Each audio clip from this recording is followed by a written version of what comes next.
like something to do with him liking reggae music or something. I mean, no one calls him Gastafari. Oh, I see. It's just his online handle. So he's a Gastafarian. Liking reggae music or something. I mean, no one calls him Gastafari. Wow, was that lag? Me hearing you?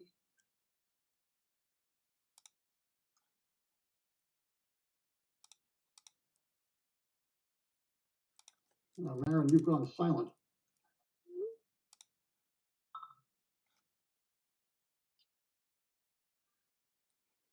All right, we're live, I believe.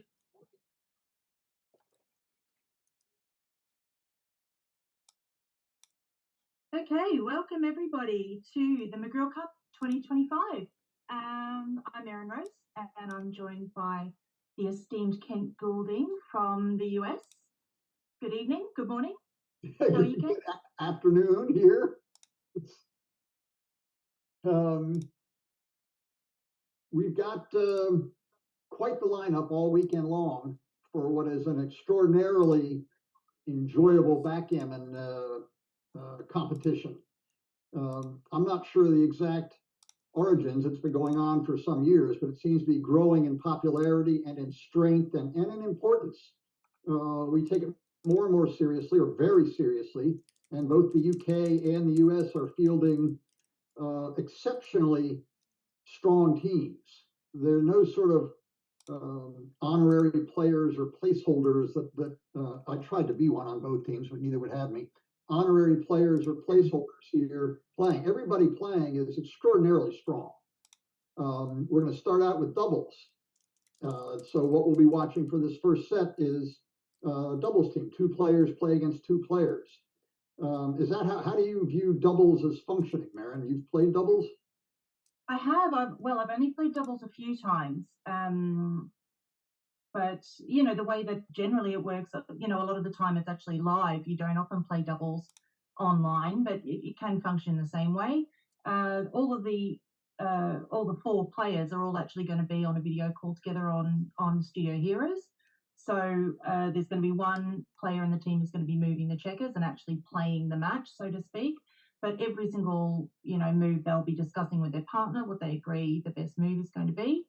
And then because everyone's on the call together, your opponents also hear that as well. So it is a really interesting type of game because you can constantly hear kind of the back and forth, not just between yourself and your partner, but between, you know, the other team as well. You can hear them talking about strategies and whether or not they're going to cube. And sometimes there's a little bit of gamesmanship there as well, trying to pretend it's a really hard cube decision so that your opponents might drop.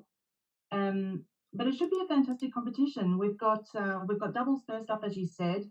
We've then got two other rounds this evening. So we've got DMP or double match point, which is going to be best of 5, and then we've got SpeedGammon as well. And as you said, there's a bunch of incredible players. I mean, I think there's 18 certified Grandmasters across the two teams. There's 13 giants of backgammon. So we are going to see some absolutely smoking hot play, I would say, this weekend. And there's points both for winning matches and for PR. So for the doubles for the first round, or certainly for most rounds, the team that wins the match will get 2 points. But it's not just about winning; it's also about playing well. So you will also get 1 point for having the better PR. So the team that wins overall, it's not just all about winning matches. They need to make sure that they're making the right play as well. What's your experience with doubles, Kent? I think you've played a lot more than I have.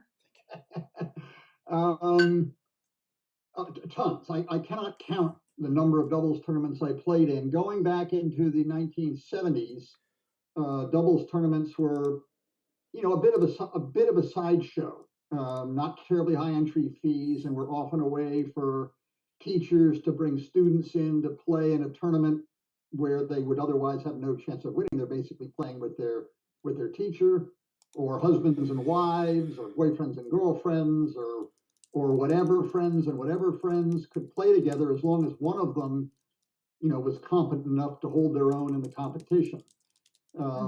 It's some of the first high stakes doubles I played in was arranged by the great Louis de Young. He got a spectacular venue at the Ocean Club on Paradise Island in the Bahamas, which, if you have to ask what it costs to stay there, you can't afford it. He brought in 16 pro-am teams, paying a $10,000 entry fee each. And this is 1989 was the first one, and $10,000 in 1989 was not $10,000 today. It was more like 30,000 or 40,000. He got 10 two-player teams. It was meant to be pro-am, and it pretty much was. The first year out, the winners got a sterling silver plate with the information on it. So there's the reading the. I don't think everyone else can see that, but I could see that beautiful shiny silver plate. Beautiful. The Resorts International Paradise Island Backgammon Pro-Am, January 29th, 1989 winner. Lewis continued to run these $10,000 tournaments for the better part of a decade. For the first 7 or 8 years in Paradise Island, then he moved over to the Turnberry Isle Resort in Florida. And I think the last 1 or 2 that Lewis was involved in were in Las Vegas. And I played in, and myself and my now ex-wife Joanne helped run them. They didn't need much work, but what was needed between Lewis and Joanne, they took care of effortlessly. And they were an absolute blast. Part of what I learned in all those, these are, $10,000 a pop is a lot of money. Getting along with your partner is the whole game. I mean, so often, if you have players that are even remotely close in skills, the two combined fight more than they cooperate, and you end up you can end up with a weaker pair than if the lead player had been just playing by himself.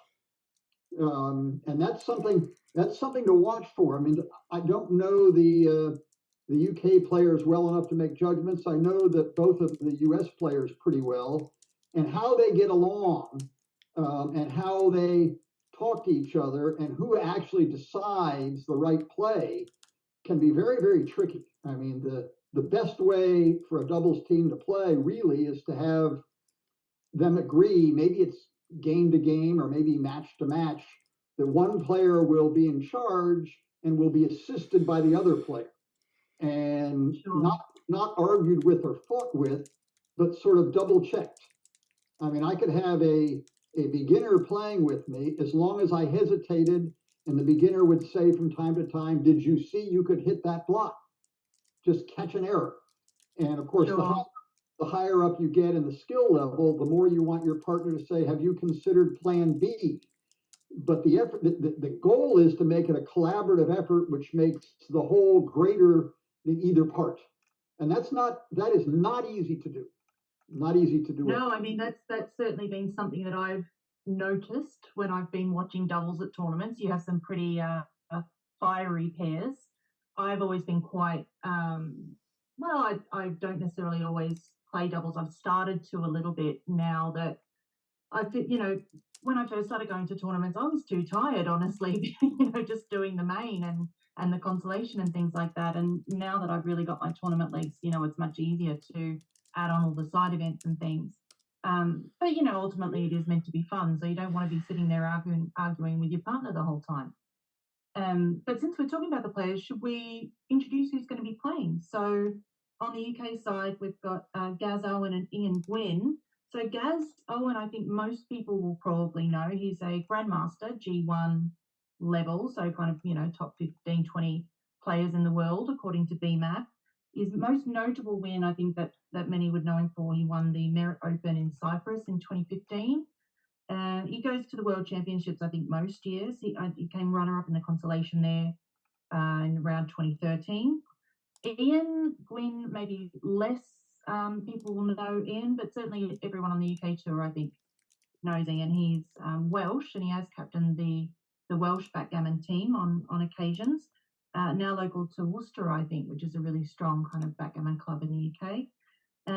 He's still kind of chasing, I think, his first big win. He's kind of almost gotten there a couple of times.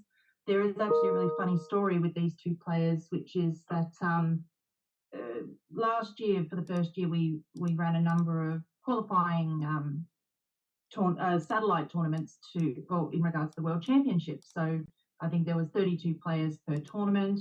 Everyone paid in kind of 100 quid, and then it was a knockout, and the winner got that kind of whole pot, and that was to sponsor the player to go to Monte Carlo. And it was very successful. You know, we had tons of interest, and quite a lot of UK players, you know, ended up going to Monte Carlo off the back of that. And Ian Gwynn actually won the first satellite, and he won it against Gaz. And I think it was a 17-pointer, and he was down something like 4-16, you know, won the Crawford game. At one point, I think he was 0.2% to win, and he came back and won 17-16 against Gaz, which was just a hysterical match to watch, just with, you know, such excitement and so many swings and back and forths. The cruel kicker to that story is that Ian then, you know, was really excited about going to the World Championships and dreaming about it for the next 6 or 7 months, and got to the airport ready to jump on his flight over to Monte Carlo, and they had some air traffic control incidents where a number of flights got cancelled, and he never made it. He couldn't make it in time. So I think you'll probably see him at the World Championships this year. So that's the UK players. Well, excellent. By the way, just along the way, I play some on the, do we have to whisper or not say its name? Backgammon Galaxy. Here we are in Heroes. On the Backgammon Galaxy site, a little over a year ago, just before I came over to the UK to play in the UK Open, Gaz was the #1 rated player on Galaxy. He had the top rating in the world on Galaxy. I joined the mega jackpot at the UK Open, and my first round opponent was Gaz Owen, and who I'd been, you know, I thought, who is this guy? Well, I got to meet him firsthand. That was very, very exciting for me. For the US side, we've got generational mix here. Bob Wachtel, Wacky Wachtel, Walk and Roll. That Walk is Wachtel. Walk and Roll got a indeterminate age. I happen to know, but he's somewhat older than I am. Has a PhD in the philosophy of science from the University of Toronto, circa 1845 or something. I lose track of the years. Well, maybe not quite then. Who got his degree and decided the best thing to do with it is spend his life playing games. I mean, he was originally a chess player, and then he became a backgammon player, and that's kind of what he's done for probably over 50 years. And he's been all over the place. He's been, you know, world traveling correspondent for backgammon publications. He's written books. He's Grandmaster level play, probably technically is Grandmaster. And he plays an extremely strong game of backgammon. He's also a chess master. That's where I actually first met him when I was a teenager. And Rory is, you know, at least a generation younger, perhaps a bit more. And you know, he kind of got into backgammon when I wasn't, when I was in a dead time, maybe in the early 2000s or whatever, and very quickly did two things. He started to get very, very good, and he started to have a knack for and want to be involved more in organizing and running tournaments. So Rory's one of the rare, sort of like myself or a million years ago, Louis de Young, one of the rare really good players who also found it satisfying to actually organize and help make tournaments run. And he does both extraordinarily well. It'll be interesting to see how both Rory and, well, almost all top level players, but Rory and Bob, they're aggressive and they're confident. And I'm going to have fun watch to see if we can even tell, you know, if they're having any arguments. You and I can't hear, Merrin. I don't know if the other viewers can hear them talking. It'll be interesting. You know, if we're lucky, if they're considering plays, they'll show us both plays. So we'll see, they're looking at this one, they're looking at that one. I don't think I would not want to offer an opinion as if there was a match between Bob and Rory, which one I'd pick.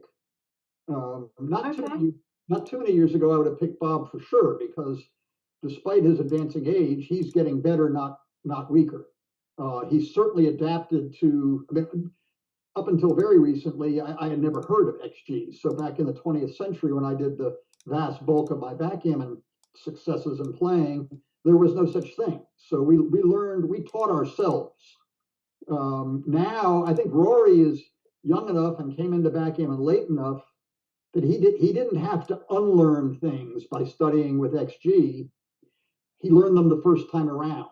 And that may present a very slightly different style, which we may or may not be able to detect. And it looks like Wachtel's taking the lead. And honestly, if I had to advise these two, you could do it either way, but I would advise Wacky to be the lead player and Rory to back him up and support him and challenge him if he thought there was something that may need some adjusting.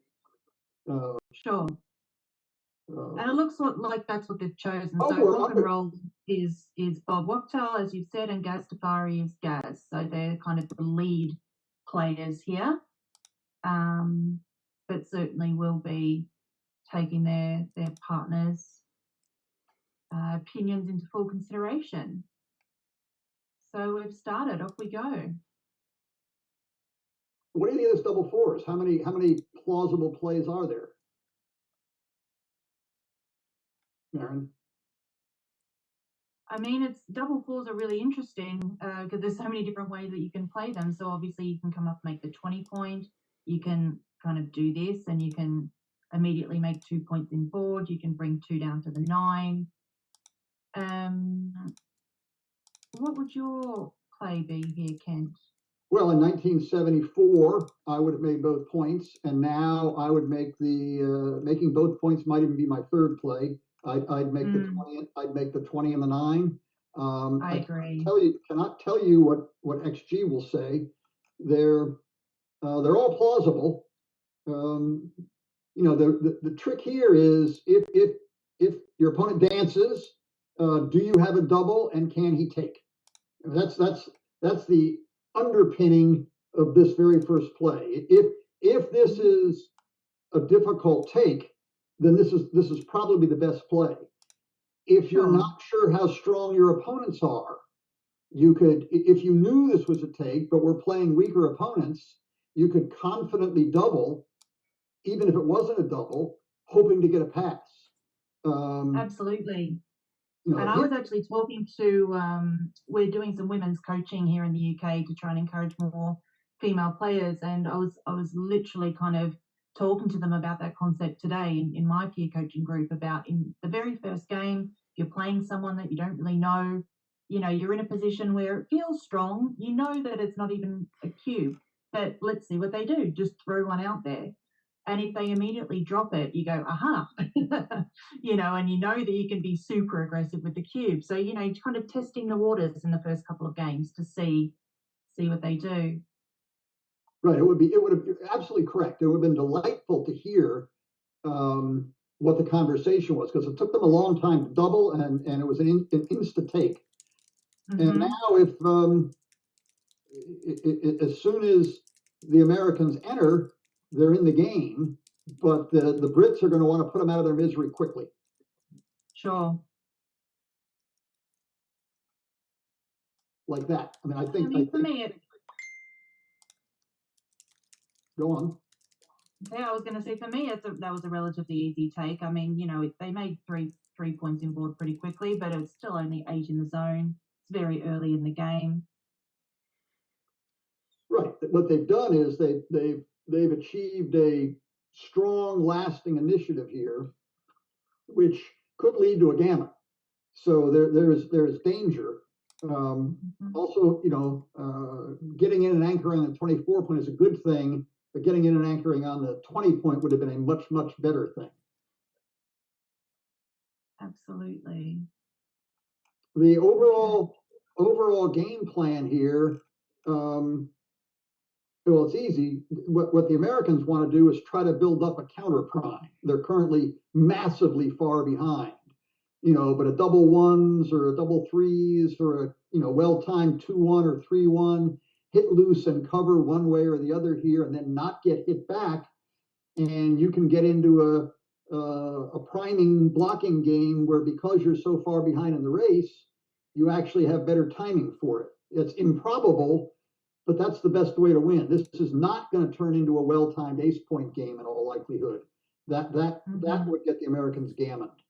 So big advantage to the Brits. Freeing their back checkers before the Americans can block them in is what they should be doing. And now they're I think this is a good play. And now, just like I said, I don't think it'll take them too long to hit and cover. Absolutely. Now, if they're not hit back like this, look at this. This seems like a joker, but it's not. It kills 9 pips. And now, if the Americans can simply build their 5-point, it's sort of anybody's game. That was a really nice little sequence for another total bomb. I think it's gotten to the point that it's almost advantage Americans. Mm-hmm. Now it's definitely advantage Americans. And another terrible roll. This is extraordinarily close to being a redouble. Absolutely, that turned very quickly. I mean, look at what's happening here. It isn't just the Americans' threat isn't what they're going to do. They've got 5 or 6 numbers which make their bar point and pretty much ends it. Look at it from the Brits' point of view. If they don't, let's say the Americans do nothing, they roll a 2-1 and pass, or roll a number, they roll a 0-0 and don't move anything. Now the Brits better roll a 6. Oh, this is perfect. Now watch this. Wow. There's a good chance that this is now gone from. Actually, by the way, I actually would have doubled there. This I think is now too good. They should not double this. They're now. I was going to say, I think they've sailed straight past it. They ran right past what May went say, and they got it right, which I would not be surprised by. Now it's just a matter of can they gammon them? One little dodging of a double 5 here. So double 5's not so bad. 5-3 is not so bad. They're talking about, are we, can we bust here? What if we now double 3s plays? I think they can and should continue to roll, but they're too good. I agree.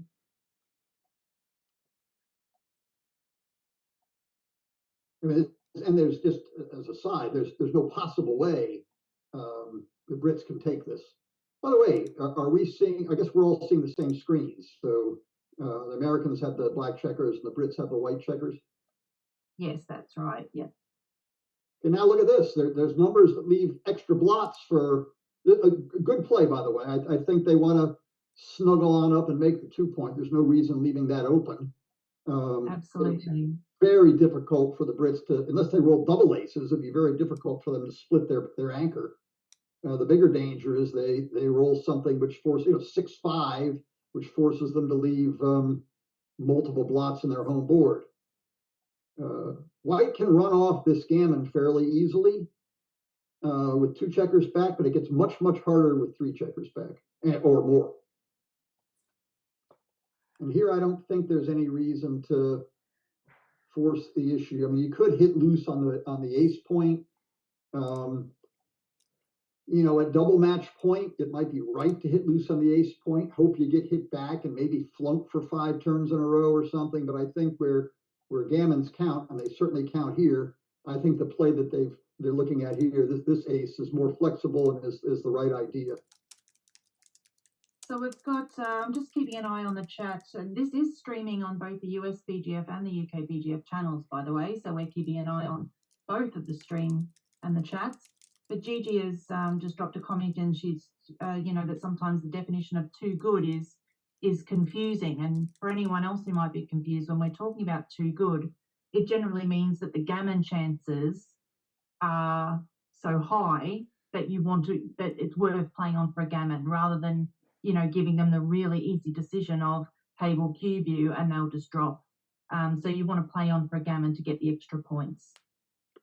By the way, the thinking behind this bold play by the Brits is to anchor up on the 23 point instead of the 24 point. I said you had a good chance to run off a gammon if you're anchored on the opponent's ace point. You've got an even better chance to run off the gammon by a considerable amount if you're anchored on their 2 point.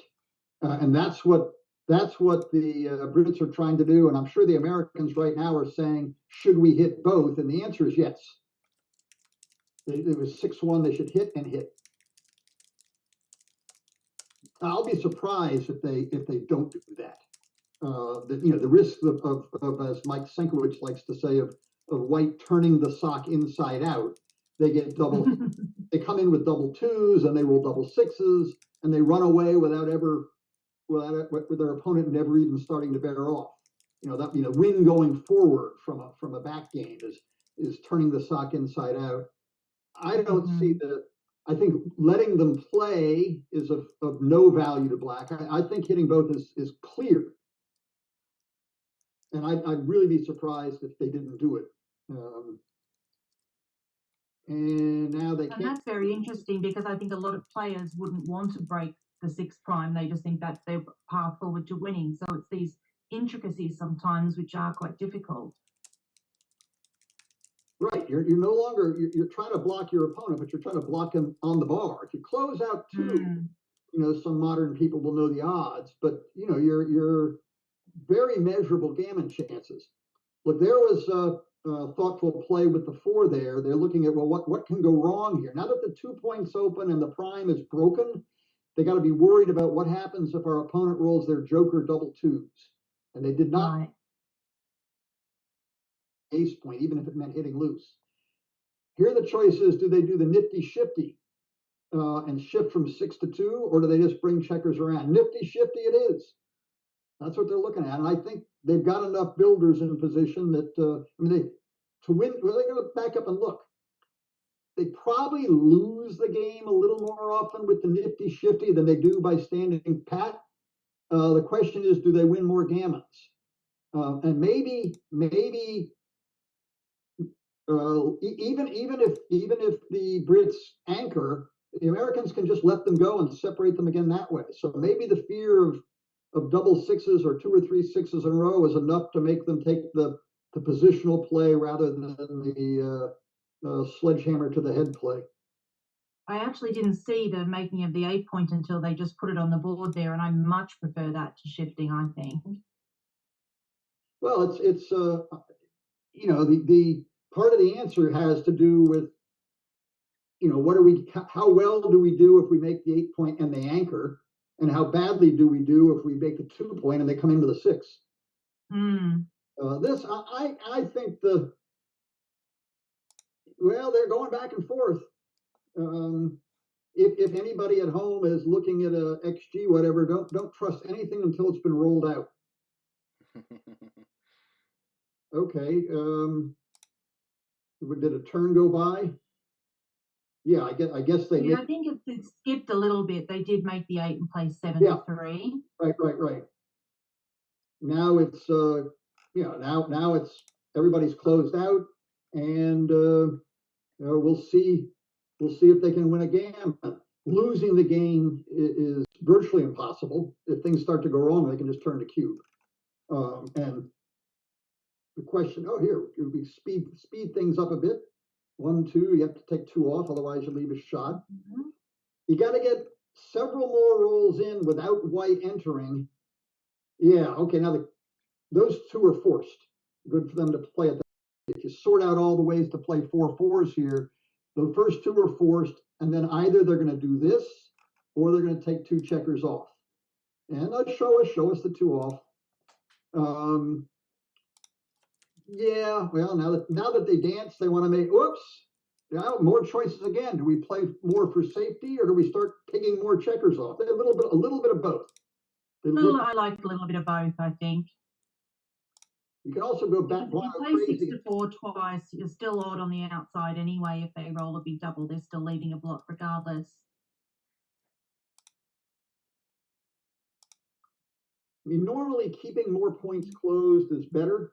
Now, which points you keep closed and how many checkers you get off. Here, there's some safety and smoothness of moving to the 4 point or take a checker off. By the way, if white had like a third checker, yeah, I would look at it. And then when push came to shove, what if they played 2 and that's probably the play I would make. Now, no choice, take it off. That's nice. Yeah. Now white needs big numbers. Now dodge an ace. Well, again, they could. I think the gammon here is not certain, but it's getting much better. Oops, there's a shot and a hit. Now, if you look at the stats here, if you do a rollout or do your XG analysis, you'll discover that and by the way, they should not redouble yet. They're still playing for a gammon, and also in positions like this, black actually gets more backgammons because here they are scrambling in the outfield, and all of a sudden black rolls, double sixes to hit and take 2 checkers off. White dances and it's over. You're backgammon. Absolutely. As it stands now, the most likely result is probably a very close no gammon. So if white fails to hit here and just runs, they really need 2 doubles or for white to roll very poorly.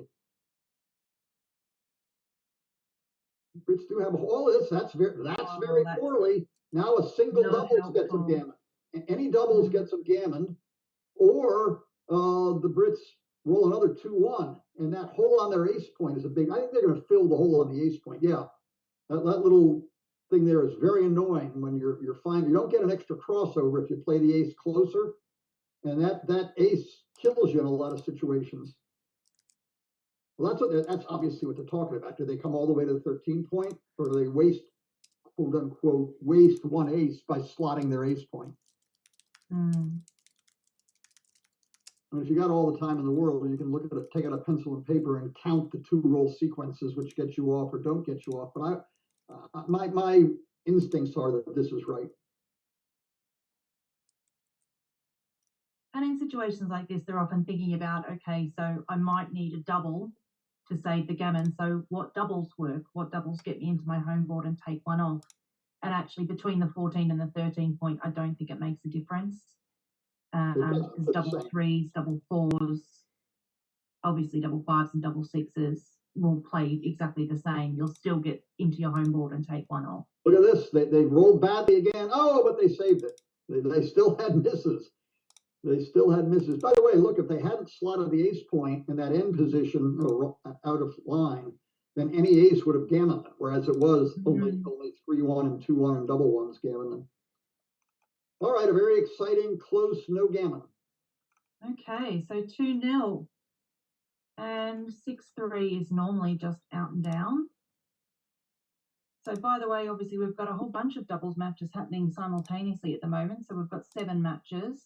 There is a website that's been put up where the results will be getting added as they go. So I'll drop the address for that into the chat on both streams. So anyone can just go to that website and see the results as they're coming in. But obviously, if you're not keeping an eye, we'll let you know as and when they come through. I'm not exactly sure what the delay is on the opening 6-3, whether they're discussing actually what to do with it or whether something else is going on. I would just play the standard out and down. You could also play to the 4. Standard out and downs were not standard in the early days of modern backgammon, way back when. Before the books were all written and everything else. Mostly backgammon was a sort of socially acceptable gentleman's gambling game. The amount of luck versus skill was grossly underestimated, or amount of skill versus luck was grossly underestimated. And one of the big deals was escaping with your runners, the 2 back checkers being your runners. So best opening roll was Lover's Leap, where you ran all the way out. 6-4, you'd run out. 6-3, you'd run out. 6-2, you might run out or you might not until some of the young guns started playing, 13-8. All right, back to reality. Yes, so they were hit with the out and down, but then made the advanced anchor. So I think they've come out of that skirmish quite nicely. And with the 4-1, it looks like they're just coming around the corner. Well, they've got a big racing lead, or a modest racing lead anyway. So this play plays to the racing lead. The other play they were looking at looks to improve their checker distribution and not worry about the race that much. The problem with the fancy play they looked at and rejected is they weren't duplicating 4s and they weren't duplicating 3s. So, now it's a scramble by both sides to try to fix the flaws in the opening position. Unstack your big stacks, make 1 or 2 blocking points, make an advanced anchor, all these things mixed together. And assuming, I think with the checker, how many did they come in with 1? Okay. They came in with 1, yeah. So that's a really nice roll, just making the 5. 4-3, I think, will anchor. Yeah, the annoying thing is you don't want to play the 4. I mean, the best 4 is for the 9 point, and they may well do that, but it's you could even hit. It's an annoying 4. I mean, you'd rather have a number which hits or does something productive. Any 4 white plays other than 13-9 is arguably making their position worse. 13-9 makes the position better, but comes with some risk. I like this play. I mean, it's not a huge amount of risk. They've both only got 2-point boards. Gaz has got the high anchor, so should come straight back in even if hit. Okay, 2-1. Again, it is not great. You just play 9-6, I think.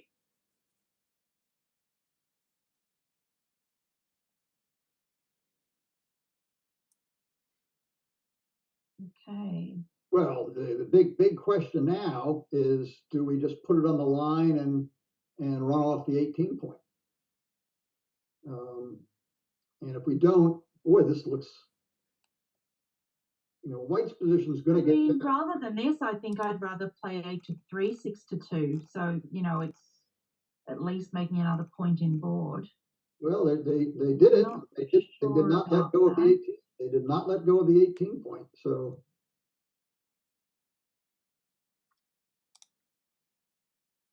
So 6-1, I mean, it doesn't want to come off the anchor, so this is pretty much forced by logic. Now 4-3, this is interesting. You can maybe could have thought about coming. Pretty much a race for doubles or to be forced to move. Not a lot of, maybe there'll be some awkward play where someone will choose to disengage rather than mess up their board. We're 2 roll up. There you go. There's a disengagement doubles. There's our first doubles. Take a look at the race. The race is extremely strong. What do you think about doubling? And what do you think about doubling, Merrin? And before you answer that question, what do you think about taking? Well, what do I think about taking? I think if I was doubled in this position, I would be taking. Okay, you're behind 23 pips in the race, but you've got the 21-point anchor. You're quite unlikely to be gammoned. And White does have a better board, so they've got a 4-point board with a little bit of time. So the question is it a cube? It could still be a cube. What do you think? Well, this is not an easy position, but I can give you some insights. If you're trying to race, come home, you head in the race and you're trying to come home against an anchor your opponent has in your home board, the worst point you can hold is the point 6 away, which in this case is what they hold. So that's very bad. That's the hardest point to clear.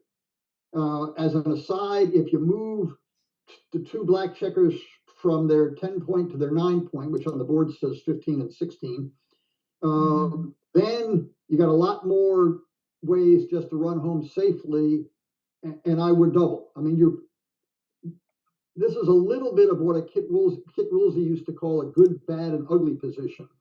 Neither the good nor the bad nor the ugly is enough to justify taking, but the three combined are. And the good is hitting a direct shot. The bad is hitting a combination shot. In this case, it would be like shooting from the 21 point to the 12 point. And the ugly is winning the race. So, you know, this is a GBU position, phrase coined by the great Kit Woolsey long, long ago.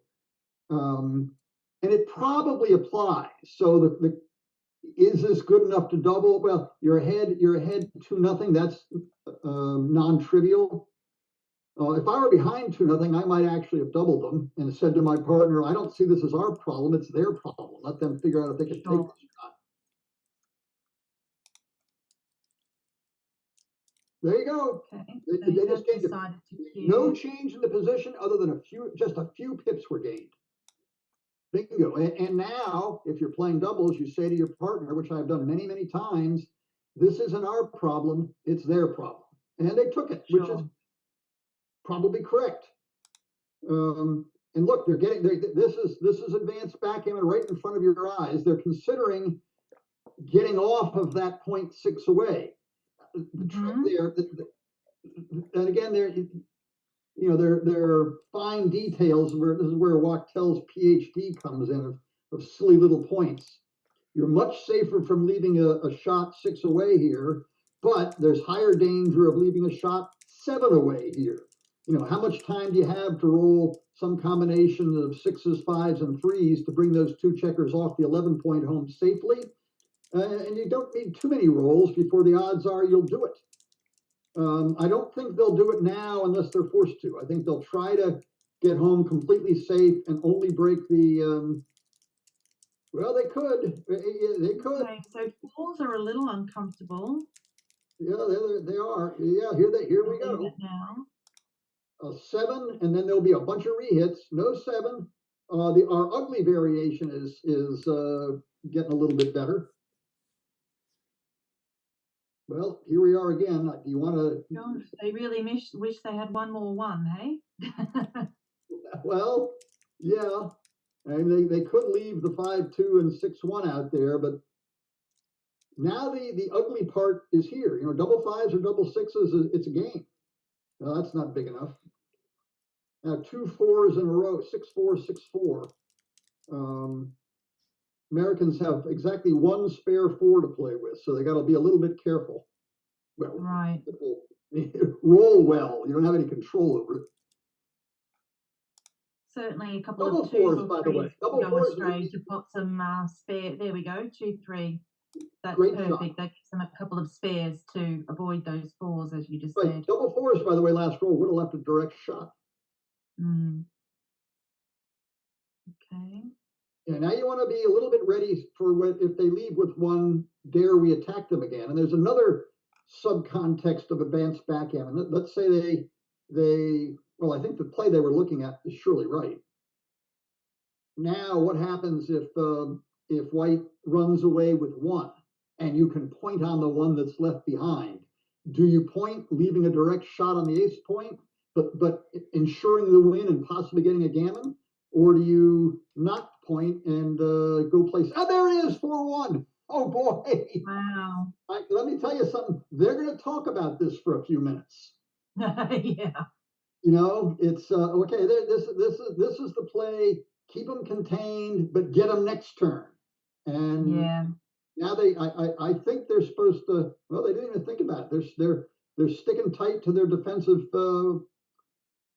position, and the Brits can spare 1 more roll unless it's 6-5, and then they have to run. There is danger here, and the ugly can still rear its head.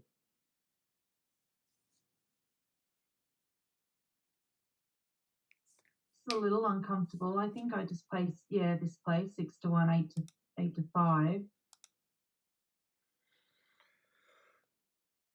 Okay, this is great. Brings 1 in. And here we go. Aces and 4s are bad. Singly, not in pairs, they're great.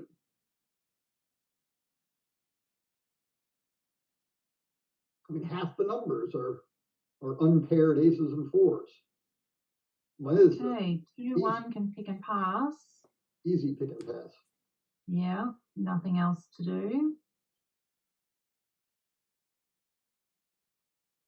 Wow. Good to have kept them contained. Yeah, and double 4 is a real shame. That breaks the board. A lot of pips.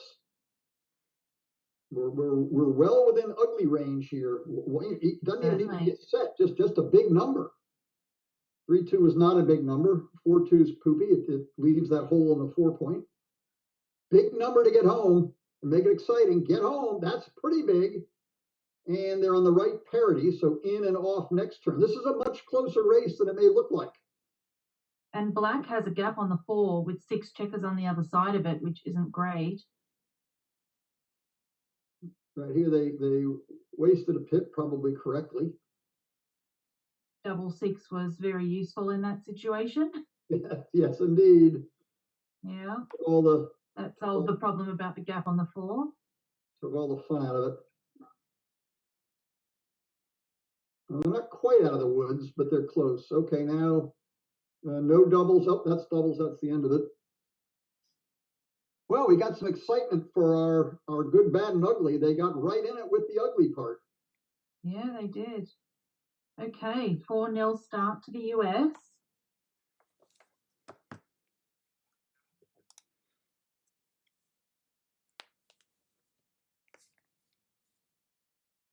Yeah, a lot of people just sort of automatically double hit in these situations, and it may be in some sequences it's right, but I really hate it. So good for them. And here, the last place you want your third checker is on the 24-point. But if you come into the 3, you have no good ace. So next turn, well, there may not be a next turn. Yeah, so, they're down 4-0 in the score. They've made their 5-point and kind of got 3 checkers back on the 24, and they're just throwing the cube over. Yeah, it's I mean, one reason to make this, even if XG was to say it's wrong, is some players might pass. So there's a little bit of poker involved here. I mean, black's position. Oops, that's black's position is all the checkers are in play, but most of them are on the wrong squares. The spares are all on the wrong squares. And with that in mind, I think he's just going to hit on the 4-point. And now all the spares are on the wrong squares. Look at black spares are on the 24-point and the 6-point. The worst places on the board for the spare checkers.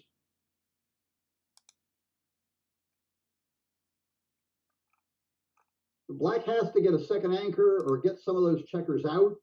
It can't come in and play safe and stack checkers up. Just keep trying to get out there. Every roll, if it's possible, they're going to advance the back checkers and hope to, anchor on the opposing 4-point or miracle of miracles, the opposing. Oops, that's no good. No good at all. Meanwhile, I think just more builders. The 2 back checkers are a thorn in the American side. They're not really in any danger of being trapped. I mean, if you don't bring down more builders, then you kind of have to play the 4 from the very back and then a 5 off the 21-point. That looks a little fun. Well, that's it. That's plan B. This is just get them all out and then worry about it. I liked your play. I liked 2 down because those checkers at the back, they're actually really nicely placed. They were 3 apart, so all odd and even numbers would have worked to escape at least 1 checker, next time. But bringing 2 down is just continuing that attack. Right, and the back checkers were a thorn in the American side. By the way, I think this 2-3 play, it's sort of out of desperation, but this is exactly what I've said they should be trying to do and would try to do from the get-go. If they don't do this play, what are they going to do? I guess that's plan B. The fact that there's 5 checkers in the 6-point, dumping 1 here makes some sense. And maybe you don't get power blitzed as often. It's not, I'll bet you a double match point this is the right play. This probably wins the most, but gets gammon the most. Speaking of which, I think a double tiger is called for here. There you go. 2 blots. 2 blots in your home board. I think they should do that, by the way. There is another option, which is just pointing on the 2. Right, but that gives. I love the double tiger. Yeah, I love it. By the way, with the advent of computers with reliable rollouts, they're going to look at the other one. Good to show us. Some of these plays actually aren't close at all. The problem is I don't know a general rule to say when is it you make the point and when is it you do the double tiger. I think I do the double tiger here. I think if black simply rolls a 4, he's very much back in the game. You have too many. Yeah, you really don't want them to make that second anchor, do you? And if you get hit back, no worries. They've got a 1 point forward. You just come straight back in. Yeah, I don't. I mean, there's clear advantages to both plays. I can't say definitively which is right. But here we go. Okay, we get to see now they can. You don't kill a checker, so now you try to. You don't try to avoid losing. You try to win. So hit and go for the point you want. Still, black wants to win this forwards. This is not a back game. Black's winning chances. Oh, look at this! Look at this! Wow, that's a roll and a half. Hit in, hit another one. Is there a third one to hit somewhere? Is that the fourth? Yeah, I don't think you want to get off the 21 point yet. Yeah, that leaves you subject to a double 1 or double 2's counterattack. I think making the 9 point is a real good idea. You may end up. How many has he played? Is it 3? 1 left? Oh, I think he's played 3. He came in with 1, and then he hit each of 2 blots. And now there's 1. What about just remaking the midpoint? I mean, well, I think the trigger with the 9, you just want to use that. A mid-game blockade. Mm-hmm. And the midpoint really has little value here. So I mean, we've pointed out the pluses and minuses. The checker on the 17 point is providing a little bit of coverage. This is better long term, but doesn't make one of the points. And both come in. And now I think you have to make the 4 point. Yeah, just make the 4.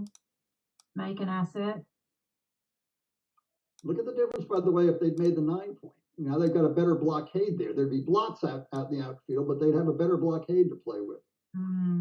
Remember, we're trying to win this going forward. I mean, if white gets around and starts bearing off, black's not dead, but they're in big trouble. The 1-4 back game really works better as a front game, as a holding game, as an outfield control game. 6-1's not really ideal. It's just stacking the 6, stripping those 2 outside points. But I think, well, they may not do it.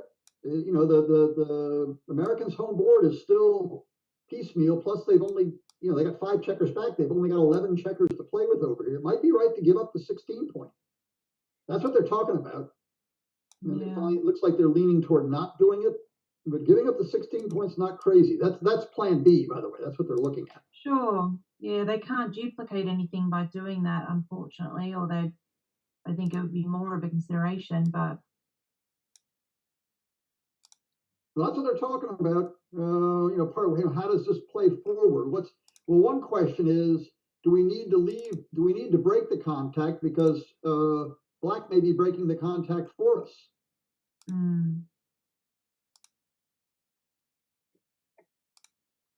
I don't think I'd leave him a 5. I think if I'm going to do it, I'd leave him a 6. 6s and 3s, which are advanced the back checkers anyway.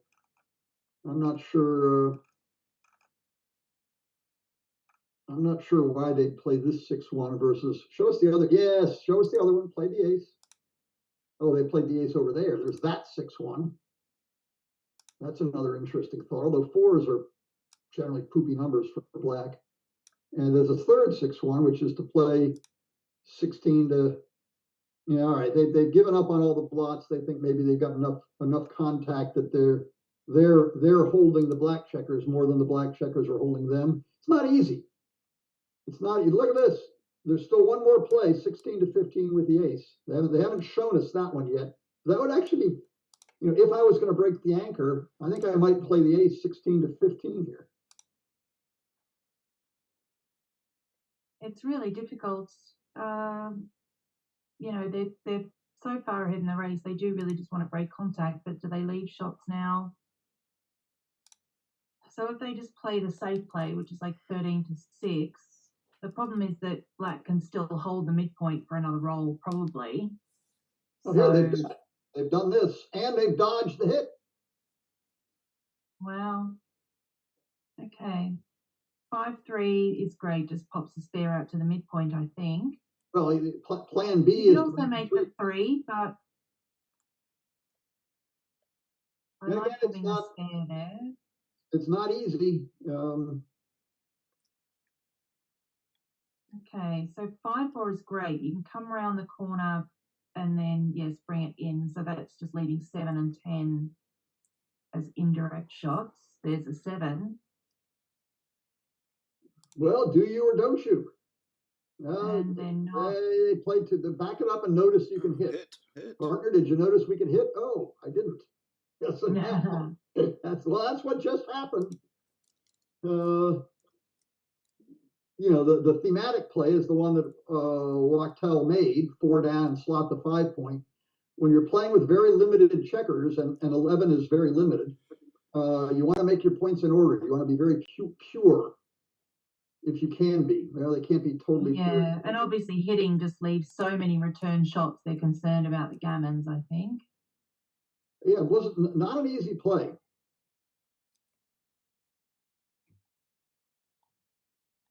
Alex Shagan liked the hit, I think. Or he liked considering the hit anyway. Well, certainly it was worth considering. It's conceivable it was right. Though there may be some match score influences here where the hit is the best play to win, but it's also the best play to get gammon. Sure. And they're up 4-0. They kind of, you know, they don't really want to get gammoned on a cube and immediately be at 4-all.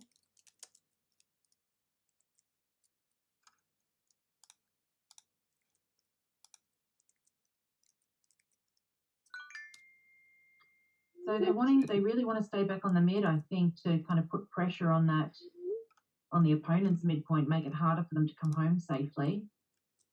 Right, at the expense of slightly mucking up their board. But yeah, as I've said all along, they're really playing a holding game, not a back game.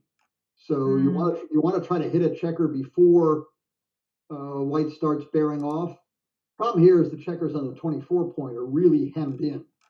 So even if you hit a shot, picking off one of those loose outfield checkers, maybe trouble getting the back ones out.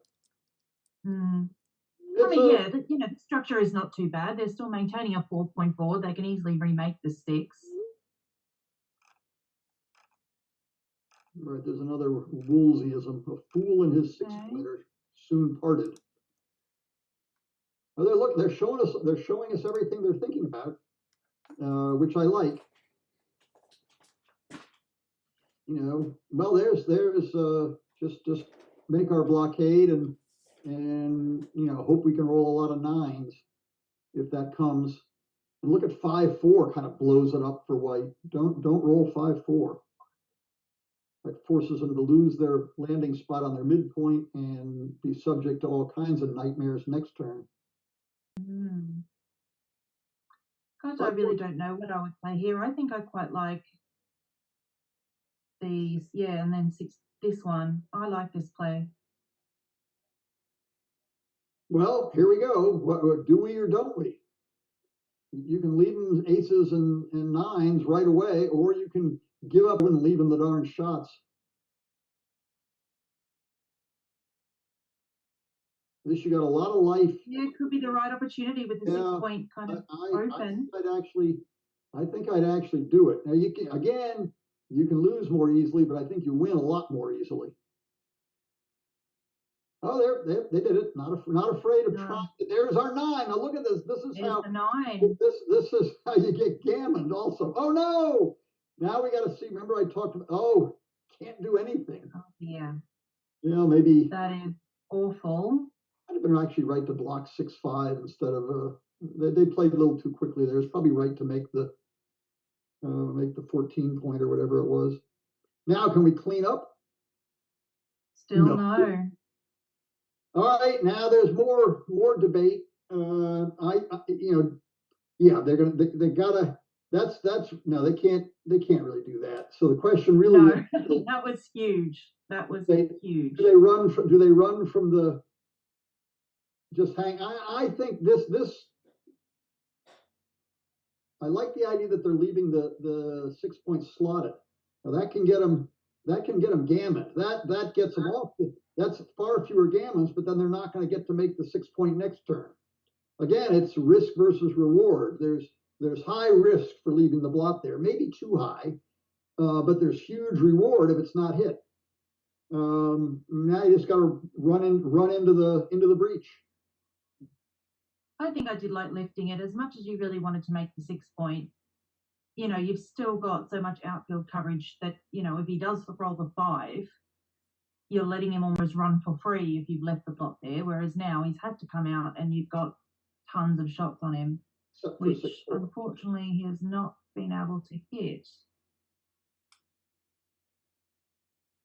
So what now? Do you play 11-1? Yeah, probably. Yeah. And that gets you hit anyway. There's an 8.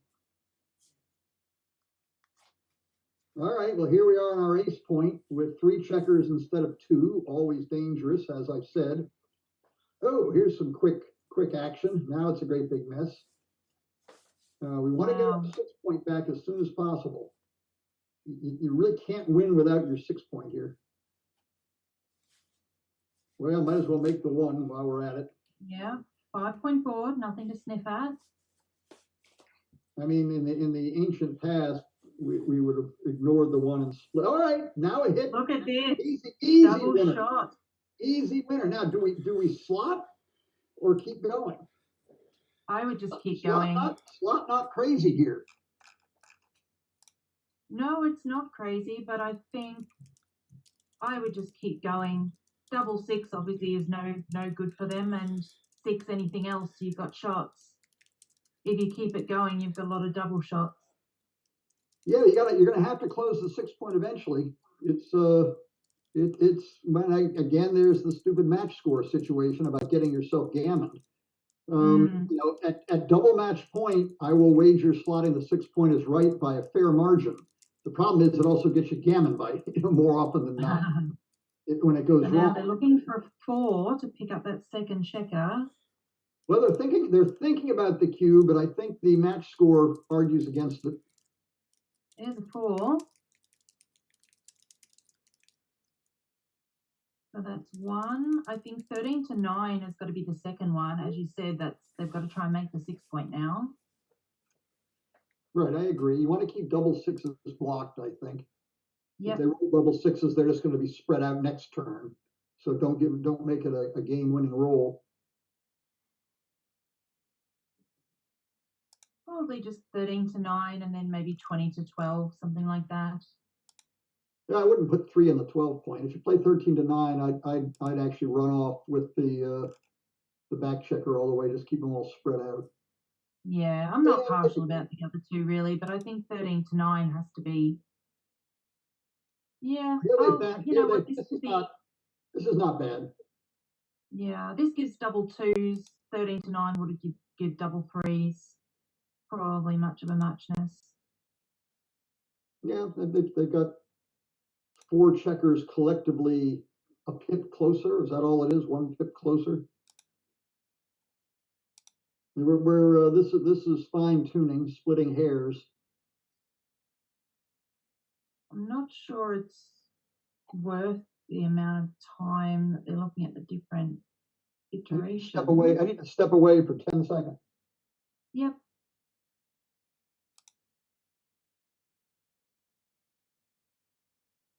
I don't think there's nothing really that gives any additional covers, any doubles, anything like that. So yeah, I'm not convinced it's worth spending the time on. Okay, so they've played 12-8 is the last one, and white stands, and now it's a recube. It could have been even too good, but they just decided to cube it out. So the US taking an absolutely romping lead here.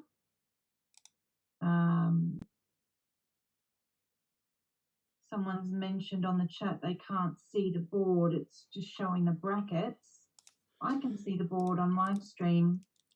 GG, I'm not sure if this is an overall stream problem or if you've switched screens or something. All right. Missed the first couple of plays here, so comes in with a 3, and I guess down with the 4. This is tricky. 2, 4. Yeah. They're talking about doubling now, and I think I would double. Yeah, I mean, you start to play even more. You know, when you're this far down in the score, you've just got to be super aggressive. Any position where there's a sniff of gammons, you just got to throw the cube over and hope for the best. And there are legitimate threats here, and you know, your opponent's basically barely advanced from a starting position, and you've made 2 big steps forward. You've made your 4-point, you've made your 7-point. You're shooting at 2 blots, both of which you want to hit. And there's a 3rd blot floating around out there in the outfield, which can be a big difference in some of these positions. And yeah, sure. This has got to be a big double. Well, certainly at this score. Oh, look, there's that 3rd blot. Now they need a 5. Yeah, they got an anchor. Put him where he belongs. I think I'd let him. 3-point games are almost always almost takes, but they don't get gammon very often. You know, this is they took it fairly quickly. And now they've got one of these. They've got one of these almost takes, which may not prove to be a take. I'm not sure about bringing the second checker down to the 11. I think probably it's 24 to 22 or something.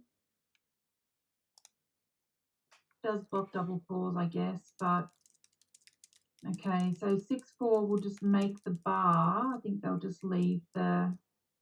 No, they were on the. They were. Oh, sorry, I didn't see the hit. Yeah. They were in the air. Yeah. Oh, I see. So I've got a bit of lag on my screen, I think.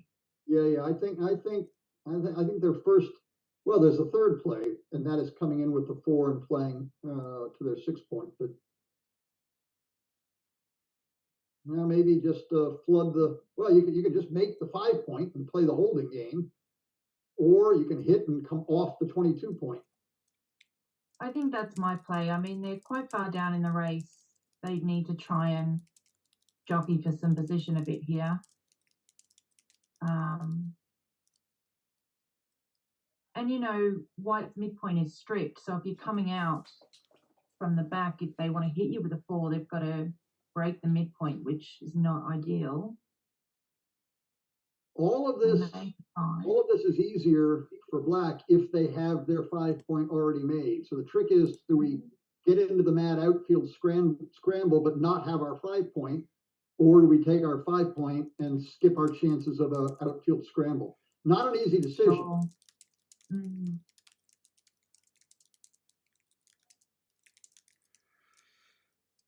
Where was our start here? Oh, I see. They've played 5 15 around and the 10 corner already, and then stepping up from the back. Yeah, I think that's good. You know, that blot, so to speak, on the well, now they're going to come out. That blot on the 10-point is also a builder for the 7 or 9. By the way, you can really change the complexion of the game quite a bit if White makes their 9-point. Absolutely. There was a position at the UK Open in my lecture there, my Hidden Whoppers lecture there, but the theme of the position was 9 blocks 3. You know, if they're anchored on your 3-point, the most important, unless you're in the process of bearing in and off, the most important mid-game point to have is your 9-point. Right. 9 blocks 3. Now here they can make their 9-point, but it would leave 97 blots in return. Oh, this looks reasonable. They cleaned up all the blots. This looks fine. They're quite far ahead in the race. They just kind of want to break contact at this point, I think, don't they? Yeah, they still want safe landing spots, but yes. And they're not a million miles ahead in the race. It's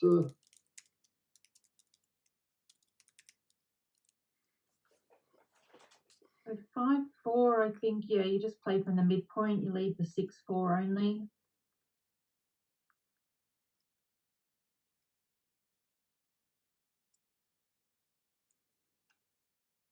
Ooh, pip shy. 5-4, so just play into the 5 and then make the 2 point, I Yeah, think. that seems reasonable. Now scramble home. Don't leave that 10. Don't need to leave the 10. Indeed. 6-2 is not great, but you just got to come out and then, yes, lots of 4. Try and make that next roll. 5-3 is probably just in, certainly in with the 5. And then, I mean, you can play 8-5, but then that has some bad 6s next roll. So it could be this.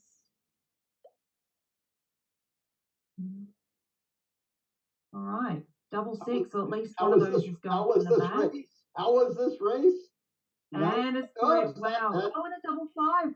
Takes all the fun out of it. Fantastic. Come on, you got to give us at least 1 point, Kent. Don't be mean. Don't be a meanie. I'm rooting for both sides. We won't let you come back if you're too mean to us. I'm a card-carrying member of both federations. Yeah. We played as much, love having you here. Almost as much backgammon in the UK as the US in the last year. Yeah. Sorry to be missing the breezy Brighton Open in January. Oh, you're not making it over? Yeah, I got to come, something to do with my grandson's entrance exams for middle school or whatever, that they'd rather have me there at the end of the month than at the beginning. Okie dokie. I'll be visiting London, but I won't be playing back. I might be seeing some of my buddies in London, but I'm not going to be playing any this time. And the race turned out to be not very exciting here. Let me know. No, I mean, a double 5, double 4 was kind of put the nail in the coffin there. Let me know if the roofers who are cleaning my gutters, that's what took me away. There was a knock on the door. I live out in the woods. There's nobody here. No one ever knocks on my door. They're here to do the final fall leaf cleaning. Good news, the county I lived in has banned gasoline-powered leaf blowers, so they have to use electric ones. They're still a bit noisy, and when they're over my head, let me know. If need be, I'll turn my volume down or off. Okie dokes. Everything's good at the moment. Okay, 5-1, splitting down. So we finally got the K, a little awkward, but you just shuffle up to the 22s. No point making the 23-point anchor here. Okay. Yes, sort of. Yes. 4-3. Do you just step up to the 20 and then bring the 3 down? Yeah, I don't know. You know, the sad thing is, despite the fact you've already escaped with 1 back checker, it might actually be right to play. Well, this is the expert play. This is the one. That's plan B. Then there's a plan C, which is to actually forget the fact that you've only got 1 back checker and hit them. All 3 they're there. That's the pretty play. Right there. Right. That's interesting. I didn't even consider that, you know. Yeah, that's the first. If you're looking at the pretty play, that's it, right or wrong. And it, you know, they're meant to be playing really aggressively. I should definitely have seen that. Okay, making the 9 points great. Now this is an interesting choice, but I think you have to make an anchor. You'd love to make a point in board, but yeah, which anchor? I mean, it's you got the bigger racing lead, so the 18-point makes it easier just to get into a race and go home. I'm not sure they want to anchor up in the back. I think honestly, I think slot the 5 and maybe 23 to 21 or something. Do they have the whole thing to go? Yeah, it was interesting. I mean, just when they made the 9, I really liked having an anchor, either the 20 or the 18 point. But, okay, 2-1. I don't know What's about this? that They're just 2. trying 2 off the 6 point. Oh, this is an interesting play. This is the prettiest play, and they made it. They're going for the pretty play every time. And you know what? It's probably, black is so stacky. Yeah. Now watch black. Black can hit. Yes, there could be a tempo hit here. Now you come in and cover. You want to cover that point as quickly as possible. Then you can shoot at all these blots. Absolutely. And now they want to make their 5 point badly if they can. Don't worry about the blot. Well, they can't do anything. Oh yeah, they can. They can cover. 5 is okay. Cover and hit on 5. Yeah. It plays itself. Look at that. They've rolled a 4 but can't use it to hit.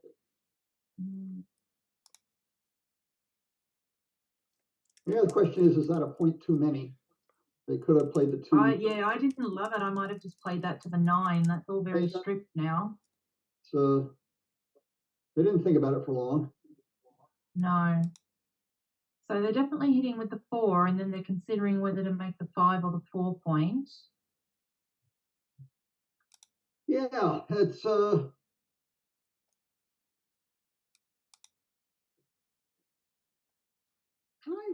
I don't know. I don't know. The purist in me wants to go the other way, but you've already made your 2 point. Of course, here your 8 point and your 2 point are the two. You never want to hold them both at the same time if you don't have to. But this leaves no immediate shots, but it also is not. It doesn't contain any threat. This at least contains a threat. If you get away with this, like they dance, now you can. Yeah, I think this is. Oops, they get hit back. Now they roll a couple of small numbers and hit again. Got to come out with a 6. They don't really want to. They kind of want a 15th or a 16th or a 17th checker. Now get one of those spares off the 18 point, or all of them off the 18 point. How's the race? Well, you're miles ahead. All right, that's looks good to me. And now we've got a good old-fashioned holding game. Yeah. Where the Americans. And I would just probably, play from maybe the 9 and the 8 points. You could do this as well. I guess the 11's not really doing much. I'd be quite tempted to play. Oh gosh, they're going back and forward so quickly. It's hard for my eyes to catch up. Okay. Yeah, the trick, the advantage of the play they just made is that leaves them most ready to hit a shot this turn. For sure. And their shot is coming soon. Now they want to fill in their points in order if they can, hold the mid in the 21, and hope to get a shot right now. And that's, well, now there's the pay me now or pay me later. There was an old car repair commercial in the U.S. a million years ago where the guy, the mechanic is on the screen saying, you can pay me now or you can pay me later. And they were selling, some miracle lubricant or something for your car to keep it running smoothly. Look, they did the pay me now. They did, but was it right to go from that point? Well, good question, and it didn't work. No, I might have gone to 15 to 6. But everybody's under attack now. Both sides are nervous. Both sides have checkers back. Both sides have loose checkers. Neither side has an anchor. Now they're thinking about the cube. Can we? How scary is? I don't know that I'm not all that afeared if I'm black. And black's actually ahead in the race, so no double. Now they're playing quickly, but I guess tighten it all up and take advantage of the fact that now nobody has a trapped back checker. Now we're back to a simple outfield, opposing bar game, but the bars have been transposed or translated by a few pips. 0.6 away from a 0.6 away is where all the action is. Oh, wow. That's not really what they wanted to roll. Just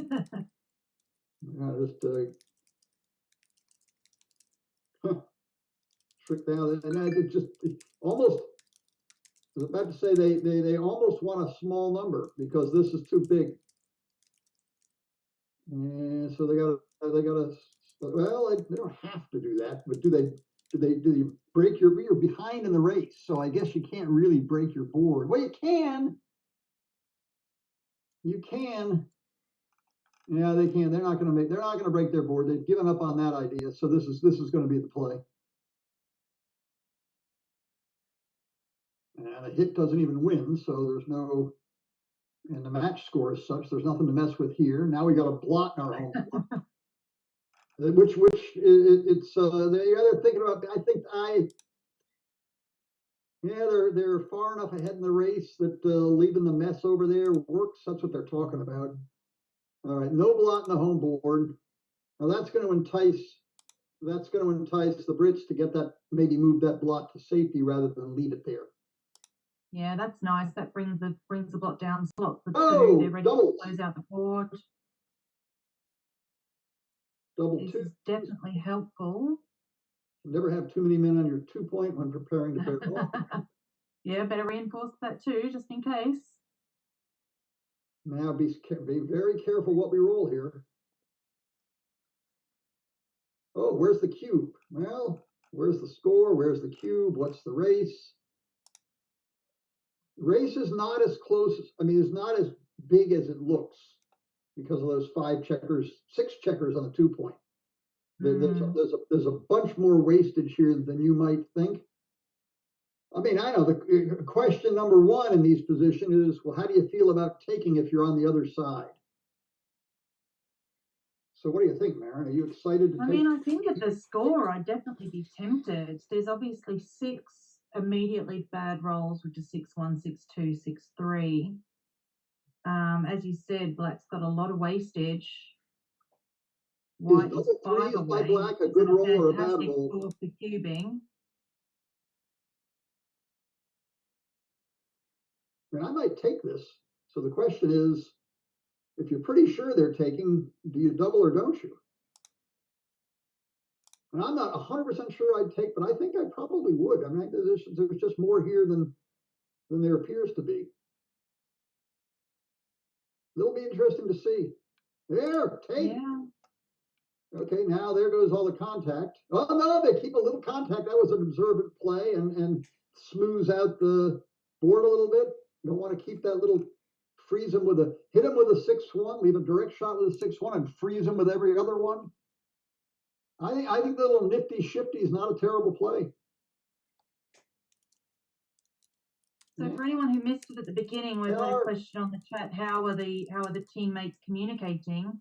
They're all on a video call on Heroes, so I believe they can hear each other and they can also hear the other team discussing as well. So basically exactly the same as live, which is really interesting. That's the way it should be. There was some pre-game chatter about, can one team be on a side phone call with, between partners? And I think if they allowed that, I think that's a bad, you can't, if they allowed that, I think it's a bad idea. I think they should be, I think everybody should be able to hear what's happening at the table, except for us, because we're not worthy.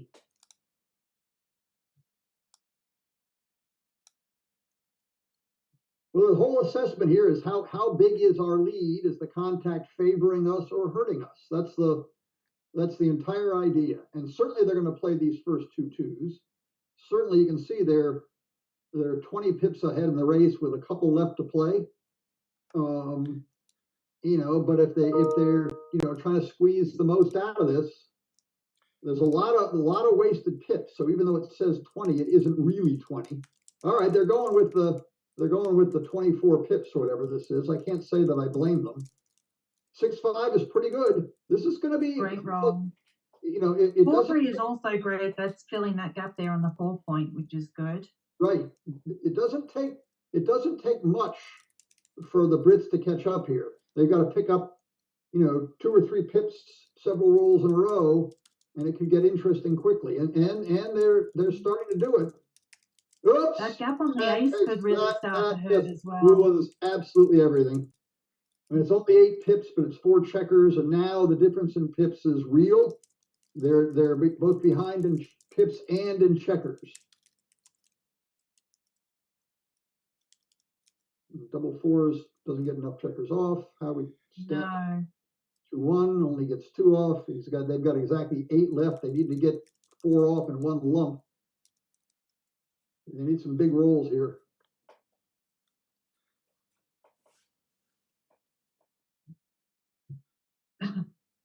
Got some heckling on the chat about how someone's going to go from the US channel to the UK channel and start chanting USA.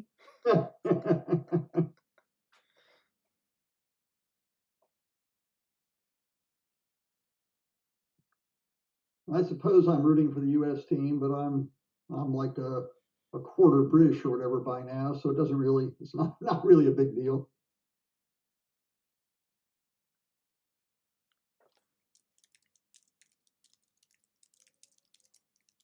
Still only 6 checkers left over there. One nice size doubles.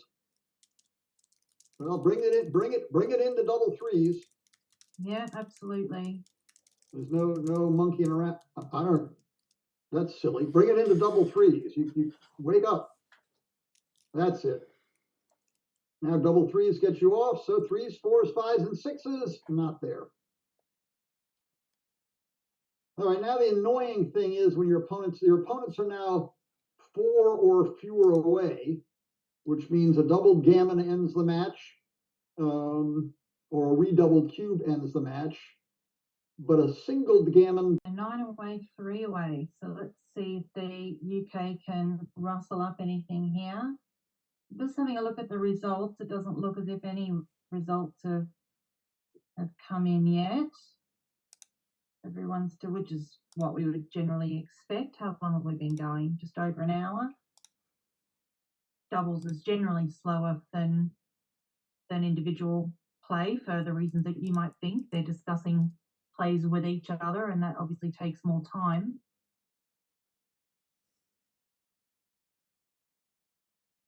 Ooh, nice shot. Yeah, that's great. Roll of, yeah, they can't. Again, it's this silly match score stuff. The problem here is that Black's position is, with that rack plus a backstop is so strong. Well, that was enough to spook them. I like getting to within 8. We got into within 8, so now double, redouble, gammon. Nothing to it. No, easy peasy. Okay.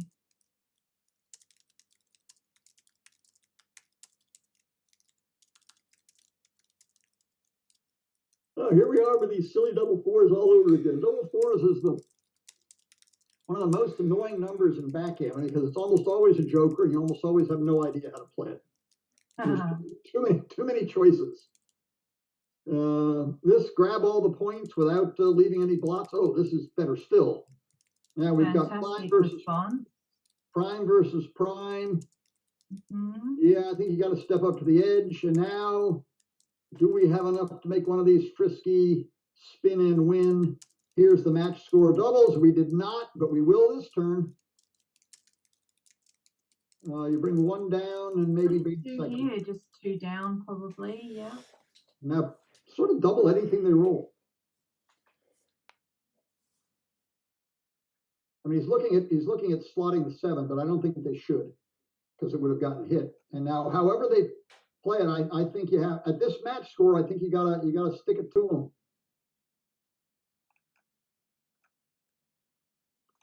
Some of these big scores going down the stretch in backgammon, there's a sort of a general rule. If it's a legitimate double at a normal score, then it's probably a pass when you have a big lead. I think there's a clear double at this score. If it's, I mean, it's borderline, and these things are very, very fine tuned. If things go right here, you could be too good very, very quickly. which means it's quite possible if they double that the Americans will pass.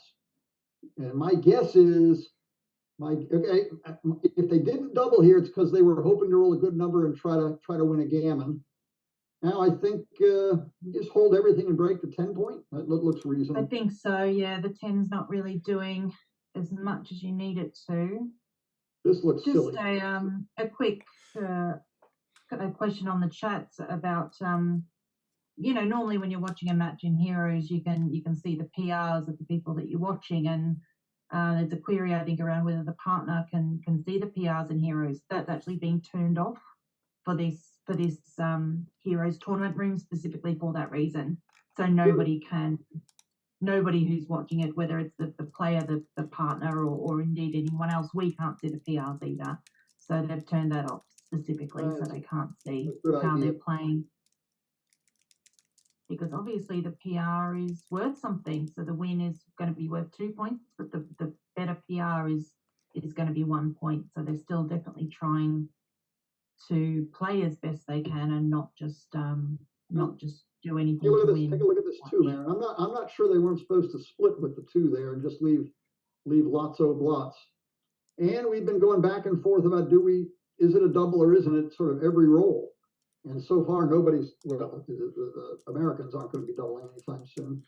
No, they're not.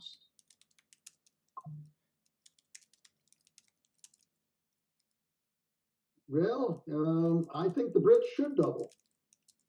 Yeah, I mean, I think certainly any 1-3-4 combination is going to be really strong. A lot of 6s are going to be strong. 6-3, 6-6 in particular. 1-3s, 5s are also good. Makes a 3 point. 5-4, which is any kind of double 2, double 4. There's a lot of rolls here which are going to significantly improve White's position. So they probably want to try and get the cube in before that happens. Right, and by the way, it's essentially a dead cube. Black never redoubles. They don't want to turn the 4 to 8, the cube to 4, which would then get to 8. That's exactly what White needs to win the match. So I think it's a pretty easy double. Yeah, there it is. And now it's a money take. Well, they snapped it up. And 4-2 is a bunch of poo. Yeah, I guess you just make the 2 point. This is fine. Hit, huge. Yeah. Huge roll. That's a fantastic roll. Gotta get in. 5-3 is not what they were hoping for. 8-5, I guess, with the 3. Yeah. They want the action. The problem is the Americans everywhere. I think they've got to play for more contact and more action and come in with the 5. I don't like this. This is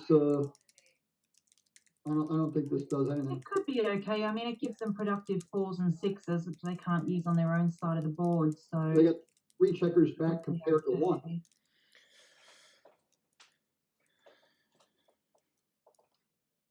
4-3 is not ideal.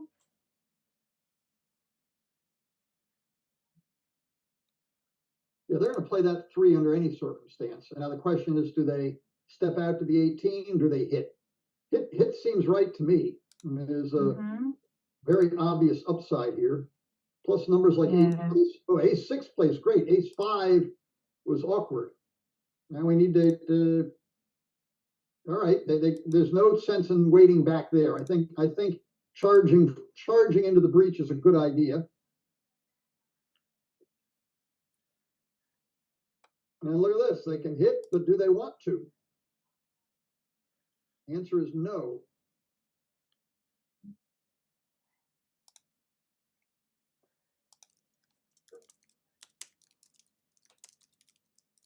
I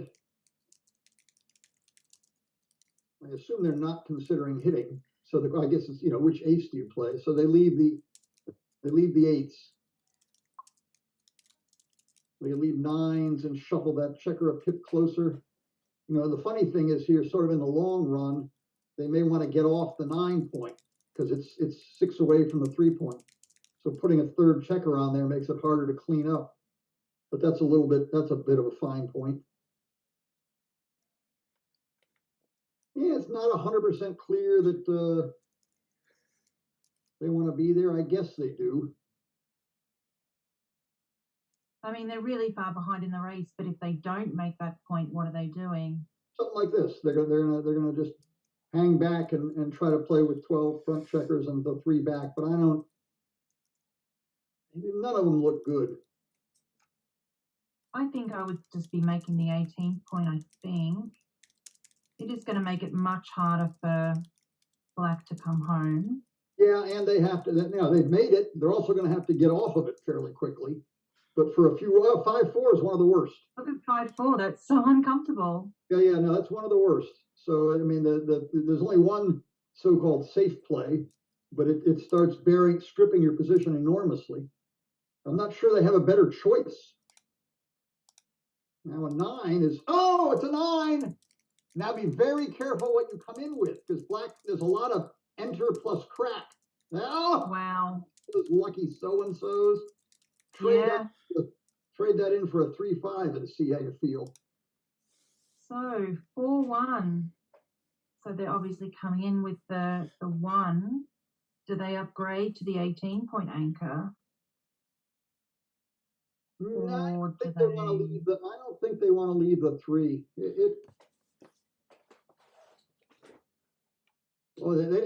could also play 8-4 and not touch any of the back checkers. They could. I was just looking at that. Could be right. This is really tricky now. There you go. Stay as far back and see what they can do. And what can they do? If they hit, there's no good. If they hit with a 3, there's no good 4 or whatever. So here we are again. And is there enough immediate pressure here? Because they're probably gonna have to leave that point next turn if they make it. Plan B is I'd be tempted just to play 18-12. Yeah. This is plan B, and it might even be plan A. Maybe 18-12 and slot the 3. Well, oops. Okay. Remember what I said about wanting to clear the 9? And they got 3 checkers there, so it's hard. Now the Brits want a small number, and then the Americans can have some issues next turn. By the way, they can do this. Well, that's an interesting play. Just stack them all up. Looks funny. A lot of points pre-cleared. I want to look the alternative. Go back and show us some one other really plays. is there. 9-5, 3, and then Oh, this looks much better, doesn't it? I don't know. That's depends on how long White can stand pat, and they'll certainly stand pat now. This is a great shot.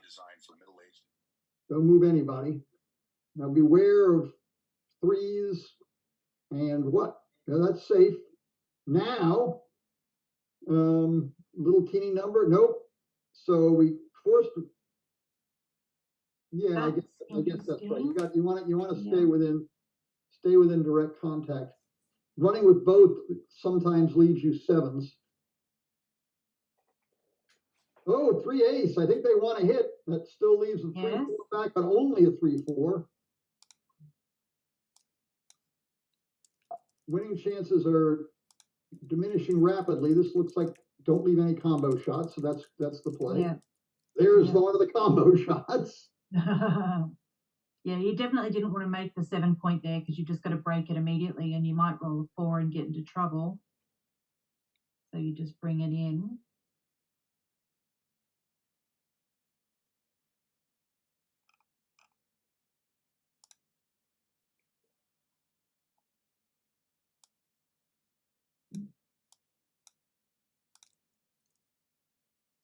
What are they looking at here? It seems like you don't want to get hit again. I mean, this doesn't really improve any winning chances. In fact, it probably decreases. No, I don't think so. It may or may not help you get off the gammon. I think they made the right play, and now start ripping checkers and roll. Oh, that's one of the reasons. One of the reasons to have come out is you might not get out next turn. And there goes a great big mess, virtually killing their winning chances. They're going to have to get a shot very early and then win a scramble.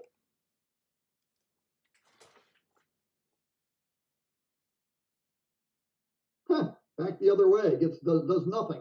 I like this pre-clear. Otherwise, you're left with a mess.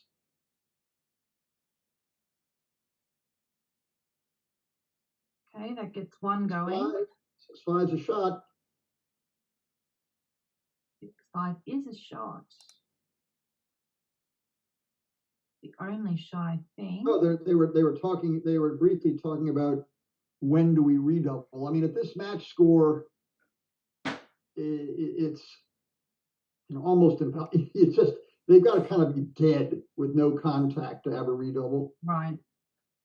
The window's got to be tiny. They may be getting into that zone, but I think it's best to err on the side of caution.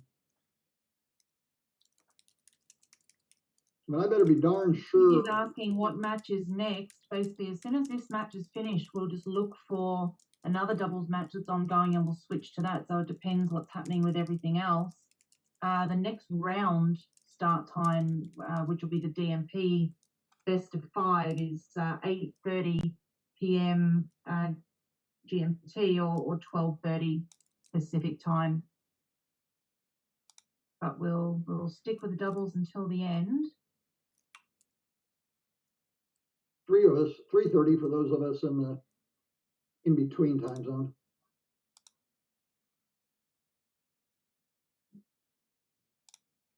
Well, they're going through they might as well. They got some old geezer with a PhD in some kind of philosophy of science. He might be able to count to sort out are we, a 96% favorite or a 97.2% favorite? Yeah. Well, I think they do. Obviously, they've got a lot more rolls that leave shots now than they did before. So it's any large double 6, double 5, double 4, double 3. You've got 6-1, 5-1. All 3 is blocked. 5-3.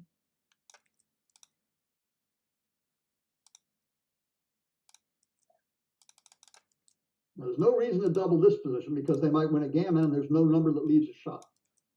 So this is silly, sort of counterintuitive. We weren't good enough to double last term, but with no number that leaves a shot, you might as well take a roll. Sure. Now there's numbers which leave shots, but we still have some remote chance of winning a gammon. So, there's a needle to be thread in several ways here. Can we really lose? Big with a 3, so that only gets 1 checker off. So we've only got 5 checkers off. So 6-3, 5-3, 4-3, 6. Yeah, if you allow the other numbers also, that would be someone get 2 checkers off. Are we really having any gammon chances? Can they take it if we double? Well, these are tiny, tiny numbers we're looking at. I'm not sure about Rory, but Wacky Wachtel has written books which are page after page of tiny, tiny numbers. In it till the end, playing from the ace point games and things.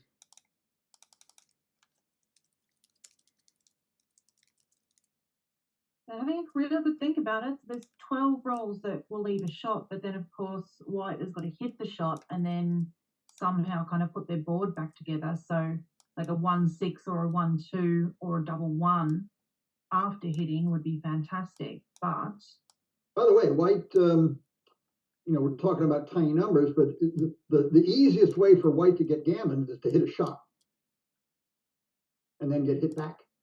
And all of a sudden, there's no real gammon here for. It really takes. Well, there is. You got to start with the doubles and then have white limp, and you may need another doubles to add to it.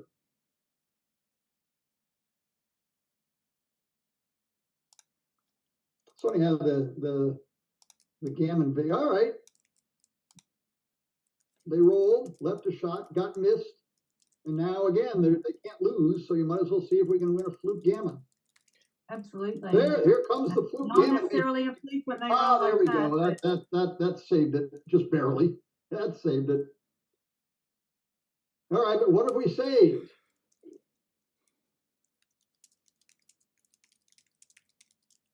So it is a bit of an uphill climb from here, but it's never over till it's over, guys. We're at the Crawford game, and then if the UK win the Crawford game, anything can happen.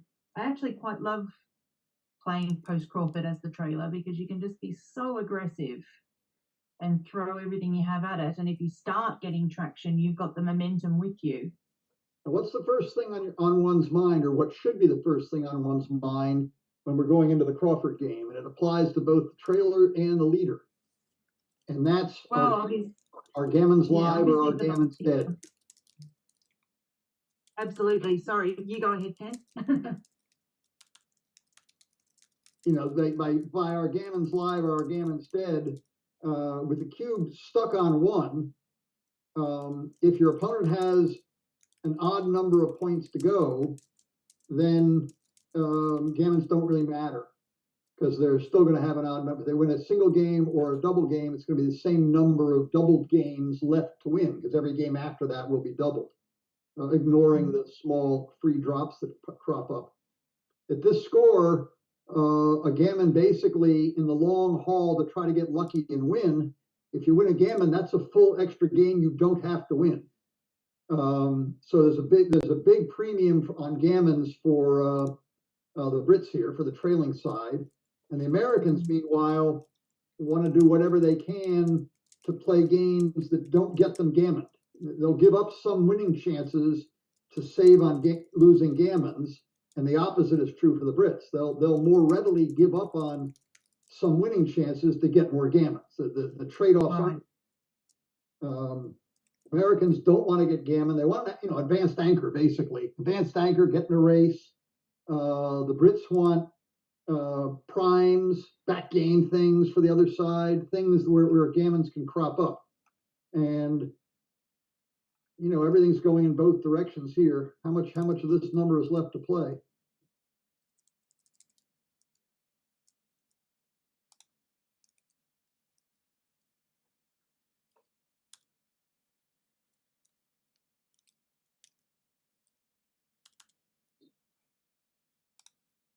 One, two, three. Look at this.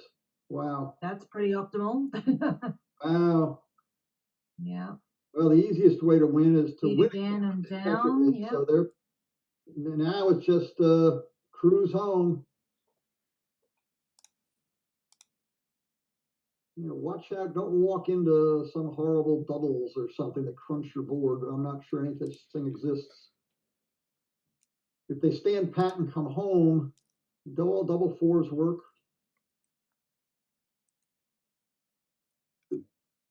Beware double ones by your opponent here. So don't walk into a situation where if your opponent rolls double ones, you get squashed.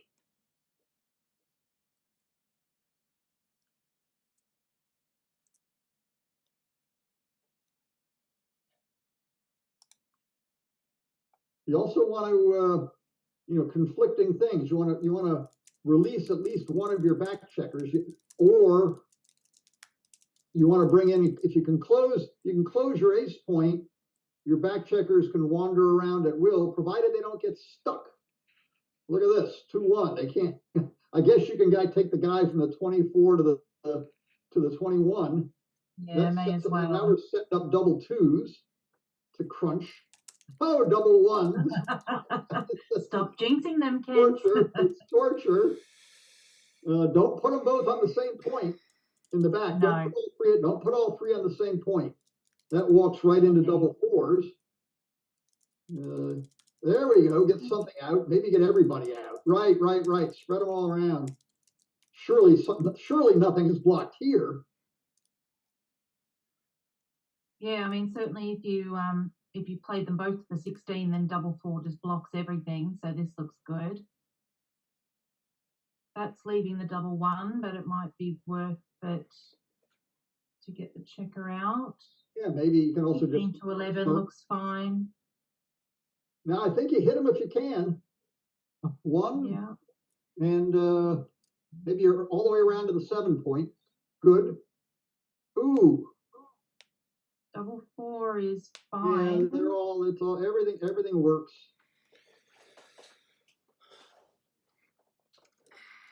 They're going whole hog, don't care about double ones. She leaves a shot on boxes. This leaves a shot on boxes also.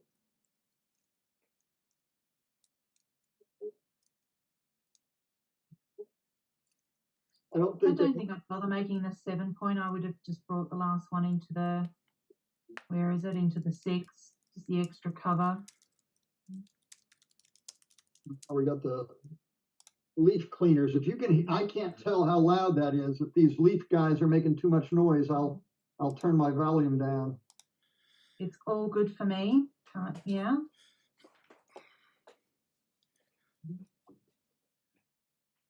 Oh, look, they did the nifty shifty. I'm a little bit surprised. All right, now we don't step on double 5s. Don't step on any hot squares. You know, so they're dodging double 5s as best they can. Mm-hmm.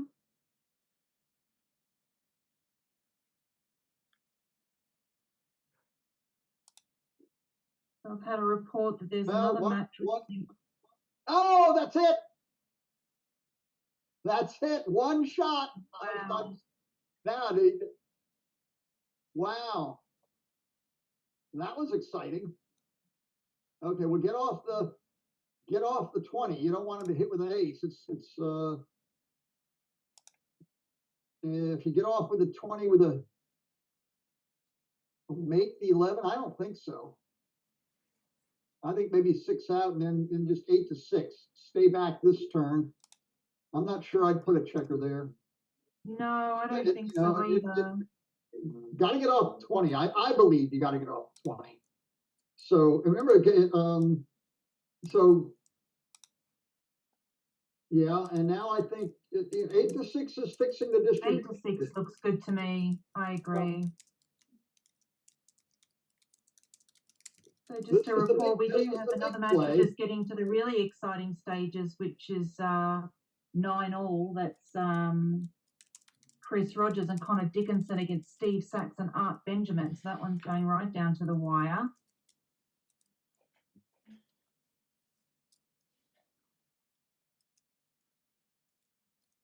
Yeah, I'm a little surprised that I'll be a little surprised if they don't play. I this is a little bit of an overplay. I mean, it's what you want to do. It's what you want to do. You know, the 5-3 is blocked, so that cuts it down. Double 2s is blocked, so there's double 4s and 6-2. But well, who said 5-3 was blocked? And yeah, that's a cruncher. There's a sigh of relief for the Brit team. Now they need to build their 9 point. 9 point is, well, they built the home board. You may not need to slot anything. Maybe just come to, you got so much outfield coverage. The opposing side is squashed. Is this even if they get hit, it might not be the worst thing. They can go back and pick up the second checker. Well, you don't want to go back and dance. No. You're certainly going to point out, and that's 1-2.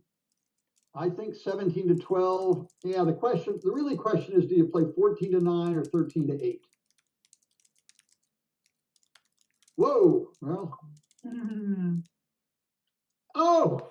And a double 4 misses everything. The answer was 13 to 8 because you would have hit that. Wow. Wow, what a nightmare. What a nightmare. This is another reason, you know, that post-morteming, this is another reason to, if you know they're rolling 4-5 or 4-6, you want to be back on the 14 point. And those are what kill you immediately.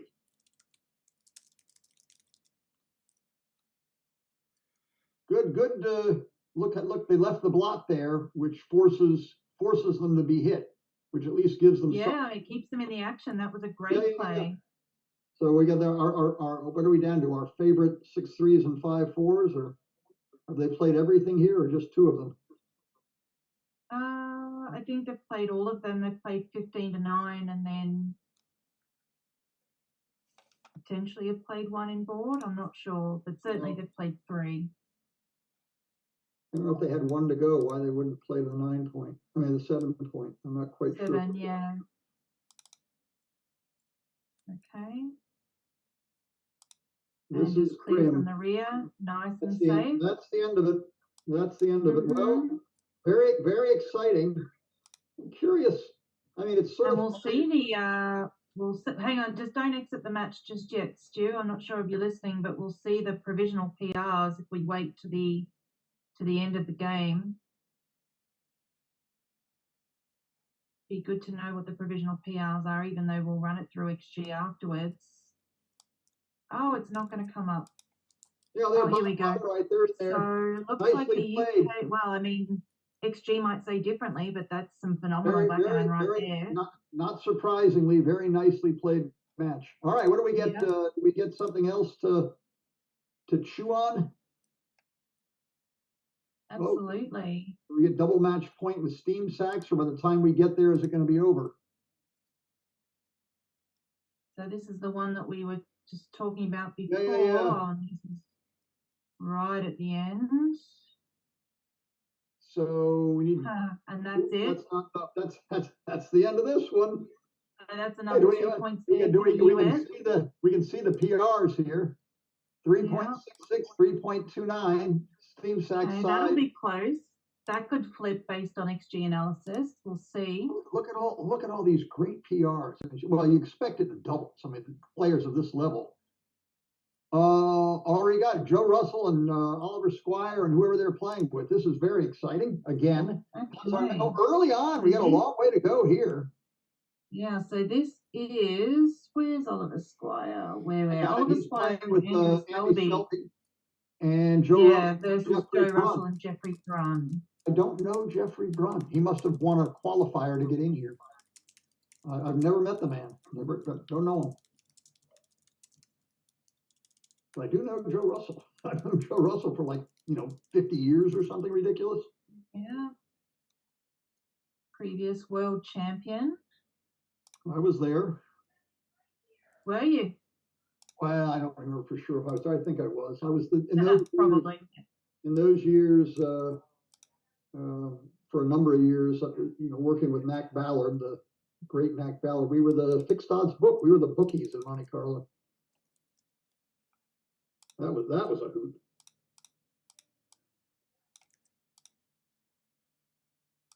All right, so what's actually happening here? We got another nice lead by the Americans, but not over yet. 3 away, 8 away. This game, the Brits have doubled and appear to have hit a shot or something, and are now trying to limp home. How far back was the shot hit? Oh, last turn. So it's just missed him. It's just missed it. Missed him. Don't know what I can't reset the position in my head as well as I used to. Okay, 1, 2, 3. Can't quite get all the way home. No. So you just leave 6-1. I think you just leave the least amount of shots, just 10-7, and then 9-3. Is it?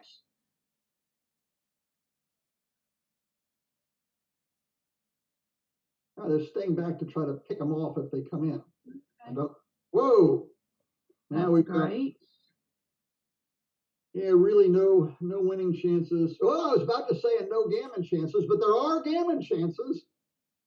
Now one doubles here, one more doubles to go with the 2 big doubles they just had. Now they're out of the woods.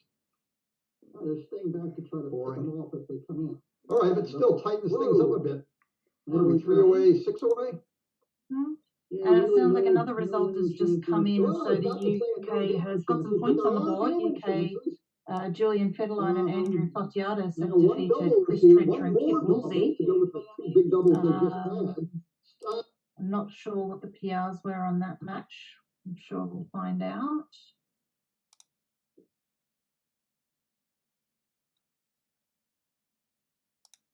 All right, everybody's got plenty of time. Americans had an immediate double fours, which gave them just the sort of position you want when you're ahead in a match. And now they've got a hit, and they're debating whether or not to take it. And if you roll a joker, do you have to play it? I mean, obviously they can hit. If they were trailing, send them back, do the best you can. Might be able to just build the bar point. And how much? I like the bar. I think they're ahead in the score. They're ahead in the race. They've got an asset. Yeah. You know, there. Do you really want to give that up? I prefer this, I think.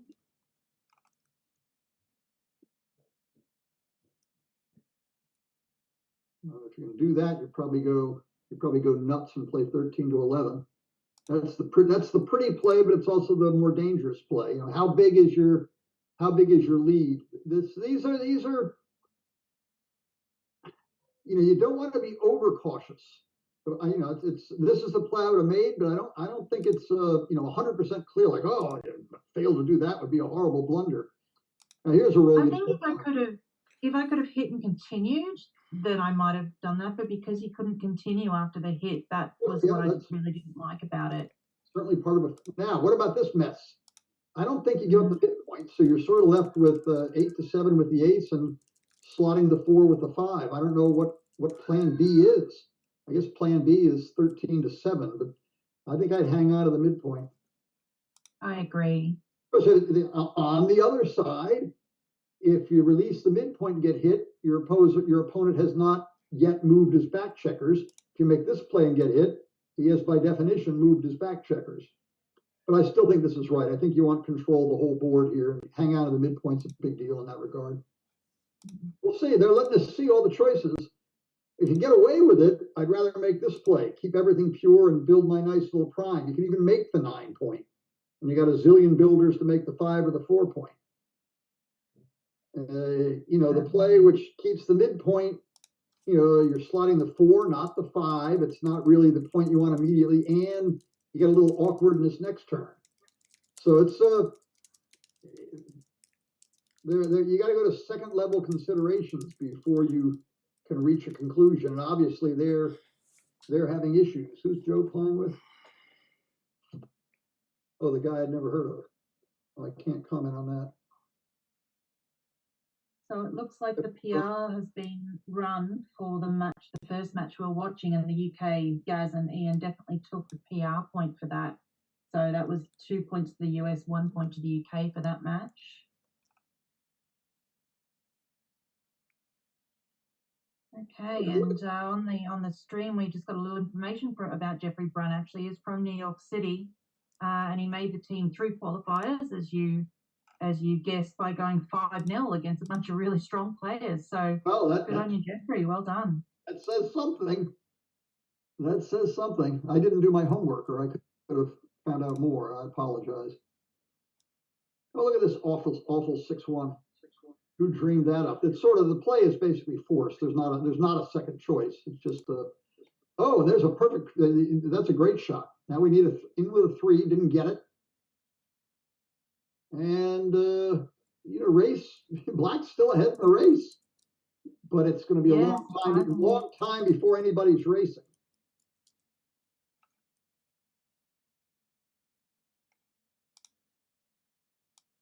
Yeah, this stack them up is less a pain in the side of the opponent, but it does. You don't want to roll double 5s and discover you're leaving a checker behind, particularly when you're a little bit ahead in the race. So you leave open the possibility of the 5-5 perfecta.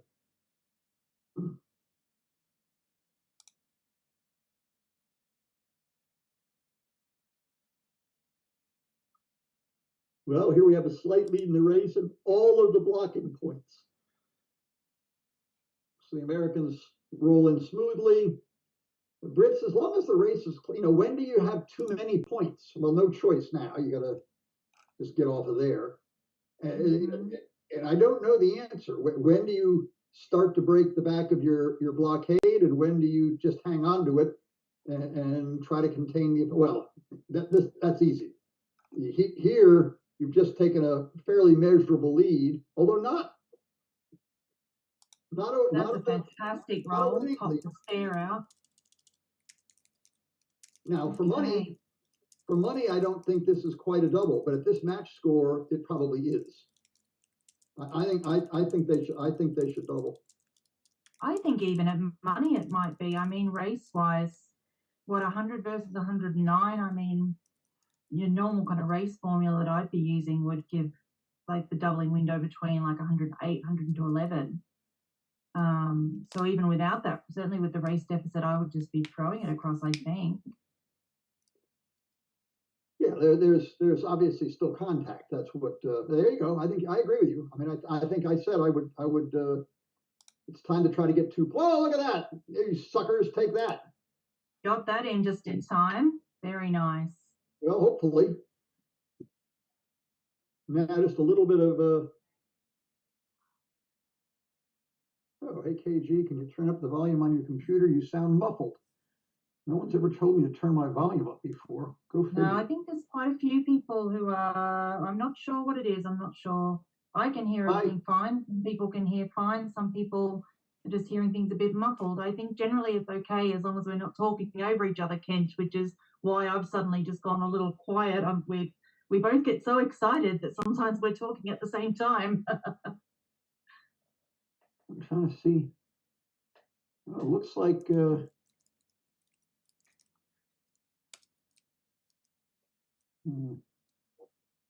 on the screen here it says I'm on full volume. Let me see. I don't think it will be anything to do with you. It will be to do with the stream settings, Kent. So I wouldn't. Yeah. Don't worry. We will make the best with what we have. I hope everyone can hear us okay. All right, 4-3. I think maybe you have to run with 1 now, otherwise you're breaking the board. I would just probably play 20 to 13. Yeah, I guess so. Running with both is a bold play to not get gammon. Yeah, it's just the gammon saving play. They're pretty much giving up on the win unless they roll a big double with that play. Who's this calling me? Hello? Yes.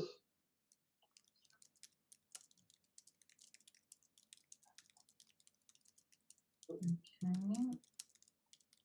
No, Having a really good think about it.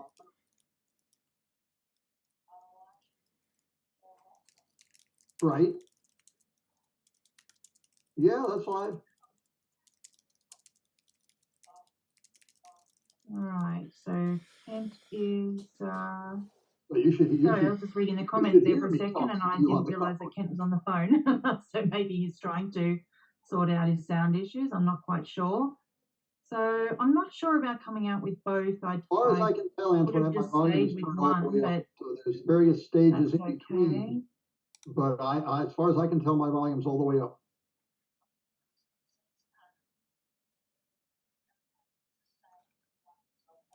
Yeah, it would certainly be soft if we had fancy things like clip on microphones, Bob, but we're just commentating from home here, so I don't have the fancy kit. We deal with what we have. Right, sorry for the distraction. Dear sweet Antoinette Williams was having problems and figured she'd start yelling at me to fix it, but I can't fix it. Ah, yes, she's been vocal in the chat. She's one of the ones who's been having issues. But not much we can do except carry on, Ken, so that's what I'm going to do. It's not my department, so I'll focus on what I can control, which is commentating on the game. That's what I will do. Okay, and in the meantime, the Americans have somehow managed to roll some doubles and get right back in this. Wow. That's crazy. There's a miss. There's a miss. Oh, my goodness. Okay, 2-5 does take one off. Now, any old, all right, now 3-1, 2-1, but not 5-4. All right, very exciting. Now, what's so exciting about 3-away, 4-away is that both sides are within 4. So there's a pretty good chance this is the last game of the match. Double, either side wins a gammon, over with it. So yeah, we could have 3 or 4 or 5 more games. This could also be the last game. you know, so both sides benefit from gammons. You know, a little bit, you know, the trailer a little bit more than the leader, but both sides benefit. And you'll certainly see the trailing side, if they've got a, you know, decent gammon chance, they can spin and win early. But the gammons go both ways. Gammons go both ways. I have consistently, like semi-recently, been getting tripped up quite a lot on three-way cube decisions, because so much of the time, of course, yes, a cubed gammon does get you the match, but you're overshooting the mark. Right. And so, you know, whether it's you cubing or being cubed, you need to devalue your gammons quite a lot and just focus on what are my winning chances. Right. You also, you know, similar to that, if you win an undoubled gammon with 3 to go, you know, your opponent, look at your opponent's score. If you get to Crawford and he's 4 away, he's in a pretty deep hole. You know, Crawford 3 away is not nearly as deep a hole. Mm-hmm. But here he's 4 away. In any event, not so far. Doesn't matter. What have we? They've rolled 6-1 and have they already played it? They must have already played it. They must have already played it. The question is there a more active play? This would be the more active play, or is this play? And they're oh, I like this. There's Kent's play right there. This looks much prettier. So we do have a score update. Duplicating the US. Slotting our point. We're doing all kinds of good things. Just to update with a quick score update. So the US is up 6-3. At this point, we've had 3 matches finished. So we've had 2 match wins for the US and 1 for the UK. And then also 2 PR points for the US and 1 for the UK. So it's all quite close at the moment.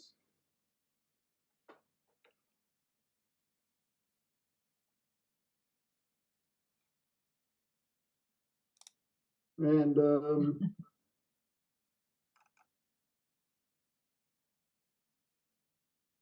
yeah, the Brits made the big pretty play, which I liked. Americans hit back, and now we've got a 3-4 to mess with. And there's just they're torn in 19 directions on how to position these checkers. I won't insult them by calling them blots. Nice advantage to black here, to the US team. This is, you know, you got 6 and 4s to hit in the outfield. You got 5s and 3s to build the 3-point.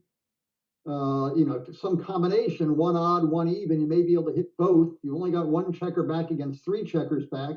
You're 172.5 pips ahead in the race. Certainly, barring any match considerations, this is a big double. And now we got to debate: can we take it or pass it? The fun thing is, they snapped it up. You know what? I think this is exactly to the point that I was just saying. You know, they're cubing at 3 away, and so a lot of their value, you know, a lot of their gammons, you just have to kind of ignore those almost and think, well, what are my winning chances here? And I think they've got significant winning chances, which is why they've snapped it off the table. Yeah, well, what fun! Let's talk. Speaking of last game of the match, either side could get gammon here. Although obviously the threats are much more against the Brits. But here, you know, how many have we hit? Can we hit 2? Can we go nuts? I want to go nuts. I mean, they could hit 2. I might hit and play 24 to 23, just get that extra checker off the 24. You really hate having 3 on that point. Yeah, there's one of the things I say in one of my lectures. If you find yourself with 3 men on the 24 point, don't. Yeah, yeah, death. No 3 men on the 24 point. Yeah. This is sort of pretty, but passive but pretty, and solves the 3 men on the 24 point problem.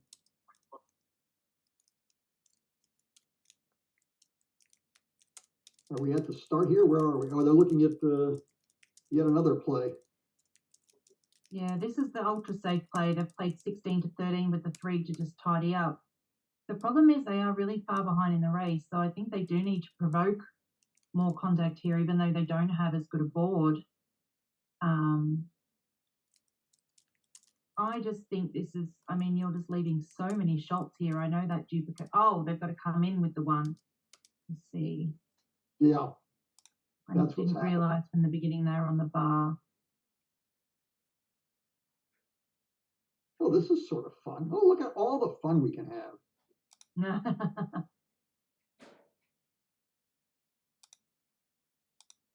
I mean, I think if you don't hit, your opponent's probably going to make the bar, and then you've got 3 checkers stuck behind a broken 6-prime. You're just really sad about it. Well, there's another old thing. They need to mix it up a bit more and hope for to come out on top of the skirmish. The play that's most likely to win is often the one that's also most likely to get you gammoned. But here you're more interested in the, well, if you not just win here, if you want to try to win a gammon, you got to do it aggressively. It's rare. Right. It's rare to win a gammon when your opponent's bearing off against you and you're playing a back game. It could be this. I definitely, the only play I wouldn't be making is 24 to 21. I think that's just way too many attacks. So it's either 16 to 13 or the hit 13 to 10. I think they're all. I would just be playing aggressively here, but that's my style, I think. So whether it's right or not, I'm not sure. Much more fun for the spectators, and that includes us, to not make the safe play, to either make this play or the hit play. You know, both of those are the trying to win, and both of those come with great danger. Oh, we've had another match result come in, so we're now at 6-all, Kent. This is a very close fixture already. So the UK's Jason Pack and Lawrence Powell won both the match and the PR point against Neil Kazaros and Paul Swain. So that's equalised things here in the first round. Oh, look, we something happened. They made the split out to the, or was it what did they do? It looks like they made the split out to the 21 and then rolled 5-3 and are choosing to play it this way. So now they've got this sort of rare bar point holding game. Well, at the same time, oh, get off the ace point if you're going to do this. Well, they did that awfully quickly. If you're banking your chances on this outfield holding game, you don't need all those checkers back on the 24. I guess they're a backstop, but one might do. I really like this play with the 2-1, duplicating ones here to cover the 5. Oh yeah, for sure, for sure. Really nice. They want to get home before the Brits build up their home board. Mm-hmm.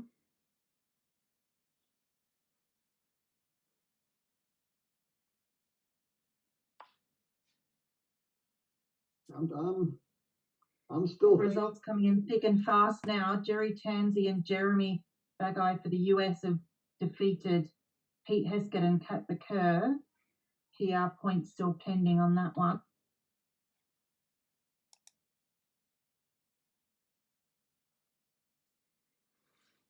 This is just don't play your number kind of rule. You know, white kind of just wants to hold everything. And they forced to come a little further forward than they'd like, but now 5-4, our old friend 5-4 doesn't play too well. No, it's not the one at all. Do you just play both off the 8 here, slot the 4 point? Well, I wish my opponent had split so I could point on him. I mean, what's plan B? Oh, there's a plan B. That's probably prettier than both off the 8 right there by a mile. So if you have to leave a shot, that may be the way to do it. Any other plays, you kind of can't really give up the 13 point, because if you play that 5, you have no 4. So I think this is the play. And the game goes on if you're hit. And you're, oh, look, another stupid 6-3. Yeah. I'd like to take a look at that. That was really interesting. I much preferred the slot in the 4. This is leaving an extra blot. But yeah, I'm going to cover, I guess. The other way. I think this is just so much easier to clean up. Even if you get hit, you got a lot more going on with this. Sure. Meanwhile, this is another really awkward 6-3 to play. They hold everything, but are moving a little too far on their home board. You know, if they could make it, Wow. Well, lots of choices here.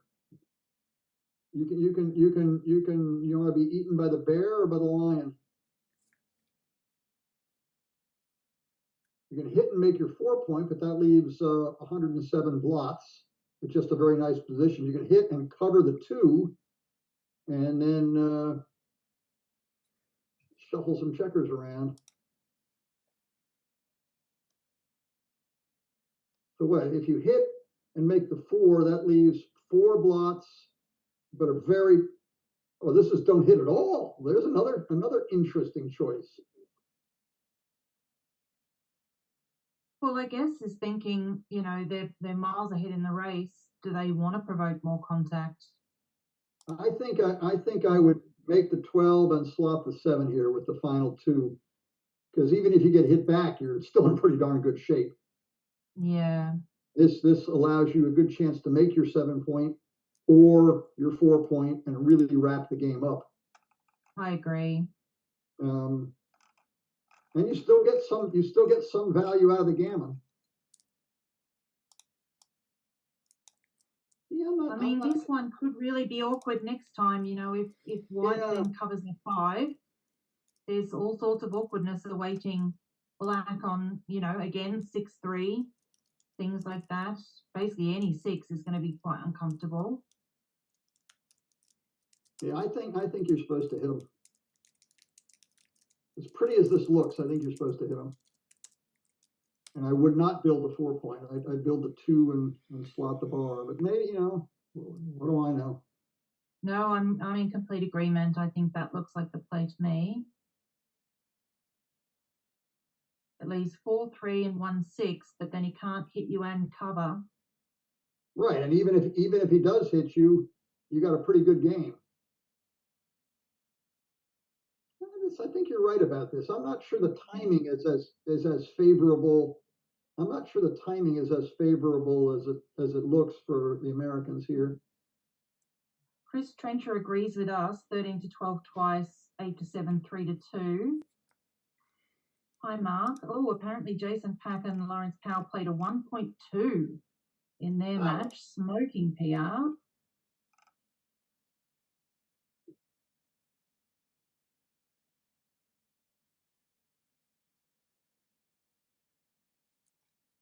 Well, hello, Chris Trencher. Hello, everyone watching. 80 on USBGF and 45 on UKBGF. Make sure to hit like, everybody, if you wouldn't mind. Okay, so this is exactly the problem of making the play. All 6s being awkward is exactly what I unfortunately cursed them with.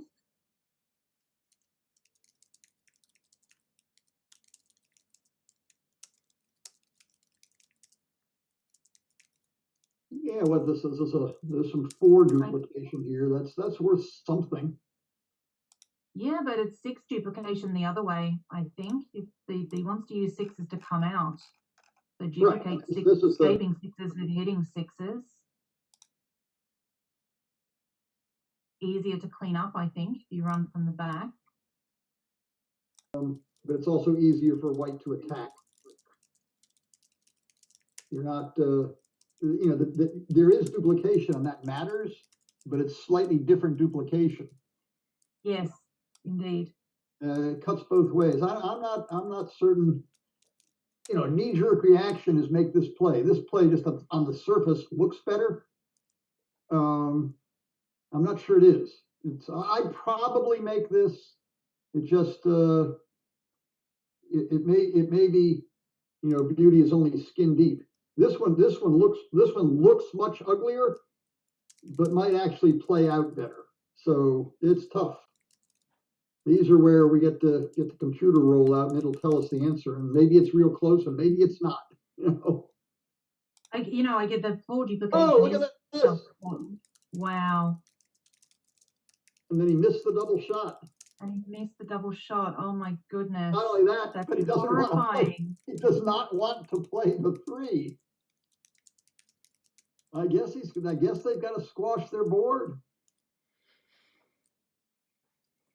All of the 6s for the Brits don't play. They can't, if they roll a 6, they can't cover their home board. They have to play it all in the outfield or none at all if it's boxes. And look at 6-3. 6-3 is a lot of fun. They got to spot the 7 point. Oh my goodness. And, you know, this is what we were talking about earlier as well about these doubles matches playing, like going quite long. I mean, this has been going for a couple of hours now, and our next round starts in less than 20 minutes.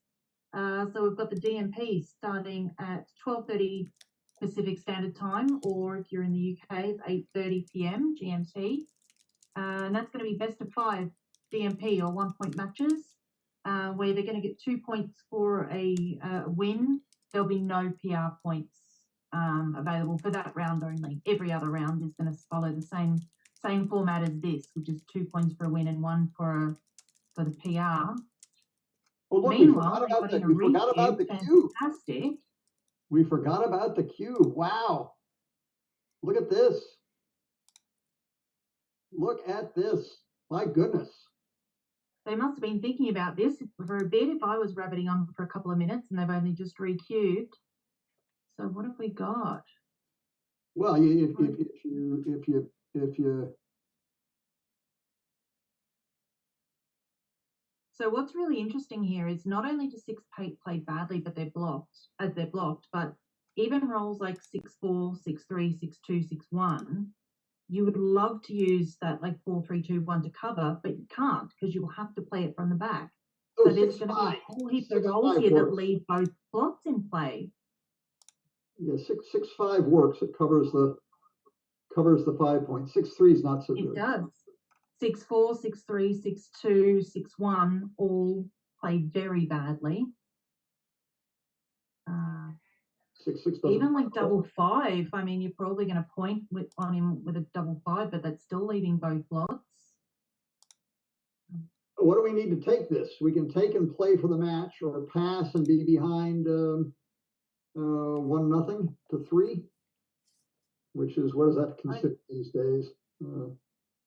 30. Certainly the blot that black has on the 6 is a weakness, and would make me hesitate about taking this. Just hold on to that. Boy, there's a long, in pips, it's a dead even race. I was leaning toward taking that. Yeah, that was so interesting. If anyone we're checking the chat, if anyone is interested in popping that into XG, I'd love to know what the action was there. Right. No, a little bit of a rollout wouldn't take long if you've got a real computer. We don't want to hear XG Mobile. I don't care what XG Mobile says. Not XG Mobile. No. Anyone on a laptop, ideally, yes. And if you've got your laptop, at least punch the double plus. Absolutely. All right, so and that's also a really good point from Tapio is look at their time. They're running really low. I mean, this is probably going to be the last game or the second last game, luckily, but only 1 minute for the US and 3 left for the UK. Is that Tapio Palmroth? Which Tapio have you got there? That's the one, yes. You speak very loudly because he's getting old and may not hear. Ah.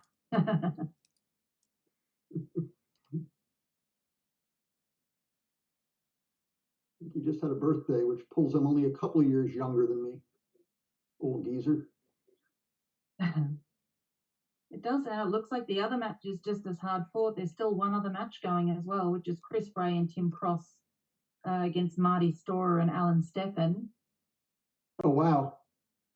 There's some old timers all around. I'm gonna count. Tapio heard enough to say ha ha to your comment, Kent. Yes. Haven't seen Tapio in a whole lot of years, but many fond remembrances. And online, I see him a bunch. Okay, got some interesting prime versus prime action going on here. That's great. You can pop one loose from the anchor. I guess you left that one. Really want to make the 5 points. That's a great roll. Okay. This is time to act. Whole lot of hits. Wow, double hits. Yeah, I think double hit's much better than hit and cover. Absolutely. I think I'm I not double buying hit. that. No. Even if he hits you on the 3, he's still primed. Just double hit. Yes. Yeah. Go for the throat. You want a gammon to finish this off. This too counts as one of the Senkowitz's. Black would be turning the sock inside out if he actually won this, by closing white out somehow. I mean, it's any of these checkers that white is hitting, the place you most want them would be on your 3 point. Who cares if they sending your checker back on from the 3 point might actually be helping your timing. So, you sort of want to kick the legs out from under him here. Interesting. These can be really tricky. You want to try to win a gammon. What do you do? Do you cover the blot and then let him play, or do you double tiger him and see what happens next? It's interesting, and there's also hitting in the outfield as well and sending another checker back. I think the best chance is for white to win. White's playing for a gammon here. There's no mistake about that right now. Very, very difficult to lose this game. And the best way to get the gammon may be to go back and collect even more black checkers and then have black crunch. Yeah, I think they start rolling 6s or Yeah, escaping numbers. First 6 he rolls may cost him. He doesn't want to give up the 21 point. Absolutely. Watch for fun in the future. If white rolls a 2, will he slot his 10 point or not? I was just looking at this. I think hitting on the 3 is probably right here.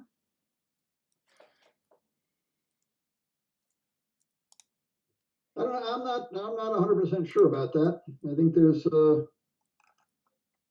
there's still a fair chance that black is either tough choices of giving up his anchor on the 4 or dumping checkers down into his own 1 point or something. This is you kind of got to make some estimates 3 or 4 rolls ahead. You also at this point you don't want to take away the double 5s which black can roll. You don't want to take away his crunching numbers. So this is interesting. And now back if black wants to go nuts and play backgame-ish type stuff, hit and slot the 5. Yes. And he needs his 5 point if he's going to win this. We've just got some intel on that cube from the last game. It was thank you, Mark Dixon, for that. It was actually on ++. It was a no redouble and a take.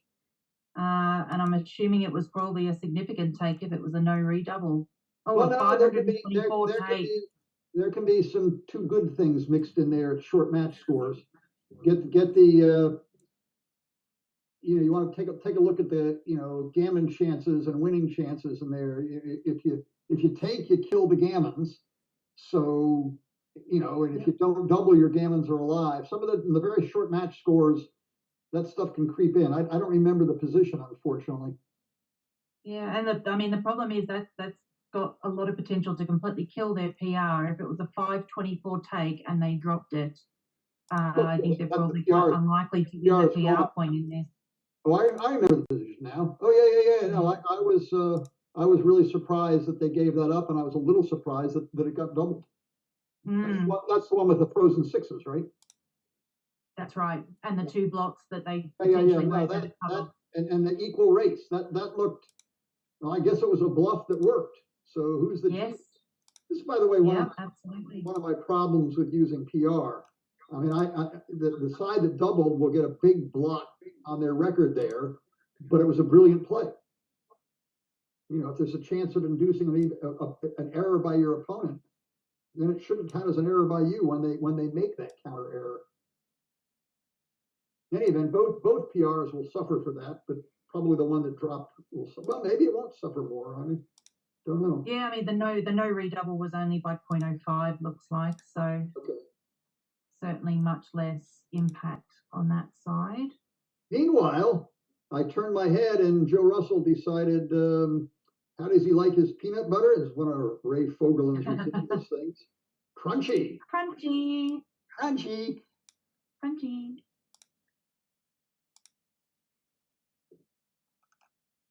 Speaking of online doubles, which you did an hour or two back, saying there weren't that many online doubles tournaments. I remember one recently, the Women's World of Backgammon online mixed doubles.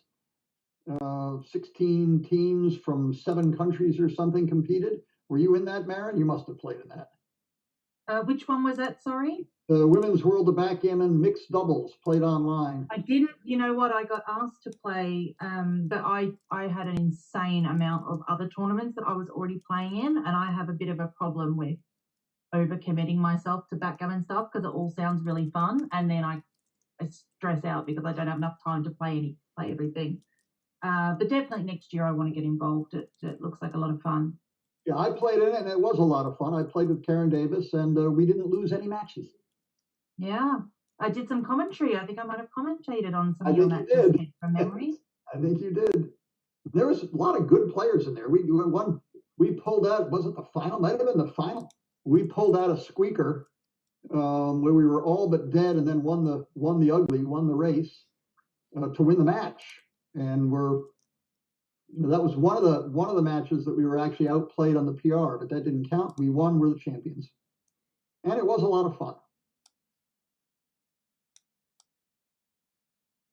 Meanwhile, how's a gammon do for the Brits here?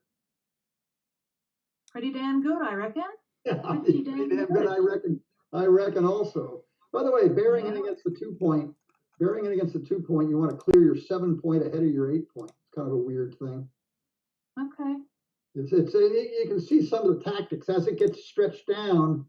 If you're holding your 8 point, you can never leave some of these ugly double shots. If you're holding your 7 point, your 6-5s pop up where you rip checkers off the bar and the 6 and leave double blots, or 5-4 pops up where you do the same darn thing. So they were careful there to clear their 7 ahead of their 8, which is the right play. Now the question is, do you clear the 8 ahead of the 5 ahead of the 6? The answer is probably yes. I think this is the right play. I think this is a little more flexible. The 4s are blocked, so you don't leave a shot there. The other one, your 4s have to be played off the 5 point, and if there's only 2 checkers on the 5 point, that means you're leaving a blot there. Yeah, there are some awkward rolls here. I mean, double 6, double 5 is a shot lever. 4s aren't, double 4 isn't super comfortable because it just creates then a gap on the 5 and 4 point. Double 3 is fine. Okay, that solves the problem. Yeah, I don't think the Americans can run off of this. I think they're going to have to hit something. Maybe two sets of boxes might do it, but there's those frozen. That's the 4s. Uncomfortable one. Okay. Oh, look, they can't split into the gap here. Frozen. Okay, so now we get to try to split into the gap again. Yep. And there's a lot of 2s that are awkward here as well. 4s don't play, 3s are fine, but we just. Yeah, there was a little hiccup there where somebody rolled a good number. Yeah, double 5, that was helpful. Well, ace. Oh no, there's nothing left. Who turned out the lights?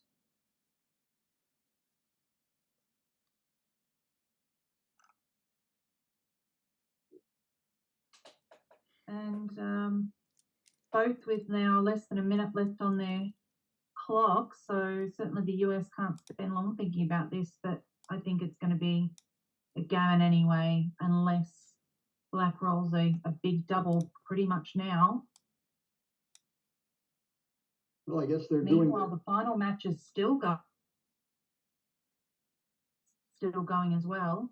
We wait a second or two, we get to see the destroyed PRs. That one game Well, the .05 isn't such a big deal, you said. Yeah, well, I mean, it looks like there might have been an issue in putting that. Actually, there's some discrepancies on what the error actually was, so I'm not 100% sure. But it was certainly a no redouble take, no matter what it was, I think.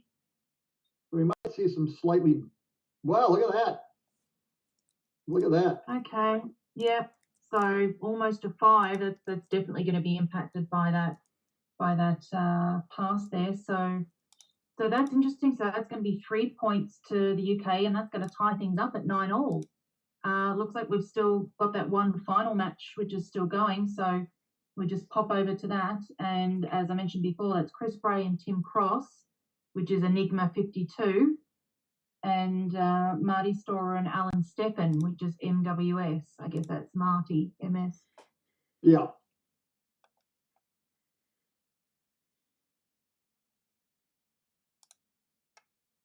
So what do we got here? We've got the leading team. So are we post Crawford? Oh, we're at Crawford. That's what the little CR. We're at Crawford, and this is a shot leaver, 5-2. Joined just at the right time. Oops. You know, this is again. And clean it up. Mm-hmm. And forced to leave. That's you don't want to leave. Both. Yeah, you got to roll that 2 or 3 times more.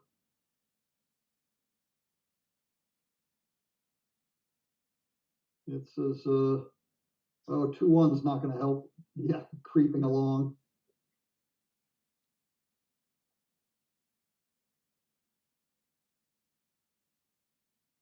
Okay, that wraps that up. So that's going to be at least 2 points for the US. And let's see the PRs. Okay, that's incredibly close. So that may or may not change on XG, but at the moment that's looking like 3 points to the US as well. So that would be 12-9 after the first round, which is super close. I hope the rest of it is this exciting. That's what we like as viewers. All right, what do we got next? DMP best. So I know that we're literally going to be flipping to DMP, I think, pretty much immediately. These players that just finished might take 5 minutes or so, but I imagine that that everyone else who's been waiting will hook straight into the DMP. And I see we've got Andy Darby has joined. He's going to take over for me rooting for the UK players. Hey, Andy. Hi, can you hear me? Loud and clear. Yes, I can hear you. Excellent, excellent. Well, I've been listening to the commentary so far. All very, very good. Excellent. Thank you. Thank you very much. Are you sticking around, Merrin? Do we have a big crowd, or how does this work? No, I'm going to be disappearing and leaving. Oh, yes, because you're staying on. So I'm going to disappear and leave you to it. I'm going to pour myself a nice glass of wine and sit and watch the rest of it. All right. And listen to you, lovely folks. So enjoy. Thanks, everyone who's watching. And I'm on again tomorrow as well. So I'll see you guys then. All right. Bye, Merrin. Thank you. Bye, Merrin. Well done. Well, hello, Andy. I'm ready to go here. I guess they're not ready yet. So what exciting... which match are we doing? Are we doing Julian, Fetterlein and somebody else? Let me look and see what I had a list. I got all kinds of stacks of paper. Oh, Julian Fetterlein and Steve Sachs. So do you know anything about Julian Fetterlein? Oh, wow. Oh, I know a lot about Julian Fetterlein, yeah. So I was his first ever student. Oh, they're off already. All right, so this is P in best of 5. So the first one to win 3 wins. Okay. I guess. And we got a minute and a half a game. This is going to be quick. Oh, wow. Okay. So it's almost like speed. Well, it's only one game, but a minute and a half's not, you can't go into any long things. Oh. I don't know what. I'm guessing they're going to get all the cube action correct, yeah? Yeah. Get rid of that pesky doubling cube. We had, 30, 40 years ago, Bill Roberti and I ran for 15 or 18 years, we ran bunch of great big tournaments. So we called the World Cup. They were running first Washington, D.C., then, well, actually first Boston and then Dallas, Texas.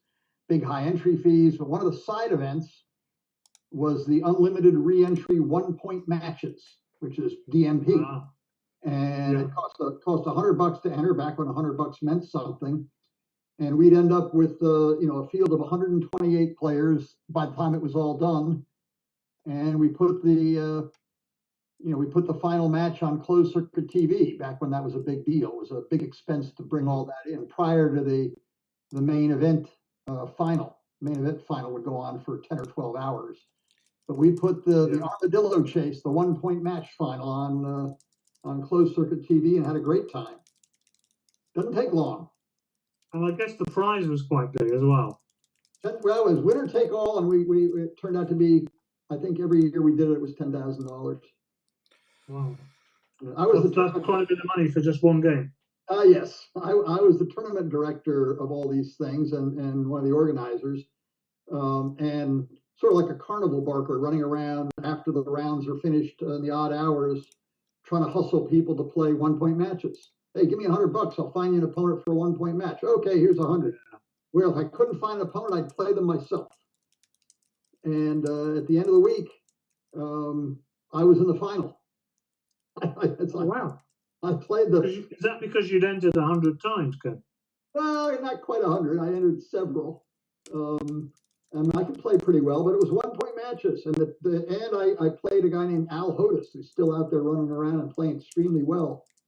We had a stuffed armadillo for the winner, along with all the cash. Bill and I wanted to, this was in Texas, armadillos on the highway. Why is it an armadillo, Ken? It's looks like a little prehistoric animal. Why? Oh, because they're all over the highways in Texas, and you're driving around to run over them. So we called it the Armadillo Chase. It's a small target you're always running after. 1-point matches. We thought it was a little bit. Okay. Naughty. I reckon they're going to move some checkers in a minute. Well, they're thinking about it. And the trick here is you're playing to win. You don't try to get gammoned, but you don't care if you get gammoned. And Exactly. Very contrary to normal backgammon. All of our brains are wired to be cautious about getting gammon, but often the best play to win the game is the play that's also most likely to get you gammon. So it'll be interesting. I always something's gone wrong. Well, I always look at 1-pointers as how fast can I run? Because quite often just running is going to be a good play. Well, yeah, the simplest solution is the most likely, and that's running. I mean, you can win the game by running easily. By the same token, if you're behind in the race, you may want to be, playing positionally and trying to cloud the issue and find other ways to win.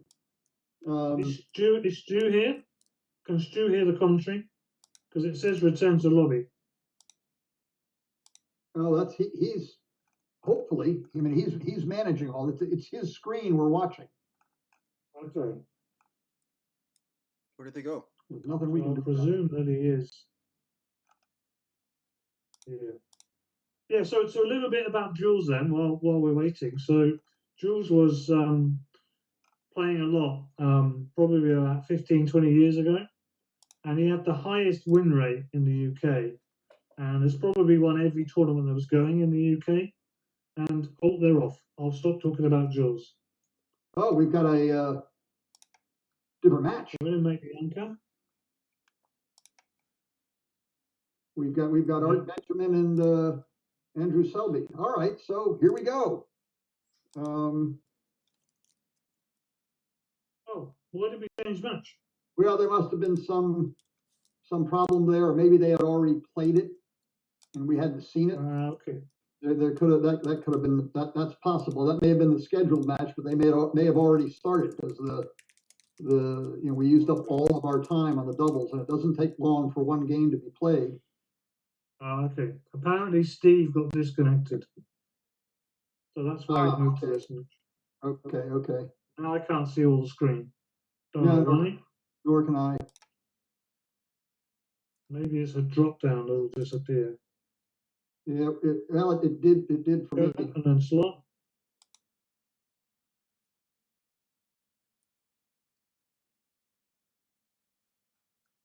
Yeah, this is going to be fast, isn't it? Yeah, it is. I'm not sure with no good 5 here, you shouldn't. Oops. What just happened here? I don't know. I think Stu has switched it to the American side. Oh, we're upside down now. So now we're looking at the other side. We're looking at our side of the board. Oh, I see. Mr. Selby is just doing a run job. Yeah, I think in the past the Americans were always on the First bottom. 5. Would you stay back here, Ken? Well, it's just all happening very quickly, isn't it? It does. We're not going to have much chance to think. Here the question was, is that back checker doing more good in the back or not? Exactly, yeah. I always think when you've got the bar point versus the midpoint, that's where most of your contact is going to happen. And you need to be building your board and not getting blitzed yourself. Yeah, I think we got some herky-jerky action on we have stream or on something. Oh, look at this. He's almost obliged to hit here, isn't he? Well, he can't. He's one extra shot. He's obliged to leave a blot. He chose not to hit. He couldn't play behind him to the ace point because to get to the ace point, he had to hit first because the ace was blocked. He had to play 6 then 1. All right, 4-2. You wanna build the bar point? Boy, we got it's over before it started. Now you have to hit again. Yeah, once again, you can't play behind him because you can't play the ace first. So hit. Yeah, I guess that's keep the ace over there. Cover if you can. I said cover if you can. It might be right to take. We can't cover. He's going to point on it. Yeah, he couldn't cover. It's not 100% clear to me that it was right to make the ace point there, but didn't matter. This looks like a win for the Brits. Oh, we've lost our flags.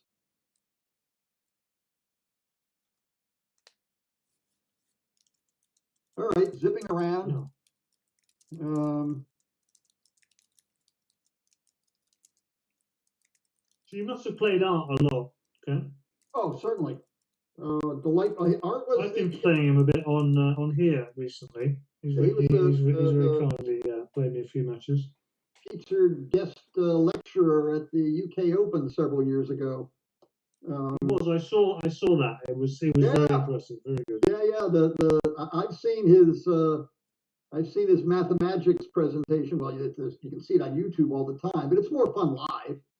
And I've seen him do it several times, and I don't get tired of it. I like the guy, but I like the guy a lot. But he enjoys it a bunch. He's a great showman.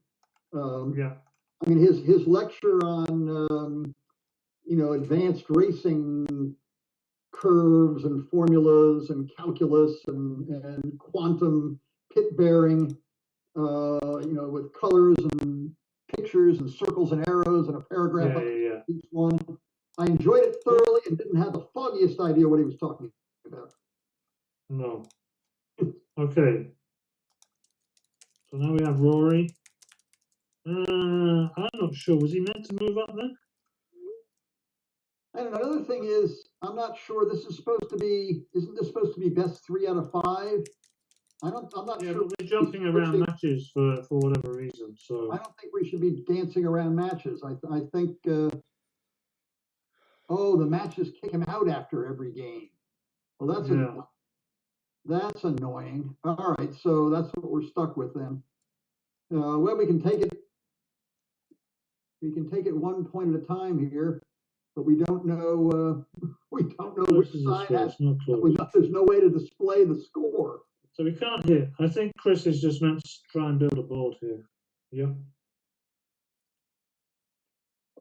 Yeah, if he can't hit and potential shot and stay back. So I would play this. I would play this play. Oh no, we're jumping out again. Where are we going? Oh my goodness.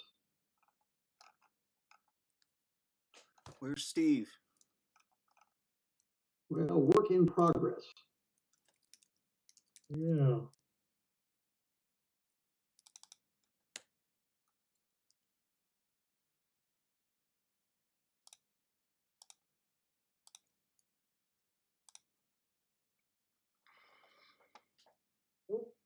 We're back to Selby and Art Benjamin. Yeah, I don't know. Well, let's take. That's a 7-point Andrew. All right, we swap playing again. Yeah, I think one thing he's trying to consistently do is have the Americans on the bottom of the screen and the Brits on the top. Yeah, that's fair enough. That's fine. At least we know which side it is without knowing the players. Is there 2 left to play? Uh, To the 8. Yeah. I've lost. It? Oh, it's all zipping right by. Oh, yeah, there's another message that the. Well played, 6. Oh, now he can run out. He can run out here. I think that might be. He's going to be ahead in the race, isn't he? Okay. Well, he's got a very strong position, even if he doesn't run out. The question is, is it possible that Art can counter prime him, or he gets stuck back there? Now run out. Yeah. Sure. I mean, he's got Exactly. a Here we go. I made a 2-point. Yeah, I guess. I mean, it's he's got to win by counter priming. So, oh, that's interesting. He's trying to back up and get some sort of anchor and try to win that way. Wow. Okay. Well, that was fun. Okay, do you switch to the blitz now? You can switch to a blitz here. Well, I don't know. Both sides are trying to win the timing battle somehow. I think they got a 9. Loads of time, haven't they? They've got a 9-second lag plus over a minute to play with. They may be playing too fast. Right. It feels like it. Right or wrong? Yes, that's going to be right. Yeah, right or wrong. I think Art got what he was looking for. So he's got a 3-point game with a phantom 2-point to go with it. Now it's just a 3-point game. Boy, it's zipping by fast. Wow. Okay. We're not even seeing the key rolls. It just skips ahead.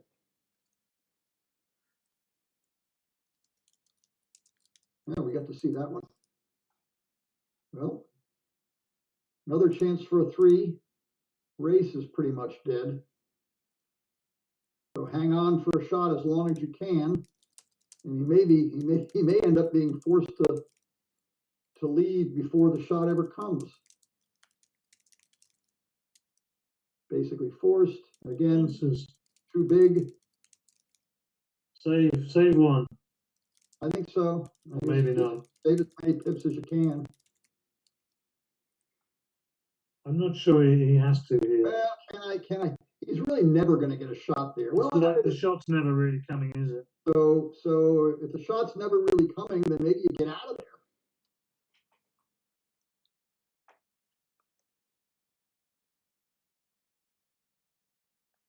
I finally ended up staying put and saving. It's difficult either way. Again, there's 0 shot now. I'm not certain he's not. If you roll 6, 6, 5, so I would clear the 6 here. Yeah.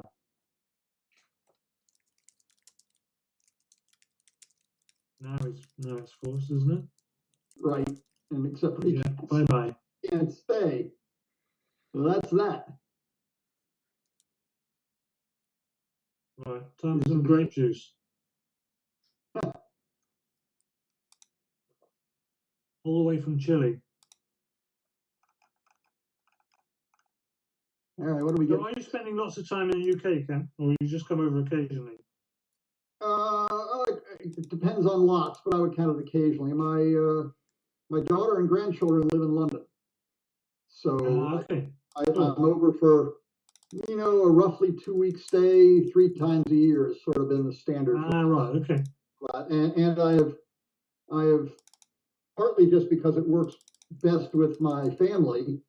but slightly because of the the UK backgammon schedule. I've been okay, I can understand that. I think I've been to three. I think I've been out to Leamington Spa 3 times for the UK Open. And last year I was in January and discovered what a delightful climate and time I could have in Brighton. So yes, I remember you being in Brighton. I went to the breezy Brighton. Wow, what a sequence! Yes, indeed. Oh well, let's. Oh no, it's gone good again. No, this has got some legs now. This has got some legs. It felt like it might be over. Well, no question about breaking boards here. Still, it's hard to put it. It's hard to put it all back together again. No, I think. No, does he hit? There's an interesting question. He shouldn't hit off the ace. I mean, it's not wrong. Does he play 4? Does he play 4 to 2? No. In fact, can he split? Can he even split here? He might. I don't think that's the right idea. I don't think it is either. I think he wanted to fill in his prime, like this. It's not inconceivable that the double tiger was right with that 2-1 to slot both the points in the middle. I mean, he's still got to build. Maybe he should hit here. Yeah. Play 6 to 5 and 6 to 1. Yes, the nifty shifty. Even if he shouldn't do it, it's much more fun. It's amazing how long. Is right. How's the race? The race is terrible. I'll bet the nifty shifty is right. There we go. And by the way, he should hit again. I like the phrase "nifty shifty." That's pretty cool. May well be right to hit it again. I mean, It's 4-3. He can't hit again. He can't hit with an ace. He does have to cover. Wow. I just play this. I just play set. I wouldn't do this. Well, no. This gives you the most coverage. There are more. There are no disasters, but then there's Well, I would see this as I'm going to hit from the. Okay. I personally think he was meant to let him just come round and then try and hit him. He's not. Oh, now he's almost dead. No hit. Yeah. No hit. Still got a couple of shots at him. And if you get in, you may have a couple more. It's safe. Just safe for 2 to 1. Yeah. Now beware. The dice lead the shot is what's right here. Is that it played? Right, it is. Now it is. Wow. Can he break the 4? I think he breaks the 4, doesn't he, to give himself a 4? He doesn't need a board. Steve should slot, which he did. Now, oh! Well, that 4's okay. Yep. Now it's a couple of double sixes away. So we don't even know which match this is, do we? Is it match 1? Is it match 2? We have no idea. Okay. And I'm not sure. There'd need to be a scorekeeper putting in the chat what's happening. Well, maybe somebody can do that. I don't know. Oops, wait a minute. Are we not dead yet? 2, 4, 5, 6, 7. Not dead yet. Dead. We're dead now. Yep, dead now.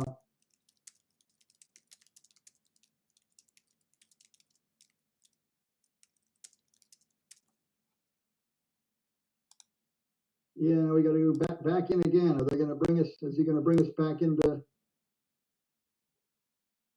Yeah, I presume he is. So we're going to know when it's over when we switch. When we switch. Yeah.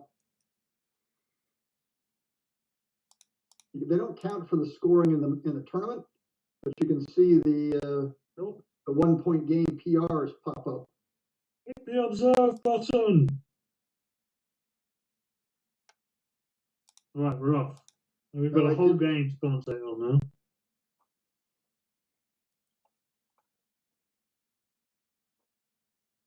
Oh, which one? Must be. Well, that one's much more fun. I don't know if it was right or if 11 to 10. 6-3 seems reasonable. You can hit or make the 5, which is correct. Yeah, he grabbed the 4 so quickly. I'm not 100% sure he grabbed the right checker quickly. I mean, it's there were lots of possibilities, but it's all behind us now. Make this, maybe slot your own 4 or slot your own 7. But I sort of like slotting. Only 1 to go. This is moving too fast. Oh dear. That'll be a blitz in and make 2 points. Yeah. 7 point. Pretty much forced. He certainly has to do it. Blocking the outfield is almost inconsequential. Now, in and out, you want to get one of those 4 back checkers out into the outfield. Still got a 5 to play, isn't he? Yeah, and where to put it? That's probably the point you most want. Now cover that and you can make it and enter the 22 to escape. Yeah, exactly. Maybe Jules is meant to hit now. I think you're right. Plan B is to. I think I would hit. Yeah, I think you're right. Well done. And out. And out. So build a board, Mr. Fetterlein. Build a board. So the question is with a 2. He might not want to stay back there in the 24 points. So I'd like to stay there till the end of the game personally. I don't see why I'd be moving forward. I think when you have a 5 and a 1 or a 5 and a 2, well, okay. No, he's trying to move forward. He's trying to win this in the outfield. He's trying to win it as a holding game, and he's got to bring his checkers forward to do that. I think the problem here is, generally speaking, you may be absolutely right. In this specific position, he's too far forward. So if he stays all the way back, then he has to give up his 5 point, and then his board crunches on the other side, and he's stuck back on the 24. Well, I'm not. But I don't know. You might be right, but I'd you got an anchor on the 20 point. I just think in 1 point games in DMP, if you've got the ace point, you're there to the end.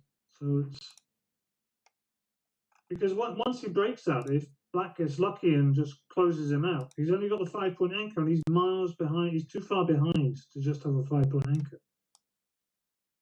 Well, we'll see. We'll see. Well, they've gone round and round once or twice, but it's. See, you see, if he broke to the 2, should he not be playing 24-20 here? But that doesn't feel right. Now he's switching to breaking the 5. Yeah, he didn't have much. Did he not? He could have played off the 24 to the same point, could he not? Yeah, he could have played 8 to 2 as opposed to 6 to 2. He could have. But anyway. Yeah, it turns out the timing worked out much better than it might have, except for this is a great shot. He's thinking about not hitting, is he? No. He is thinking about not hitting. I don't quite get Why that. not? Would you have hit Heskett? I would have hit. Oh, yes, I would have. But well, we'll see. Ooh, I like that. Just go straight at him. Try to build the prime. Plan B, step back and wait. This is probably right. The other one looked pretty. Well, I prefer this. I think we just wait for the black checker to pop out and then take him out, or roll something good that's going to make the 4 point. Yeah, the big thing here is the blacks. He's playing for black's position to squash, and it went the wrong way. That's a bit unlucky. That's very unlucky. Because he was winning the timing battle there.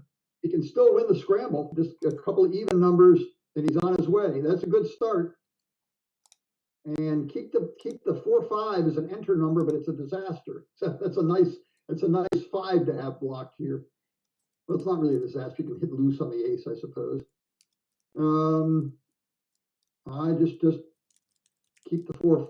I think, good grief, it all goes too fast to even see. Okay, 2s and 4s. No. Get in and try to contain him. It's time to get in. Good contain. Oh, he's rolled full right forward. Now oh, nice shot. Perfect shot.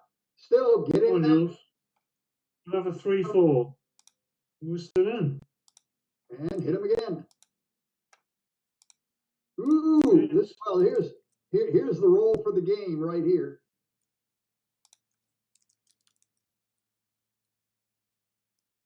No chances.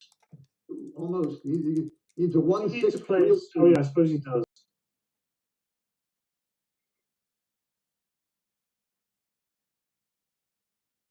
Wow, that something went half. Yeah, something very fast. Skipped ahead. Well, you need boxes first or second time up. Yeah, there's some herky-jerky streaming going on here.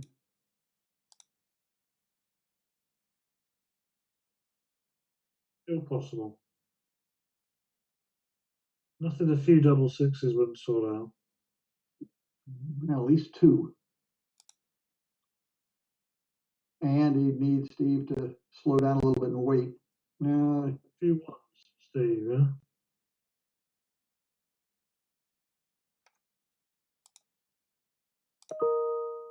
Well, that's not a bad double to roll. So you got 8 checkers left. After this, there'll be 7, I think. Yeah, it said one ace left. 8. All right. Need a big doubles. Oh, boo. Oops, wrong side got the doubles, so that's the end of that. Right. Hey, look, it's they don't count, but old Jules is putting in, very, very low PRs. Yeah. Steve's not doing bad. Jules's PRs have been, below 1.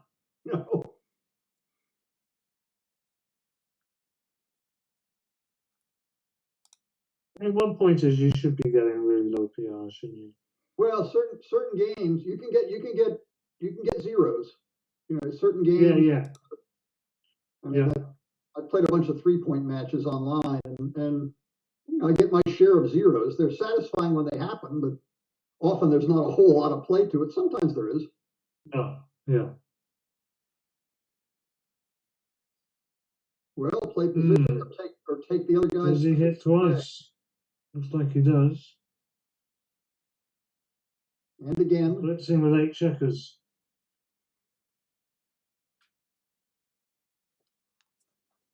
And I think now step up. Now we attack. No, Jules can attack. For sure attack. Counter blitz. There's no real choice.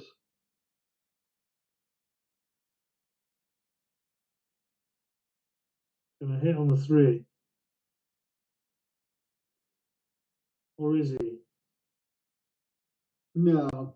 He's he could have played 13 to 11 twice, but maybe this was right. It's all they're not.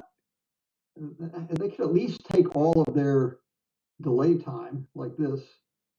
Yeah, I know. Yeah. I think he has to hit.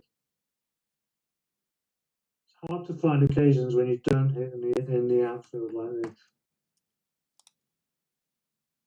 Well, he may never play again, but I think he's got to keep trying to go forward. I think you're absolutely right. And he can't come in with a 4. Can't come in with a 4 because he has no 1. So and he's not going to bust up. So he comes in with a 1. Maybe he is meant to do that because then he's got no real 4. He's got a 4-point board. Is he behind? No, he's ahead. Got a 4-point board. That's his whole thing. In with a 1, okay. 4. That's what he's going to do. Yeah, as long as he wants. I think this is wrong. I'm surprised. Yeah. Well, it's looking wrong now. No, I agree because when you've got the 4-point board, it's like you've got it forever, haven't you? And all you're ever going to do is remake a 4-point board when you do that. Yeah, no, I think that was silly. And watch his Watch his PR at the end of this. That's gonna that may knock it out of the park. All right, or I could be wrong. We could be wrong. Could be. And the game's far from over. In and cover the ace.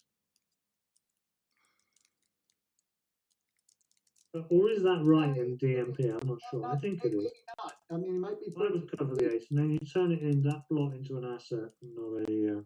Yeah, there's also building a blockade in the outfield and watching Steve crunch is a big deal. Well, he covered the ace. I'm not convinced on that one either. Okay. Is this all to play? The 6-2 because you just run out. Okay. It's Wow. well, he's getting what he wanted without having to use that, to use spares. This looks like, yeah, I like that play. Yeah, we've got this satellite delay on the movement of the checkers, don't we? Makes for entertaining commentary. Yeah. Presumably, he should run to the 6, and we haven't seen him. Right. Don't see a good option, and now we've run out of time. We've run out of 6s. Yeah. Okay. Look, the anchor. The anchor back on the 23 point is still valuable, and he's running out of 3s. Does he come off the 21 here? I think so. I think I would. Yeah, I do too. Yeah. The problem here, well, it depends. Well, we can hit and make the 4. So the question is, should he hit? He's ahead in the race, and his opponent has a 5-point board, and I'm fairly certain he's not meant to leave any plots. Yeah, if he doesn't, show us, Jules, show us how you're going to play this if you don't hit. I think he just cleans it up and doesn't hit. What's the danger? I wouldn't hit. I think you're right.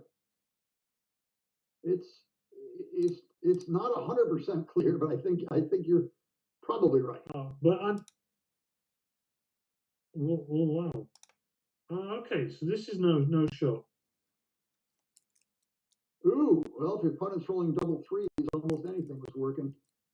You still got to be careful. Yeah, but he left no shot. That was that's what was working.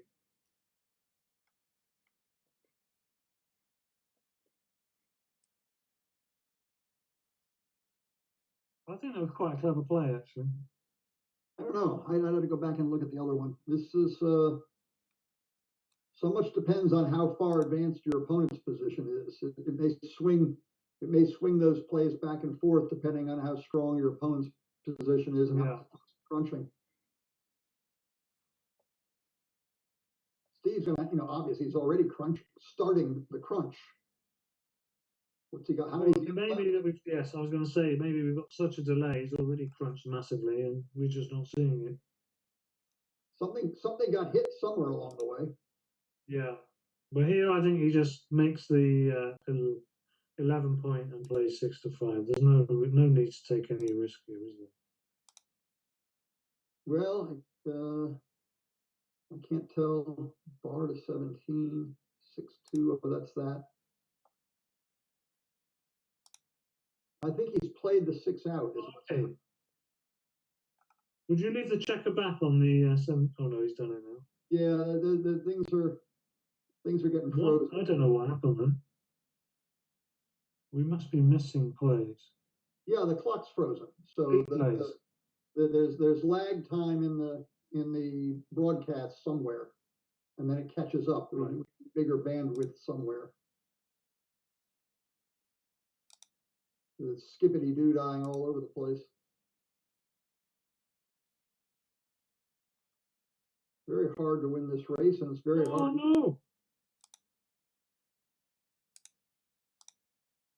Oh, it wasn't a 4 shot. Okay. No.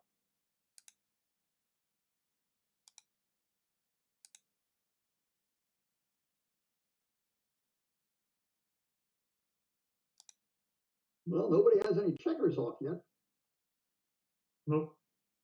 So you know, getting a shot and hitting it still a viable option, and I don't see. It is. This is basically fourth. Containing it might not be too easy, but Hit them and then outrun them. But you got to get the shot early.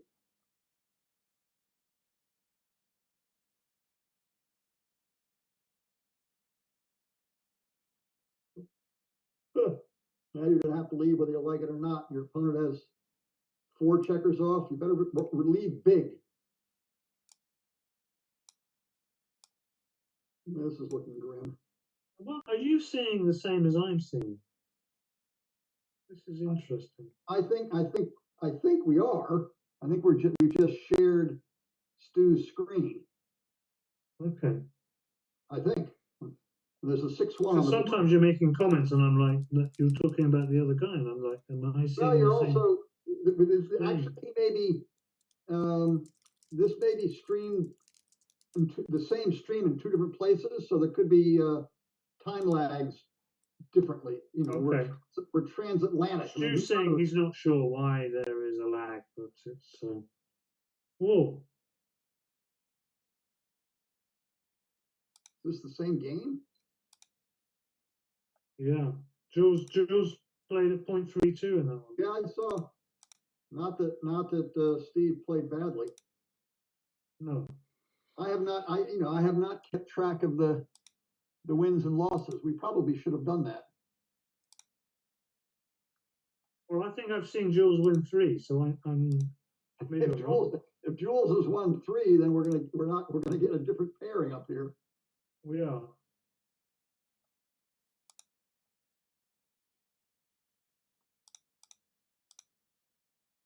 They don't have to play all 5, do they? I don't think so. I think they play until someone wins 3.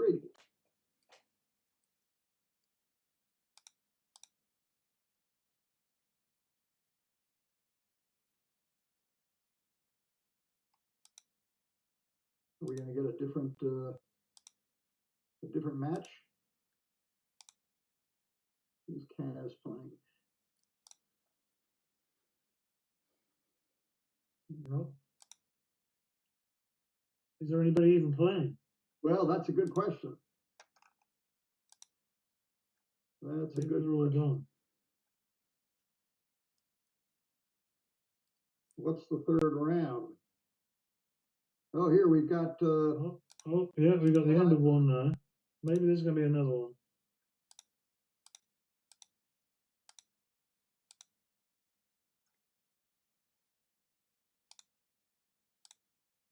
What's Kit versus who?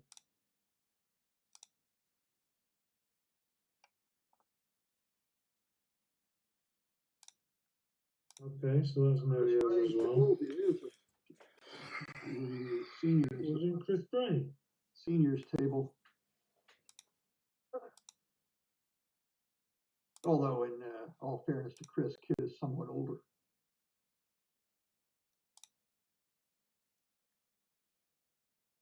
Chris is only 32. He paid me to say that. Yeah. Oh, we've got it. We've got one. We've got one. Oh, this is fun. Okay. Who's Connor? No Joe Russell. I don't know. It's Connor behind the same. Okay, so Connor wants to try and build some board here, I think. The irony is, I don't think he's meant to come off 13 here. I think he's meant to play 8-2 and 5-3. But that then gives Black the chance to. Oh, yeah, there was a hit there. If he'd come off, he would have come off with both. He can only come off with one because he's got a 5-4. Right. No, I was saying last turn, if Connor had played 6-2 off the midpoint, he might have been leaving a blot there. Oh yeah. We've still got. That's interesting because maybe Joe could have left the 4-point anchor then because we've got such a strong board now with 2 blocks and the race is really close. Because now he's got a chance of breaking, you see. We've got lag again.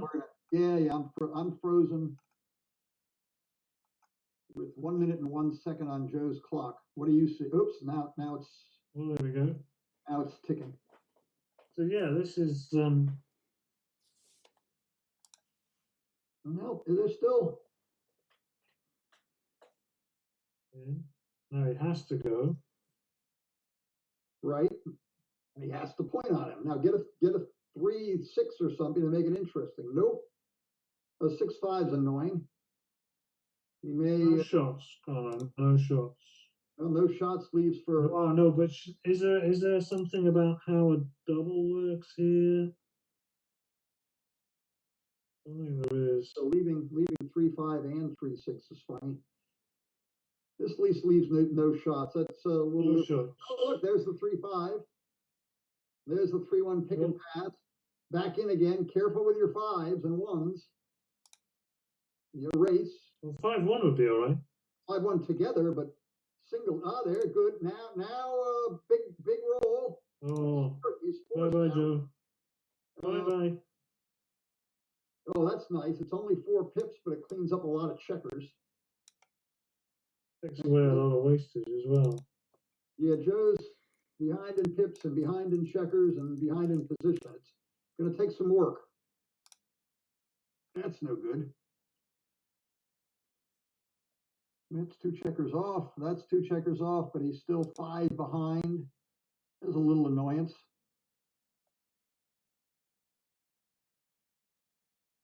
4 behind, 6 behind. Better start now. Okay. That must be it. Surely. Not legally. Well, it's not. Do it. It's not. He can do it. Needs doubles, tiny. Oops, it was not tiny. It was not doubles.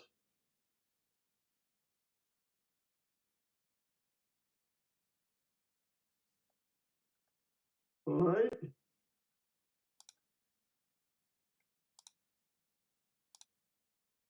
It's a bit of a, mystery matches. We don't know what's Back happening. onto. Oh, Oh, the screen will swap over. There we go. Oh, just at the point that he hits the double 5. What? Can that be right?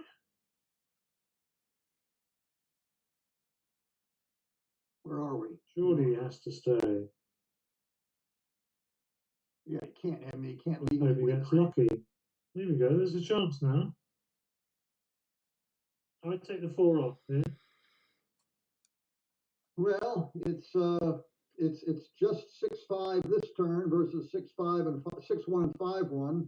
But you get over. It's the double jeopardy thing. Do you take the immediate fewest shots, but Yeah. hit it again, or do you There, leave both shots? there was an article written many years ago by what's his name? Phil Simborg. Okay. Covered exactly that scenario about whether you could play 6-4 off, and provided you can play a 4 safely next time, you can take off with the 4. That was the conclusion.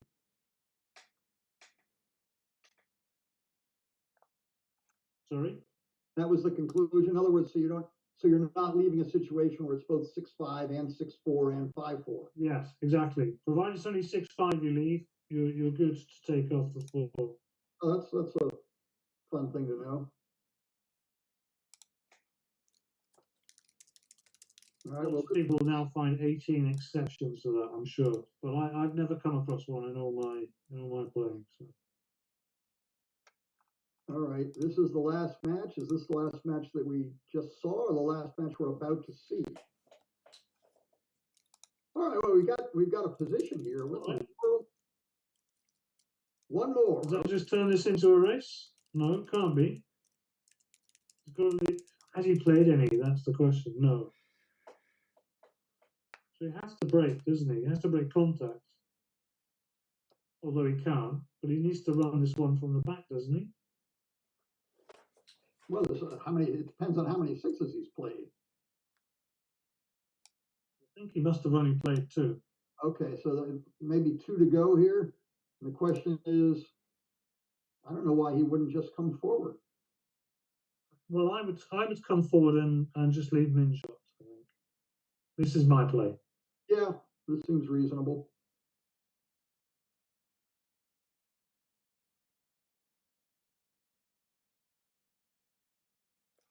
Well, it's funny, you see all those blots over there, but it's still a 3-point board. Yeah. If you're hitting, that's the way to do it. There's a little bit, oh my goodness. Oh, cleanup operation. 3 in the air. Yeah, well, oh. Okay, now, that's it, just. Blitz. I don't know, like, it might be right to play the positional game. You gotta play it to the end Really? either way. If you're trying to win a gammon, certainly, it's not all clear, that's why he's. No, I think you have to go forward. When there's 3 in the air, you want them to come in high on the board, I think. Well, that's also that point, the squeeze the toothpaste tube theory. Yeah. You flatten it on the bottom and push them toward the Now front. I would play to the 10 and 6 to 5. I wouldn't pick up the 4th checker. I'm with you. Yes. Well, now point. Again, make the forward point so Yeah, as to come in forward. This is Don't let him anchor. 14-4. Stop the anchor. maybe. It depends on how close to home he is. You know, the closer to home he is, the more he just wants to get him in and then play behind him.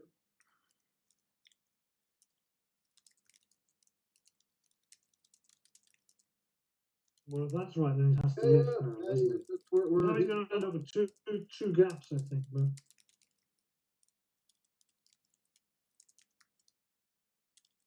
well, maybe we're. we can't do anything special here. I wouldn't leave the double 4. Well, the question is, does he have three? Does he hit him? Well, if we're hitting him now, we should have been hitting him before, surely. Maybe. I mean, lots depends on where the black checkers are. I mean, this is awkward, as you can see. This is awkward getting home. So it may, maybe hitting was a better idea, but he can still do it. I think he's going to roll 4s. This is okay. This is the Phantom 4-3 game. You really want to Exactly.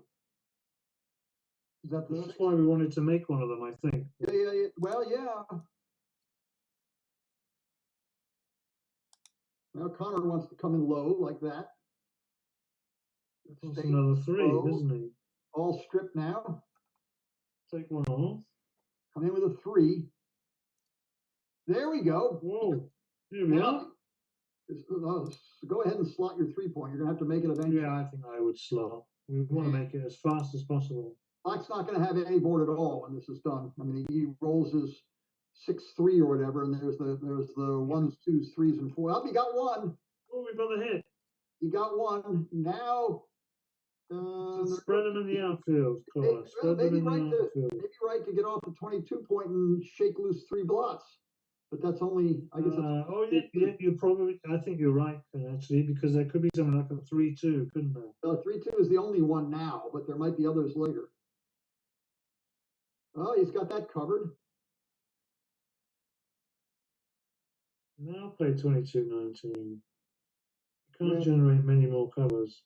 He's guarding against double 2s, I guess. Oh, that's a hit. A cover, and then off the 22-point. Yeah. To the wherever it goes. He's left to play. Is it 2 or 1? Whoa! Oh, that was blocked. That was blocked.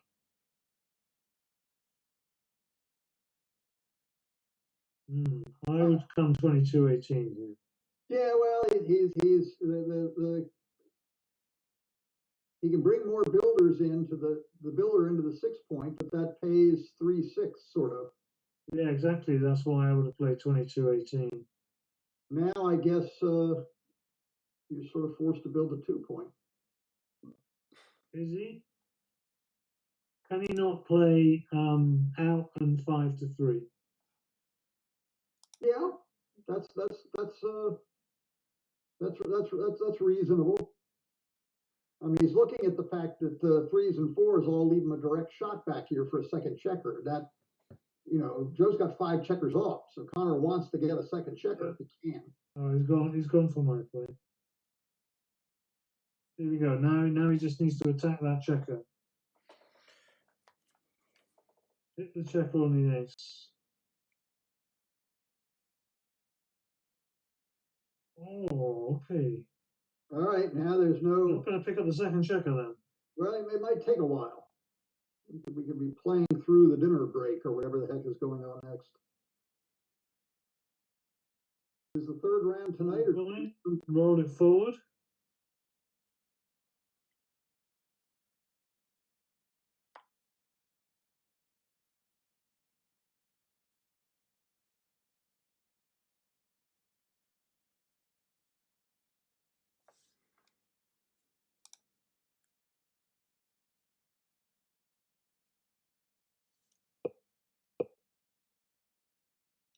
Hello? What happened? Yeah, what do we got? Ooh. Oh, is there a shot coming? No. And danced again. It's Oh, okay. That's kind of it good. was in deep doo-doo. Now it's close again. Close-ish, not anymore. Not now. Not anymore. All right. It's Another one done. Well, that's two we've seen Connor win. Does that mean Connor's won or?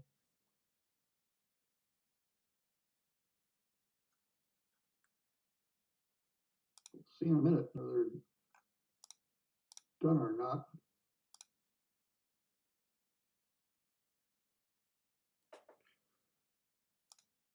Okay. Well, the screen's going to switch. Over to There we go. Kit and Chris. Oh, so it's just turned it into a running race. Huh, that's no fun. So they're both going to try and build a pyramid.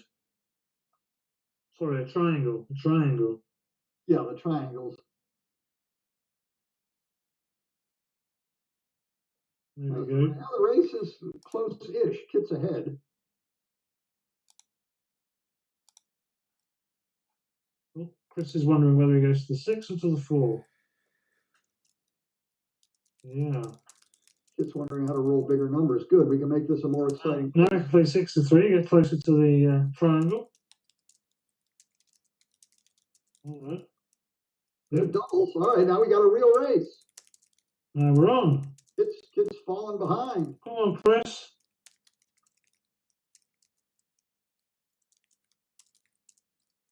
It's nip and tuck. 5-4 is pretty big. I accept. 4-1, I roll over.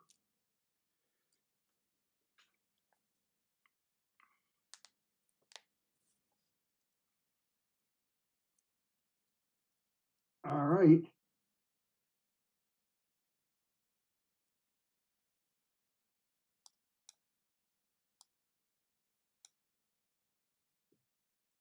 How close is this now? It looks like Chris is winning. Oh, it's still. Oh, definitely winning now. He's rolled a double 4. He's only one. Oh, Kit rolls back. Okay, it's even in checkers. And mind the gap. Yeah, mind the gap. And small. It's still anybody's game. It is. They both keep rolling 4s. Yeah. There we go. 2 to 1. 7 pips. We take 7 pips. Oh, that's huge. Was that allowed? Was that allowed at this point in the game? Now we basically have a 3-roll position with. Oh no! Oh no! Went to the whip. Went to the whip. Oh, there was a 5-5 over there for Chris. Have we done it? They're done. I think they're done because I saw Kit say thanks for the match. Very exciting. Look at that. They got this tiny little PR. So are we going back to? He's found another match. I don't think so. No, I think he's saying we're done now. So I think is that you? I think you're done now as well, aren't you, Ken? You've done, No, I'm done for today. I just get to watch. 2 hours, yeah, or two lots. 2 lots. So what? It was great listening to you in the singles, by the way. Some really insightful stuff in there. Thank you. Really good. All right. Oh, we get the score sheet. We can see. First, we have to interpret it. Oh yeah. So the US. I'm a bit confused by that. How do we know? Are the UK now winning 6? No, they can't be winning 16-10. I guess we're 25 to 22. Oh, there are we? it is. There it is. Yes, yes, yes. Yeah, go UK. Excellent. Oh, I had it in my head that the doubles scores were backwards. So the US was ahead. I somehow had in my head the UK was ahead. So the Okay. US won the doubles, and the UK. But I don't know how are they scoring? How are they? Well, they get a point for PR, don't they? If they win the PR, they get a point for that. I thought they said in DMP there was no point for PR. No, there isn't. There isn't. So DMP is just who won. Right. No, and the doubles, well, there was a point. So UK won 16 of the DMPs. 14, 8 to 5. Yeah. 16 to 10 out of 28 total. There's one's missing. Is it? Yeah, look, it looks like for some. Oh yeah, Kit and Chris. Right, not done. I see now. Well, there we go. So it's close now. Look at that. Wow. UK 25, US 24. Can they make it closer? Is there an odd number floating around so it can't be tied? I guess so. Yeah, there were seven doubles matches, and you only get 1 point. You can't. It's as close as we can. It's as close as we can be. Well, that's very exciting. Now, what's amazing? SpeedGammon is going to depend. Like our double match point was difficult with the streaming and the speed. Yeah. SpeedGammon's probably not going to work. Borderline impossible. Hi, Alex. Hello. How are you? Hey, Alex. Nice to see you. So where do I go to be a spectator? Do I just close down myself and I'm automatically spectating? I assume so. Go to the Zoom. Go to the YouTube. Let's see if I host to stop your video. Well, I guess that takes. Disappeared. I disappeared. Now is he gonna stop my audio too, and then I'm done, or do I have to go out and come back? How did you join, Ken? Did you join on Zoom? I joined on Zoom. I joined on Zoom long ago. I think.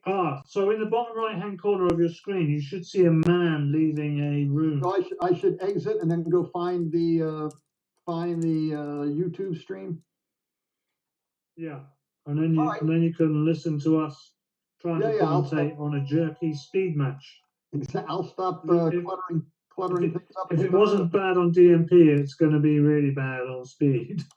Yeah. Good luck, Alex. Good luck, Andrew. This is going to be fun. Thank you, Ken. Right. Bye, everybody. Take care. Thank you very much. It's a pleasure to be here. Hello to Mark Dixon. I've got the chat. And hello to Andy Darby. It's a pleasure to meet you virtually. Hi, Alex. How are you? Very good. Thank you for asking. I was speaking the other day with my good friend Tim Cross, whom, of course, you know. He was telling me about the book you're working on. Yeah. It's So I've never written anything like that ever before, and it's actually a lot harder than I thought it was going to be. Finding the right positions. I mean, as I'm sure you know from writing your own book, finding the right positions to match what you're trying to explain is really, really hard, and that takes a lot of the time. But I'm really pleased with the way it's going. Tim's got some great little tips, and what we're doing is trying to make it. They're all bite sized, so every tip is covered by literally 2 or 3 pages. But it's good fun. It's good fun doing it, but it takes a lot longer than I thought it was ever going to take. So, it does. So, yeah, it does. Going well. I just released my second book, the Backgammon Online Match, USBGF versus Litzenberger. So I did that. That was relatively easy for me because I was the guest commentator, so I made comments on all the moves. So I basically had everything, and I just kind of put it together. It took 2-3 weeks, a lot of formatting and things like that. And now I'm working on another one, and it is a lot of work. But I think one of the things I've learned is the person who writes the book usually gets the most out of it because you learn so much by your research, and that's Yeah. something Tim mentioned. Tim mentioned you've gotten a lot stronger since you started writing the book, so that's great. Yeah, so I mean, there's not, and when you're doing work on positions like that, you definitely pick up a deeper understanding of the game. So it certainly helps a lot. Well, great. I'm So, looking yeah. forward to this, and I'm monitoring the chat. So let's take a little poll here. Who will win? You can see the chat on YouTube, can you? Yeah, so I have a pop-out chat, so it'll show up while I'm Okay. watching this.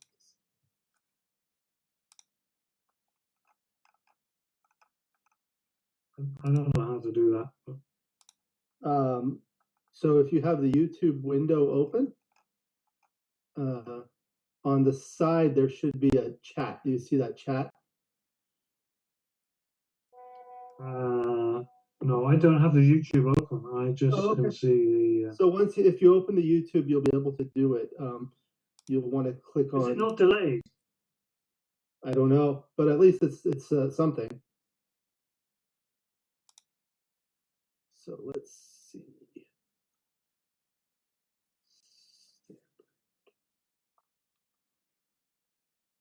Let me see if I can find it.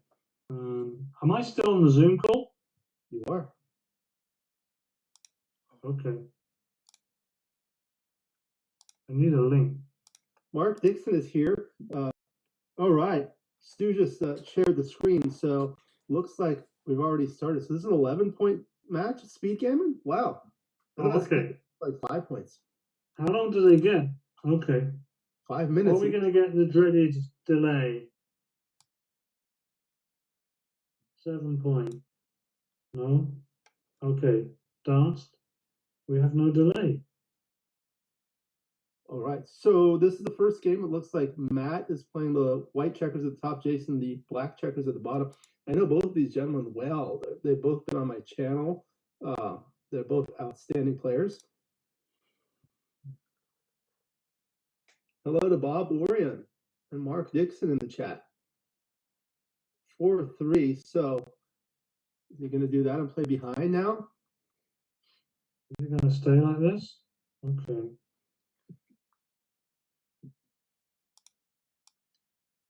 6-5 will probably come around off the 20. Up by a lot.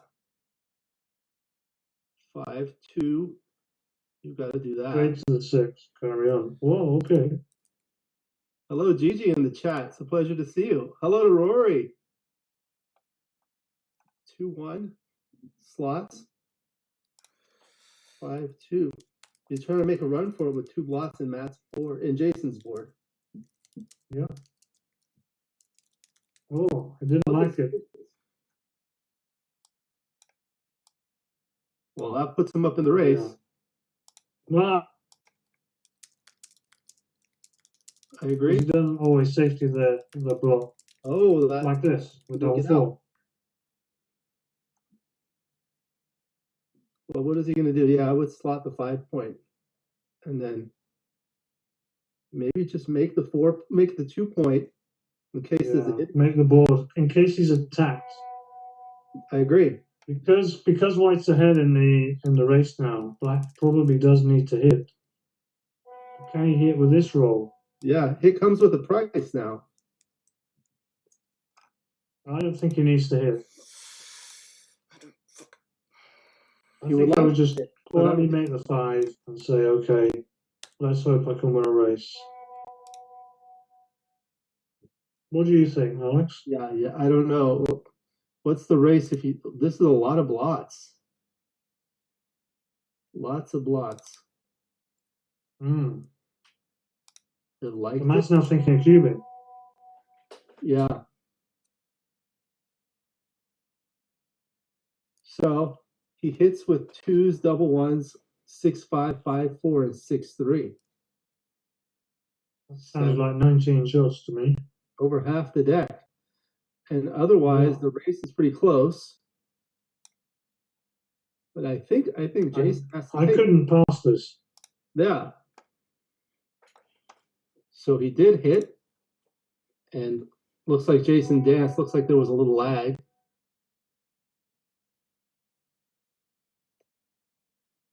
Hit back. 6-4. Can't come in. Double 6. Dancing contest. So 6-2. Going to continue the hit, or he's looking at possibly making the bar point. I But think he wants to stop him from anchoring. Yeah. 3-2. Hit again. Yeah, this is it's just standard bliss because black only has a 2-point board. White can play almost whatever they want. Tim told me one of the things he's writing in the book is blitz like a pug fight. Like a pub fight. Oh yeah, yeah. I've already written that chapter. It's really good. It's really good. It's great. 3-1. Okay, so what is he going to hit back on the 5-point? Okay, 6-5. Great shot. Hits and covers. Now Matt's a big favorite to win a gammon here.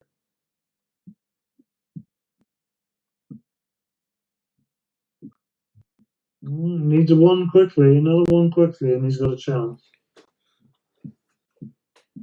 So now Matt's a big favorite to win a gammon. Black's just going to build a board now, surely. No, why would you not slot here? What did he play? Moves a little fast. He didn't play to the 5. I see. Oh, now he's doing it.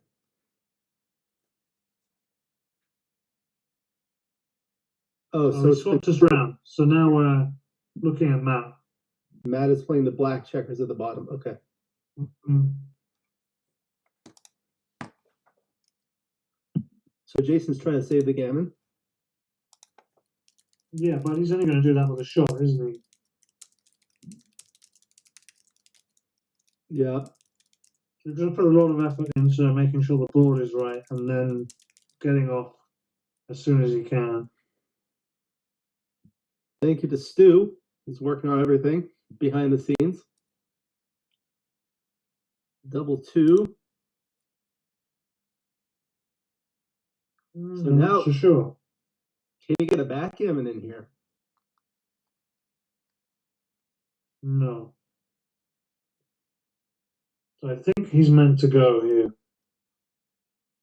Yeah, I think you have to for now. Oh, he pointed on head. Jason wasn't right to run, apparently. Wow. So it looks like a gin gammon. Matt's going to take It's unlikely that he's going to save this now, isn't it? Yeah. So that's a big lead now. 4-0. Do you know who the Knicks are? I don't know what Jason's name is on... Jason's name on which one? On Heroes. What does Matt play under? What name? I don't know. I don't play on Heroes, but I can see it says his name. Okay. Matt. So there's a performance rating in the bottom right-hand corner of the... oh, I see. Okay. Screen. Oh, I have my thing on it. I'm not sure if that's pronounced correctly.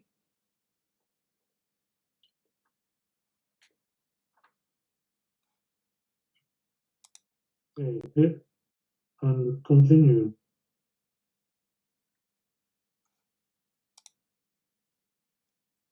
That was a good roll for Matt. Yeah. Now, Jason has 2 anchors.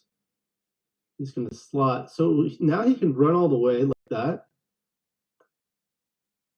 5-1 is good. He makes his 5-point. Oh, okay. Maybe he doesn't have a cube yet. Not yet. I think he needs a little more development. Yeah, he can leave that 6 shot there. See what happens if he hits. If he doesn't cover.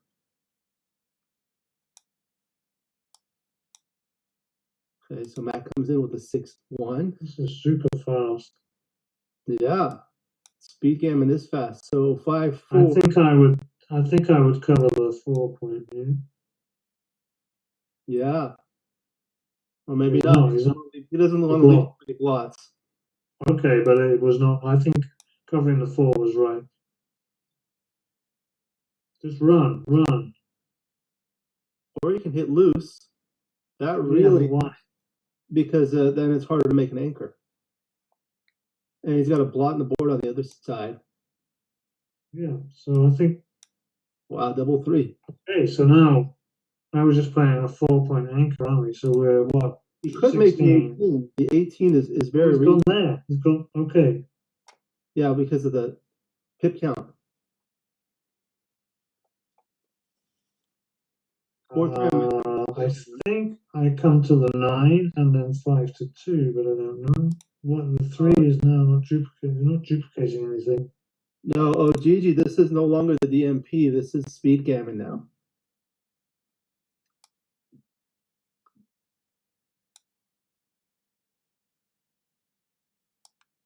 Another 5-4, so you can clear the 14. Hit, or we can just play 6 safe. Yeah, just like that. Is that right? Yeah.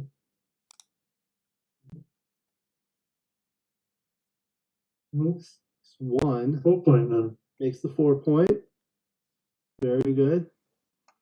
3s are duplicated to hit and cover. 4-1's not good. Now, I guess the race is too close to double right now.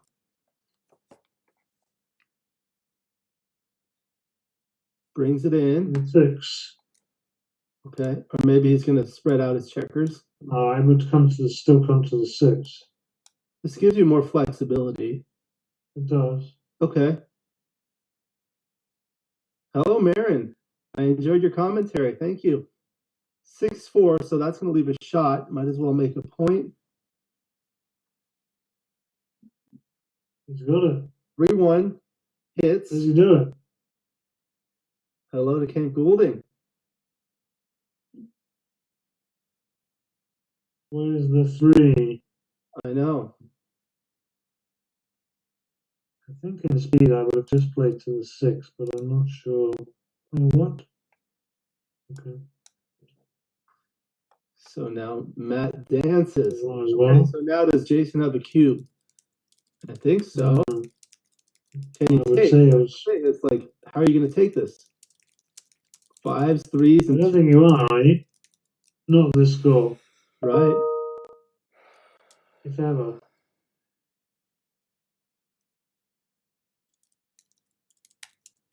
He took. No Oh, fear. did Yeah.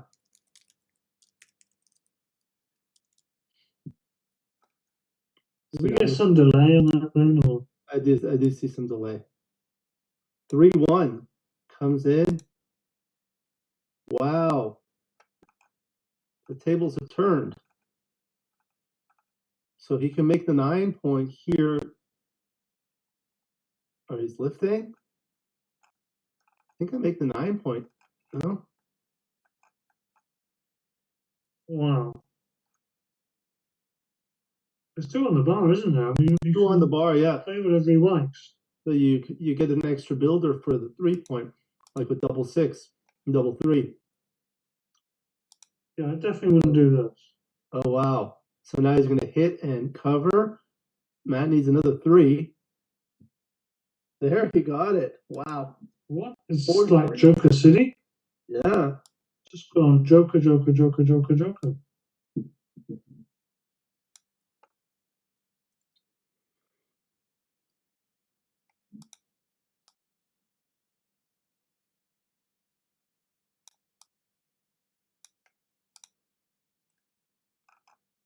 So that's going to come in to the 5-point.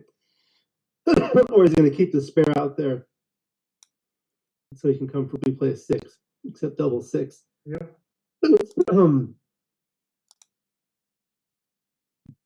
Now he's looking at redoubling. So when you redouble to 4 at this score, the trailer at 11 away has some strong recubes to 8. Because Matt is 7 away. If he redoubles and Jason owns a 4 cube, when Jason ever, if he does, redoubles to 8, he'll get 8 points out of it. But Matt only gets 7. So that left a shot. 5-2 hits. Wow. Wow.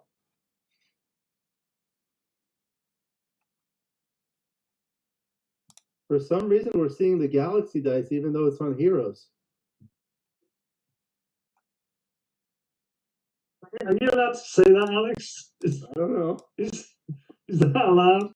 This is what I never really play online. I just play on XG, mostly because Okay. like, I'm too impatient to wait for people to play. Yeah. 4-3. So what is he going to do? Going to make a run for it, and it worked. He made a run, yeah. Yeah, I don't think White wants to get hit here.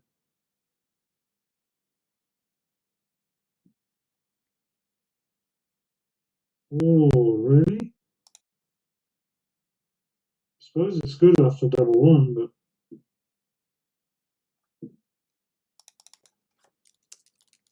now he's got the cube. This is what he's been waiting for. Is it a take? Nope. Wow! Dropped. Hello to Richard Stubbe. All the dice are Galaxy dice. All right, so 6-0, 5 away, 11 away. So Michi calls the 5 away score when you're leading the stupid score because it's really hard to send an initial cube. When you win a single game on a 2 cube at 5 away, you get to the awkward 3 away score. So it's Yeah, really, I think it's a great score it's a great score. because you can win 1 point and be 4 away, or you can win a gammon and get to Crawford. Yep. So it's like you when you're doubling, it's great. You're either going to get to 4 away, or they're going to take, and then you can win a gammon against Crawford. The issue is when you're leading, when you have such a big lead, the trailer can do the same, and he gains more match equity. Yeah. Okay, so 6-1 came in and out.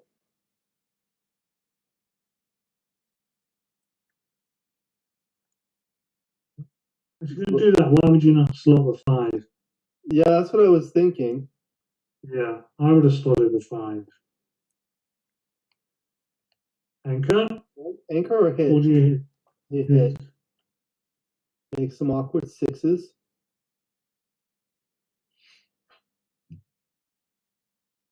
6-4 points on head. Yeah. 5 hit? Good, good.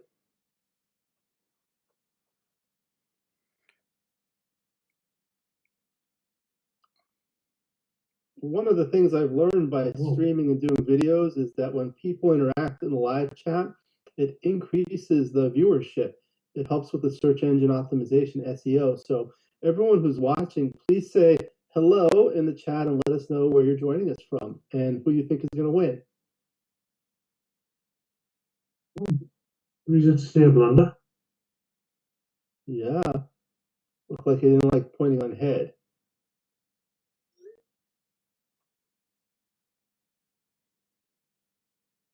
Three, 1. Does he have the full roll to play? Oh, so he came in This is half the. Oh, there's the right. Okay. Has he got the full roll? No, I think Was it just the 3? He came in with the 1. Okay, he came in with the 1, and then he's got the 3 to play.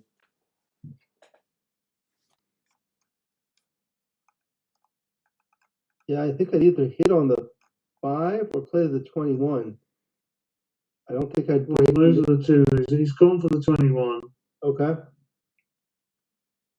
When you have a big lead, you generally want to limit the volatility. Yeah, but I'm not so sure. I think I don't like it on that one. no. 4-1. I think we always want to be fighting over 5 point.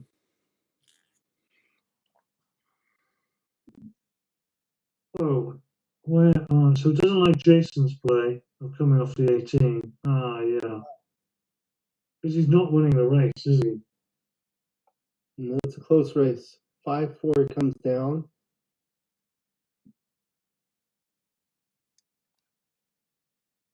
Okay, he's got the blocking point. Good.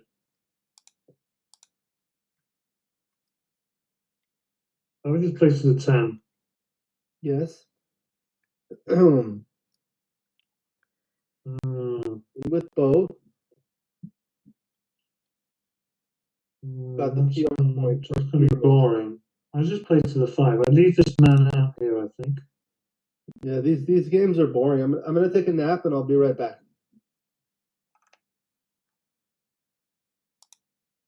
You're getting some static, Gigi? I'm sorry, maybe. Okay.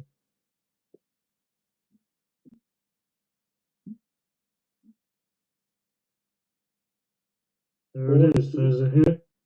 So hit and play the 6 point. 4-2. Now the race Okay. is.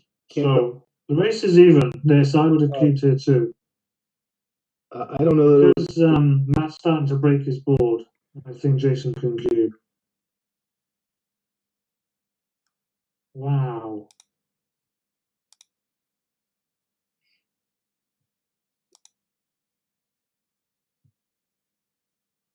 Sorry, let me try to get closer to my microphone. I don't know if that helps any.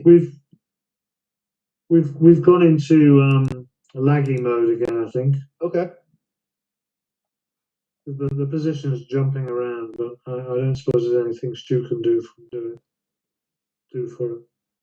Maybe the people in the chat can you let me know if this sound is better? I brought my microphone closer to my mouth. 5-2. Okay, so now Matt is ahead in the race. All right, how much? 9. 9 now. Wow. But it's very hard to redouble like at these scores. I'm not so sure it's that hard.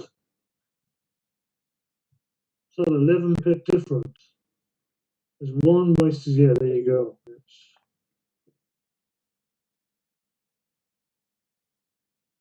So 11 on a 55. That's a lot. 7.5. 5.5 would be. So he's going to win about 18. Yeah. Maybe more. All I have to do is ask about my microphone. Here we go. Yeah. People say hello in the chat if I ask about my microphone.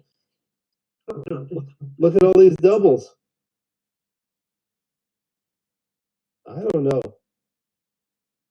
I think what This is going to be interesting. Don't think Jason can re-queue. Well, the 3s are wasted now, aren't they? Okay, so he redoubles and he took. So now it's going to be a very quick game. 4-3. Okay, 6 off, 6 off. Let me ask the people in the chat. Do you guys think these are the Galaxy dice or are these the Heroes dice? I don't know. 3-2. You're just causing trouble, Alex. Uh-oh. Oh dear. Is this game over?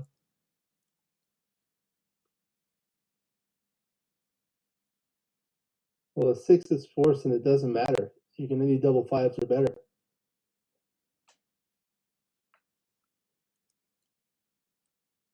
No. Okay. Match for Matt. Congratulations to Matt. All right. So, Atrifix, that's Matt's. Okay. Now, what are we going to get now? Yeah. Stu's going to find us another match. Subtitles block Matt's board. Are we able to turn off the subtitles? Who's watching us in the chat? Say hello. I see Jacques Rawl. You know, Jacques made an XG board that looks just like the Heroes board, and he gave it to me. It's really nice. I play on it all the time. Oh, wow. Cool. All right, so now Catalin Bucur versus Steve Sachs. He just switched it. Steve, right, okay. Okay, so what's the score? 8-2, 3 away, 9 away. Cube is in the center. So here, Steve is going to want some checkers on his 5 point against the 1-3 back game, because once you've born in all your checkers and in the bear off, if you ever roll a 5 or a 3, they both come off the 5 point. So 5-3 here, he hits, and then does he put one on the 5 point? Or he brings one down? That's the general idea, is it? Pile all the checkers on the 5 point. Well, or you can pre-clear the 5 point. That's another idea. Okay. I think it was Bill Roberti who says the 5 point is like a geological fault in the 1-3 backhand. Okay. So he hits. This is slow flipping. Turn off my YouTube. It's the YouTube subtitles. Okay, you can turn off the YouTube subtitles. So what is he going to do if he doesn't hit? Like that? I think I would hit.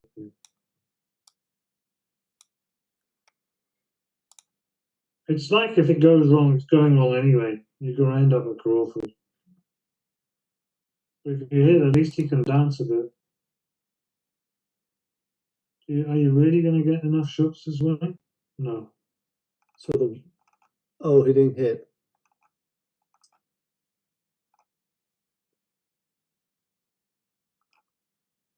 So there's Oh dear. double 3 Got back. game death roll. He could play 2 off the 6 point with the 4-1. All right, okay. And that would then He could do play this the too. 1s or 5. You see that stack on the 5 point that he's creating? That allows him to play 5s and 3s comfortably. Okay. So now I think I like that. And then it's either 4-2 or 6-4. 6-4 will make you able to clear BG Academy. Hello. He's going to get the coverage now. Oh, 3-1. So there's the force 3. come on. You can't because the 3s and 1s are blocked from the 4 point. 5-1. Again, the 5 is forced. So now if he rolls a bad 5, 6-5, 5-4, 5-2, double 4 works. There you go. May have some match-winning backgammons here. Wow, that's an anti-joker. That's a quadruple shot that he missed. You missed that. Sorry about the mics. Thank you for letting us know. Is that even allowed? I guess it's allowed. I told you these dice. You never believed me.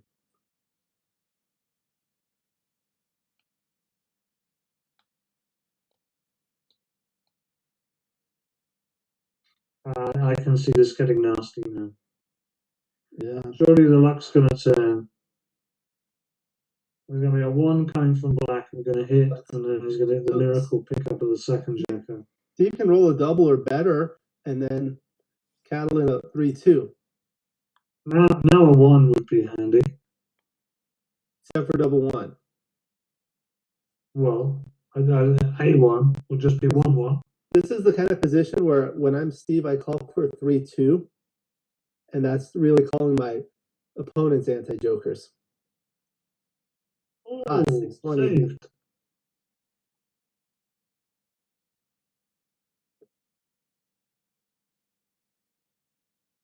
So if I Steve think has he just the got. He gammon, just. Do you lift? He did lift, and he's correct. Wow. Okay. you don't want to. Yeah. So Steve's I'm probably not going to be worried too much about a gammon of this score, sure. like Steve can double now. I think. Oh, no, I think he's still too good, isn't he? Well, he's about to save the gammon, right? Well, okay, maybe I had this problem with Kent, where I think you're seeing a different picture to me each time. Oh, maybe. Yeah, I think there's a slight delay. Because when you said that, he could still roll 5-2 and hit. Oh, yeah. Screen. Right. Okay, so now it's 2 away.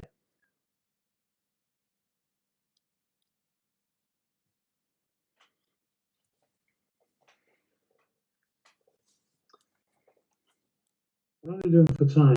Okay, Cat's going to be a bit tight for time if he wins this. Yeah. Hello to Antoinette and Tony in the chat. 6-3 for Steve.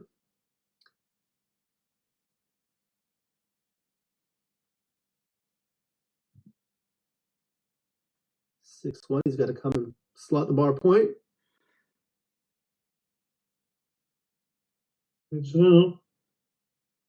So I think cat. Oh no, he can't keep an even hit. But Certainly not now. Let's anchor up.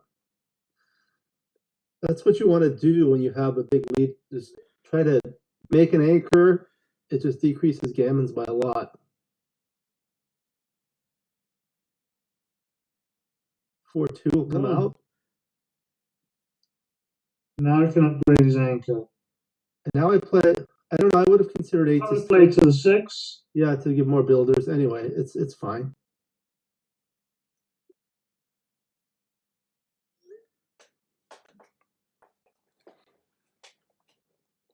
I'm not sure. Might clear the midpoint here. I think so.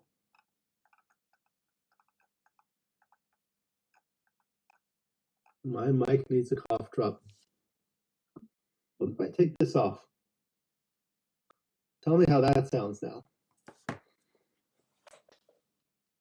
I'm not sure how I need to take. That's because of the lag. And slot. Slots, yep, 4-3. We'll make the 10 point. Ooh, double 4. Ooh. I have a story about Steve and double 4. Really? Unfortunately, we're doing speed. If it was a normal match, Alex, you could tell us your story. Let me tell the story once we have a little break. Ooh, double 6. He's trying to win in the race.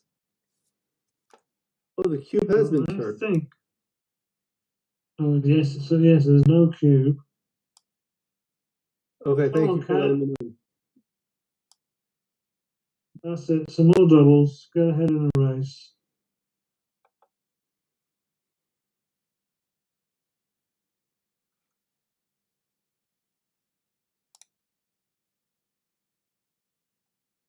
The 3s are not terrible because they fill in the 3 point.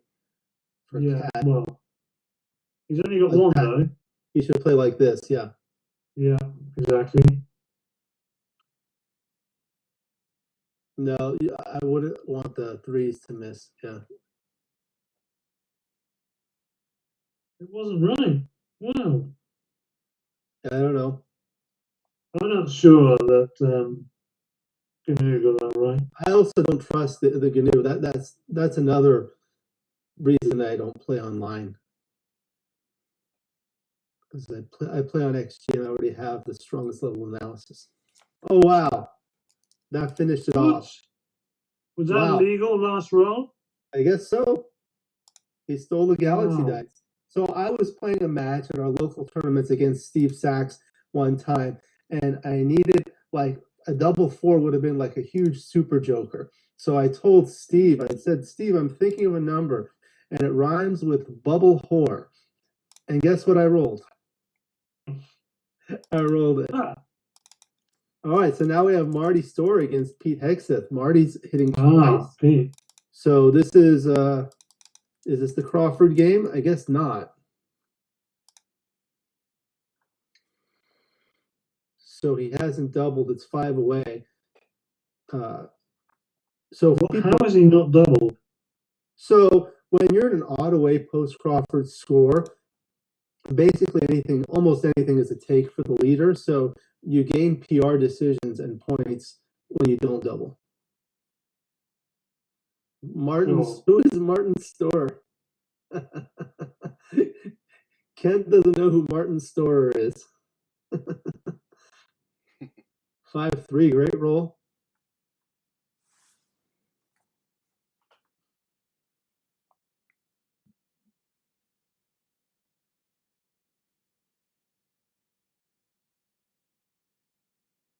More hits. Double 1. Maybe I spread out the builders. I might stay on the 24. I guess he's trying to, I don't know. I would play 20. Well, I'm fairly certain you stay on the 24. Yeah, I'd play like this. I like this. It might even be right to play 4-2 and just go crazy for the back game because of the score. Maybe it might be Marty's father or uncle. Or maybe it's his father's uncle.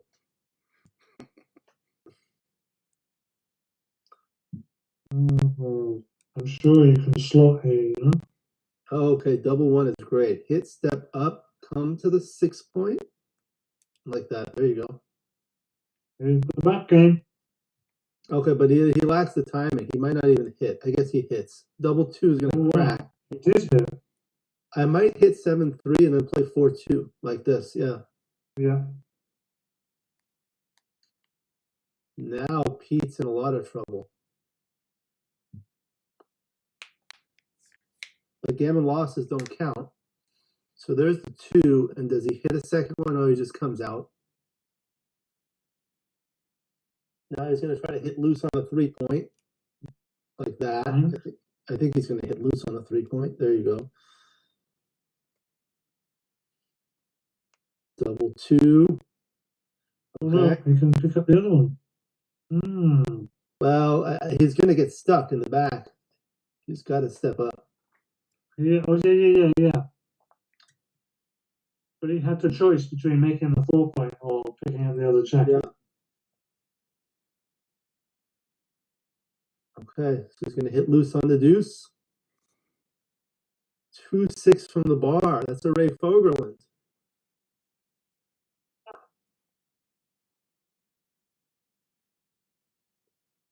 Double 3. Double 6. Uh-oh. Got to play 4-1. No? Okay. Kills his 5s. Yeah. 4-3 makes the ace point. Looking like curtains, isn't it? Yeah. A well-timed double 1. No? No. So I don't know if Tim told you, we played some practice matches the last few days in preparation for the Magriel Cup, and we were using this board. Which board? This one. So Jacques Rawl is watching in the chat, and he made a board similar to this one that you can use on XG. Beautiful. Oh, I see this board here. Okay. Yeah, the Heroes board. Yeah.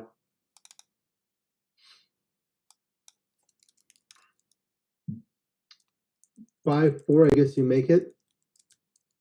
Comes, okay. How did Tim play? Did he play well? Yeah, he always does. So here, you don't want it on the 8 point. He can either pre-clear or he can hit loose on the ace point. Yeah. See, this is what happens. 6 is forced, and the 2. Double 6 can't move. Only a 2 spreads out his builders. Double 2 is forced. Double 6. Okay, so now makes the board and comes in. We're waiting for a miracle for Pete. There's a miracle. Here we go. Is he going to forget to cube? I mean, it's not a pass. That's the thing. He's gaining so much PR points.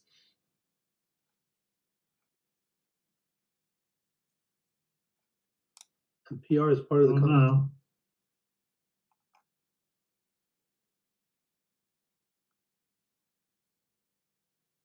Now Marty's going to have to win in the race.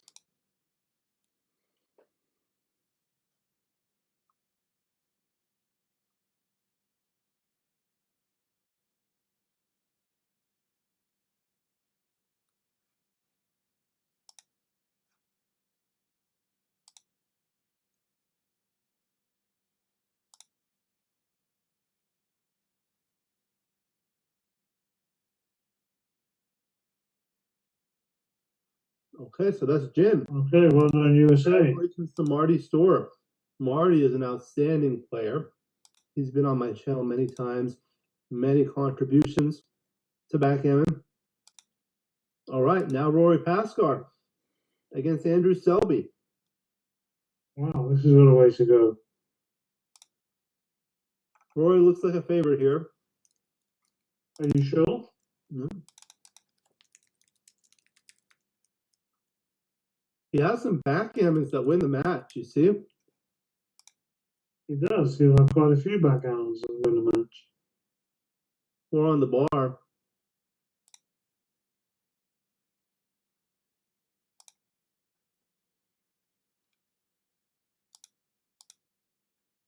Yeah, I play like this. 3-1. Keep them spread. Yeah, I spread too. Didn't like it. Comes in right away. Oh. He's going for the BG. 5-3, that decreases the BGs.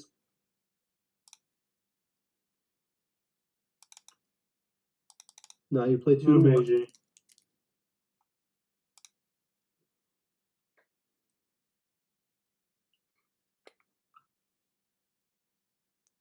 He's got to settle for a gammon, but it does get him to the Crawford game. So there are some people that are not familiar with all of the rules. The Crawford rule is used exclusively in match play, and it states that when one player is within 1 point of winning the match, the doubling cube is out of play for 1 game. So here, Rory's got 10 points. That's 1 away from 11. So this is the Crawford game. You see on the cube it says CR. So there's no doubling for 1 game. Should Andrew win this game, he may double it at his first opportunity in the next game. Rory not hit 2. Good. Where was it? I missed that. It was a 4-1 after a 5-1. Yeah, I think you're supposed to hit 2. So now the Crawford game, Andrew is 6 away. So gammon is actually valuable. Getting to an even away post Crawford score is very valuable.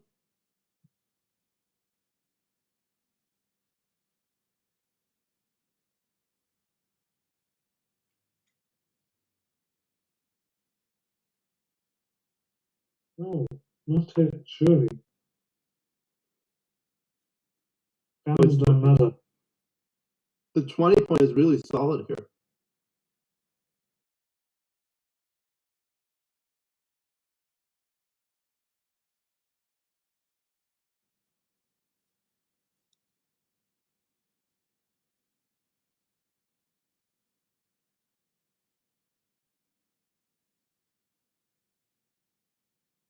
Double 1 is a great roll.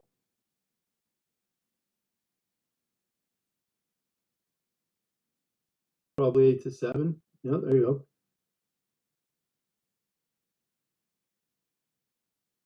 Rory makes his bar point.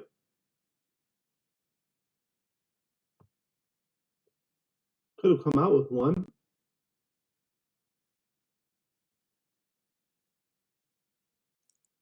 Why am I eating? It's lunchtime, Gigi. Almost done. A little rice. Oh, what am I eating? It was a little rice. 6-2. 6-2. It's awkward. Yeah. 5-4. I like this. Wow. That's a no-hitter. I can hear Rory cursing. Yes.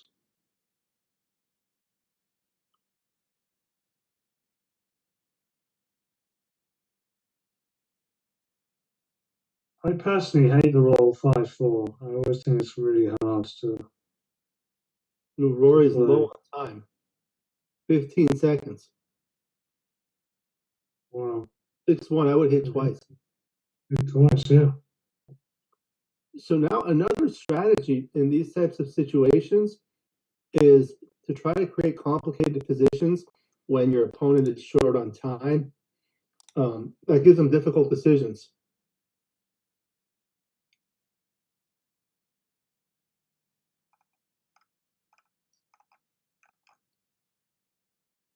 Two 1 hits. Thinking being low on time isn't going to be too much of a problem now. But there are variations where The roll of 5 really quickly. shot, yeah.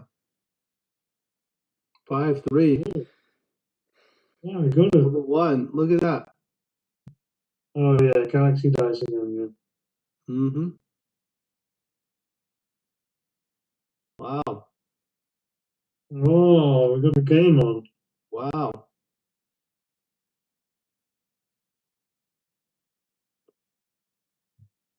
Play there. Yeah, 8 to lucky. 9s. No. 3-2. I think he has to come out. Well, I would come out for sure.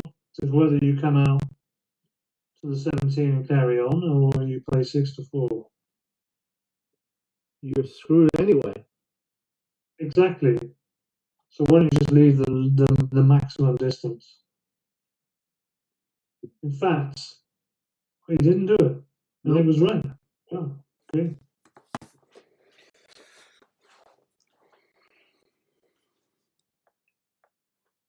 Slaying in speed.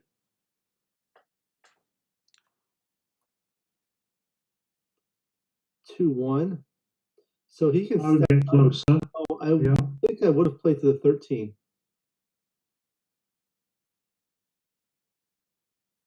Anyway. He just plays on. He just carries on. Yeah. You don't need to hang there. It turns a double one, which is not so great, into something that's quite good. And 2-1 as well.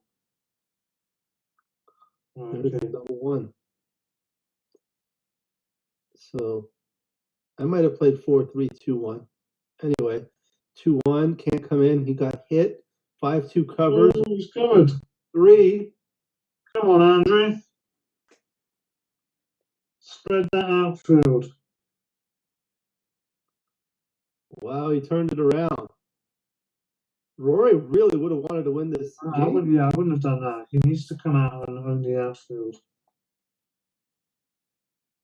So Tim has a good thing for this, where he says, when you're containing one checker, you don't want to go into the woods. You want to stay outside and let the other guy come out of the woods, and then you can shoot him. Wow. Hello to Dmitry Okov. Wishing Dmitry a happy birthday.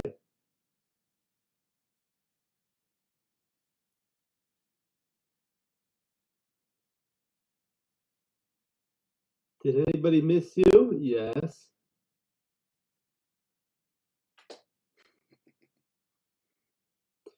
Have you ever played in a BMAB event, Andrew? Well, yeah, lots, yeah. Well, Dmitry is the man behind the BMAB. He is. He is. Yeah, I went to Italy and played in one there. It was really, really good. That's great. All right, so now he's going to have 6 points. So he's an odd away post-Crawford score. So he should not double. The reason why you don't double is for PR points, because PR is part of the competition here. Okay, but he has to double when he's going to lose his marker, yeah? When there's some gammons. Yeah. Double one, you make the 4 point here. Yeah, when there are gammons involved. Like here, there's no gammons. 6-4 makes his 4 point.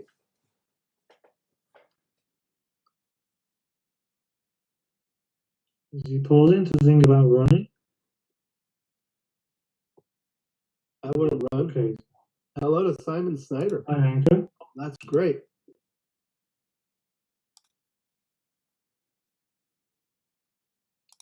Yeah, I don't know. I might go to the 22. I might have gone to the 22 there. This is such an easy take. I don't think I would have doubled here. Look, where's the 6? Yeah, I'm not quite sure why he felt he had to double that. Basically, once you start having some gammons, that's when you double. Makes his 9 point. 6-3 makes the 5 prime. Wow, okay. But what are you going to do with it? Yeah, watching Rory's time. Double 1 makes his 5 prime. Right, the 6 prime. Yeah, well, it was a 6 prime, but he's got to break it or slot the 3 point. That's double 3. The pip count is on there. 3-2. That's it. An anti-joker. Oh, that's cool. Relative. Yeah.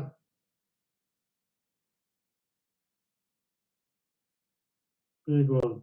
Oh yeah, there it is. It's the pip count is on the bar on the top and bottom.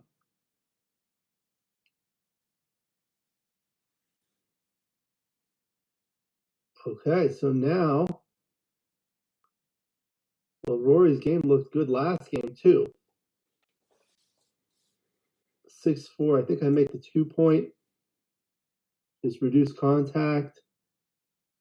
5-4 come in to the 6-point.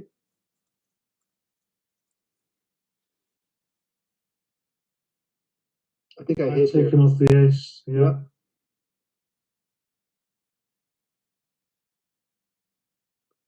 Cover it. Makes the point. No shot.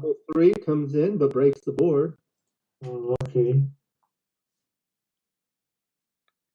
So we need another miracle. Oh, Wow. This is half of the miracle. unlucky. Play off the 5-point, I think. There you go. You're trying to clear. Double 4. 6-3 leaves a shot. Double 2 is great.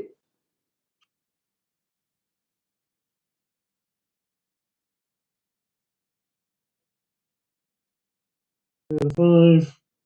Game over. Ish. Getting there, getting there. Wow, there's a chance now. Look at that. For an ace? Any No. one or two. That should be Unlucky, good. Mr. Selby. All right. Congratulations to Rory. Very good. What is everyone thinking about the matches so far? Now we're on to Paul Swain versus Connor Dickinson, right? Okay. Do you know Paul at all? I've never heard this name. I've met him. He's very nice. He was on Jeopardy one Okay, time. cool. He was great. 2-1. So this is DMP. Double match point. So gammons don't count. There's no cube. So who's ahead? Okay. So a DMP racing runs. Makes the 10.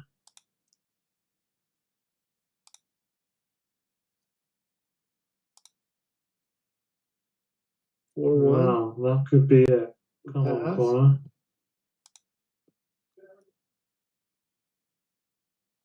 You want a good roll. I'd lift. I don't know. Sometimes you have to leave it there on DMP. Oh, wow. 1-5. I would have lifted those too. Why don't you lift there, Alex?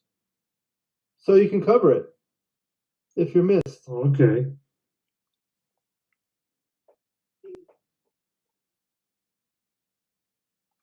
Yes, it didn't like lifting. That's all. Oh wow. Now 6-1. There's a little bit of a lag for me, so I don't know if he can come down and cover. Yeah, I've got massive lag too. Okay, so 6-3 now. Come to the 5-point and play 6-3. What has he got hit? Double 6.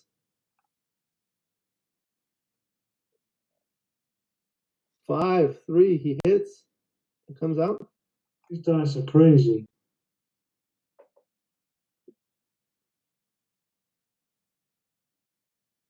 Less than 10 seconds on both clocks. That's right, Merrin. Wow. 3-1 stays back. Just the one. I think I just come in all the way. Or maybe not. Play like that. Yeah, because he's behind. He wants to hang back, doesn't he? Now he's got an ace shot. Oh, big hit. There, he hit it. Ooh. And he could clear the break the 13 now. 6-1 is duplicated. Now I make the 9. 5-1 is very awkward. 4-1 I would hit. I believe. Has to be.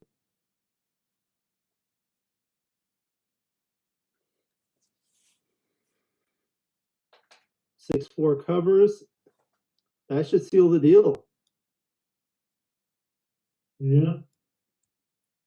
Well, it looks like every match we've commentated on, I think the USA have won, haven't they? All right.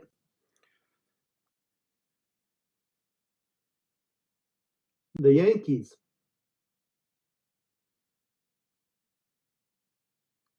Yeah. That's it. Very good. How many left? We'll see. Stu will probably set it up. I'm predicting this is the last one.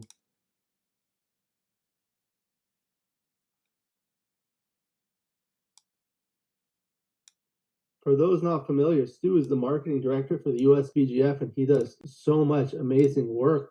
Everyone thank him. Also, you could also do a super thanks on these live streams to give a donation, and that'll help us do better streaming. And for those who are not, I recommend becoming a member of the USBGF and the UKBGF. I know on the USBGF live stream, there is a link where you can join and become a member. Not sure if they have one on the UKBGF one. The reason I know about the USBGF one is because I put it there.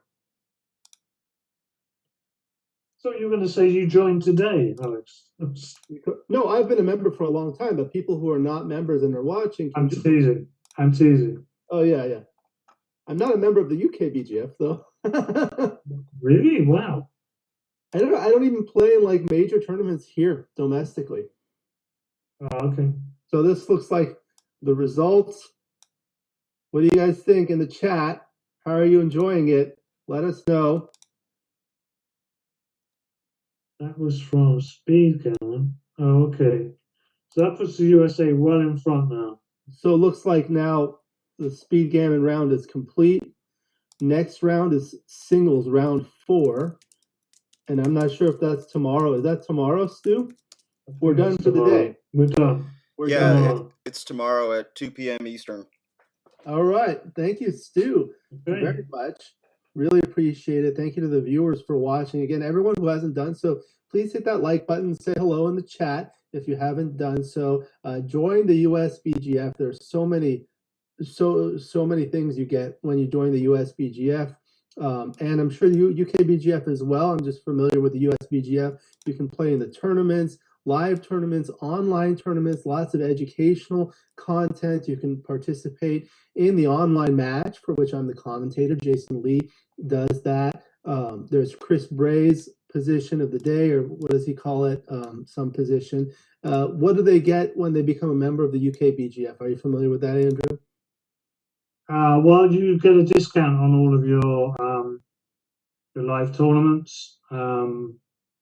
I think that's the key benefit. There are lots of initiatives happening. So we started a doubles league where intermediates play with Grandmasters, and then as part of that, we had a boot camp with 4 instructors, and 12 players were sponsored to actually, so they got that boot camp for free.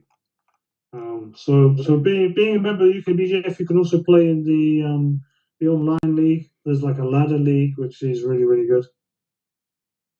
That's great. If there's people out there that aren't members, I would encourage them to be members of both organizations too. You can also become a member of my YouTube channel. I have over 1,000 videos. I've got a couple of books you can get. They're on Amazon. Take a look. You can become a member of my channel to get the exclusive content. Those are the most popular ones. Thank you. Yeah, USBGF has lessons for beginners, for women. You know, I highly support all the initiatives to get more people to play backgammon, especially underrepresented demographics such as youth and women. Well, very good. Looks like that wraps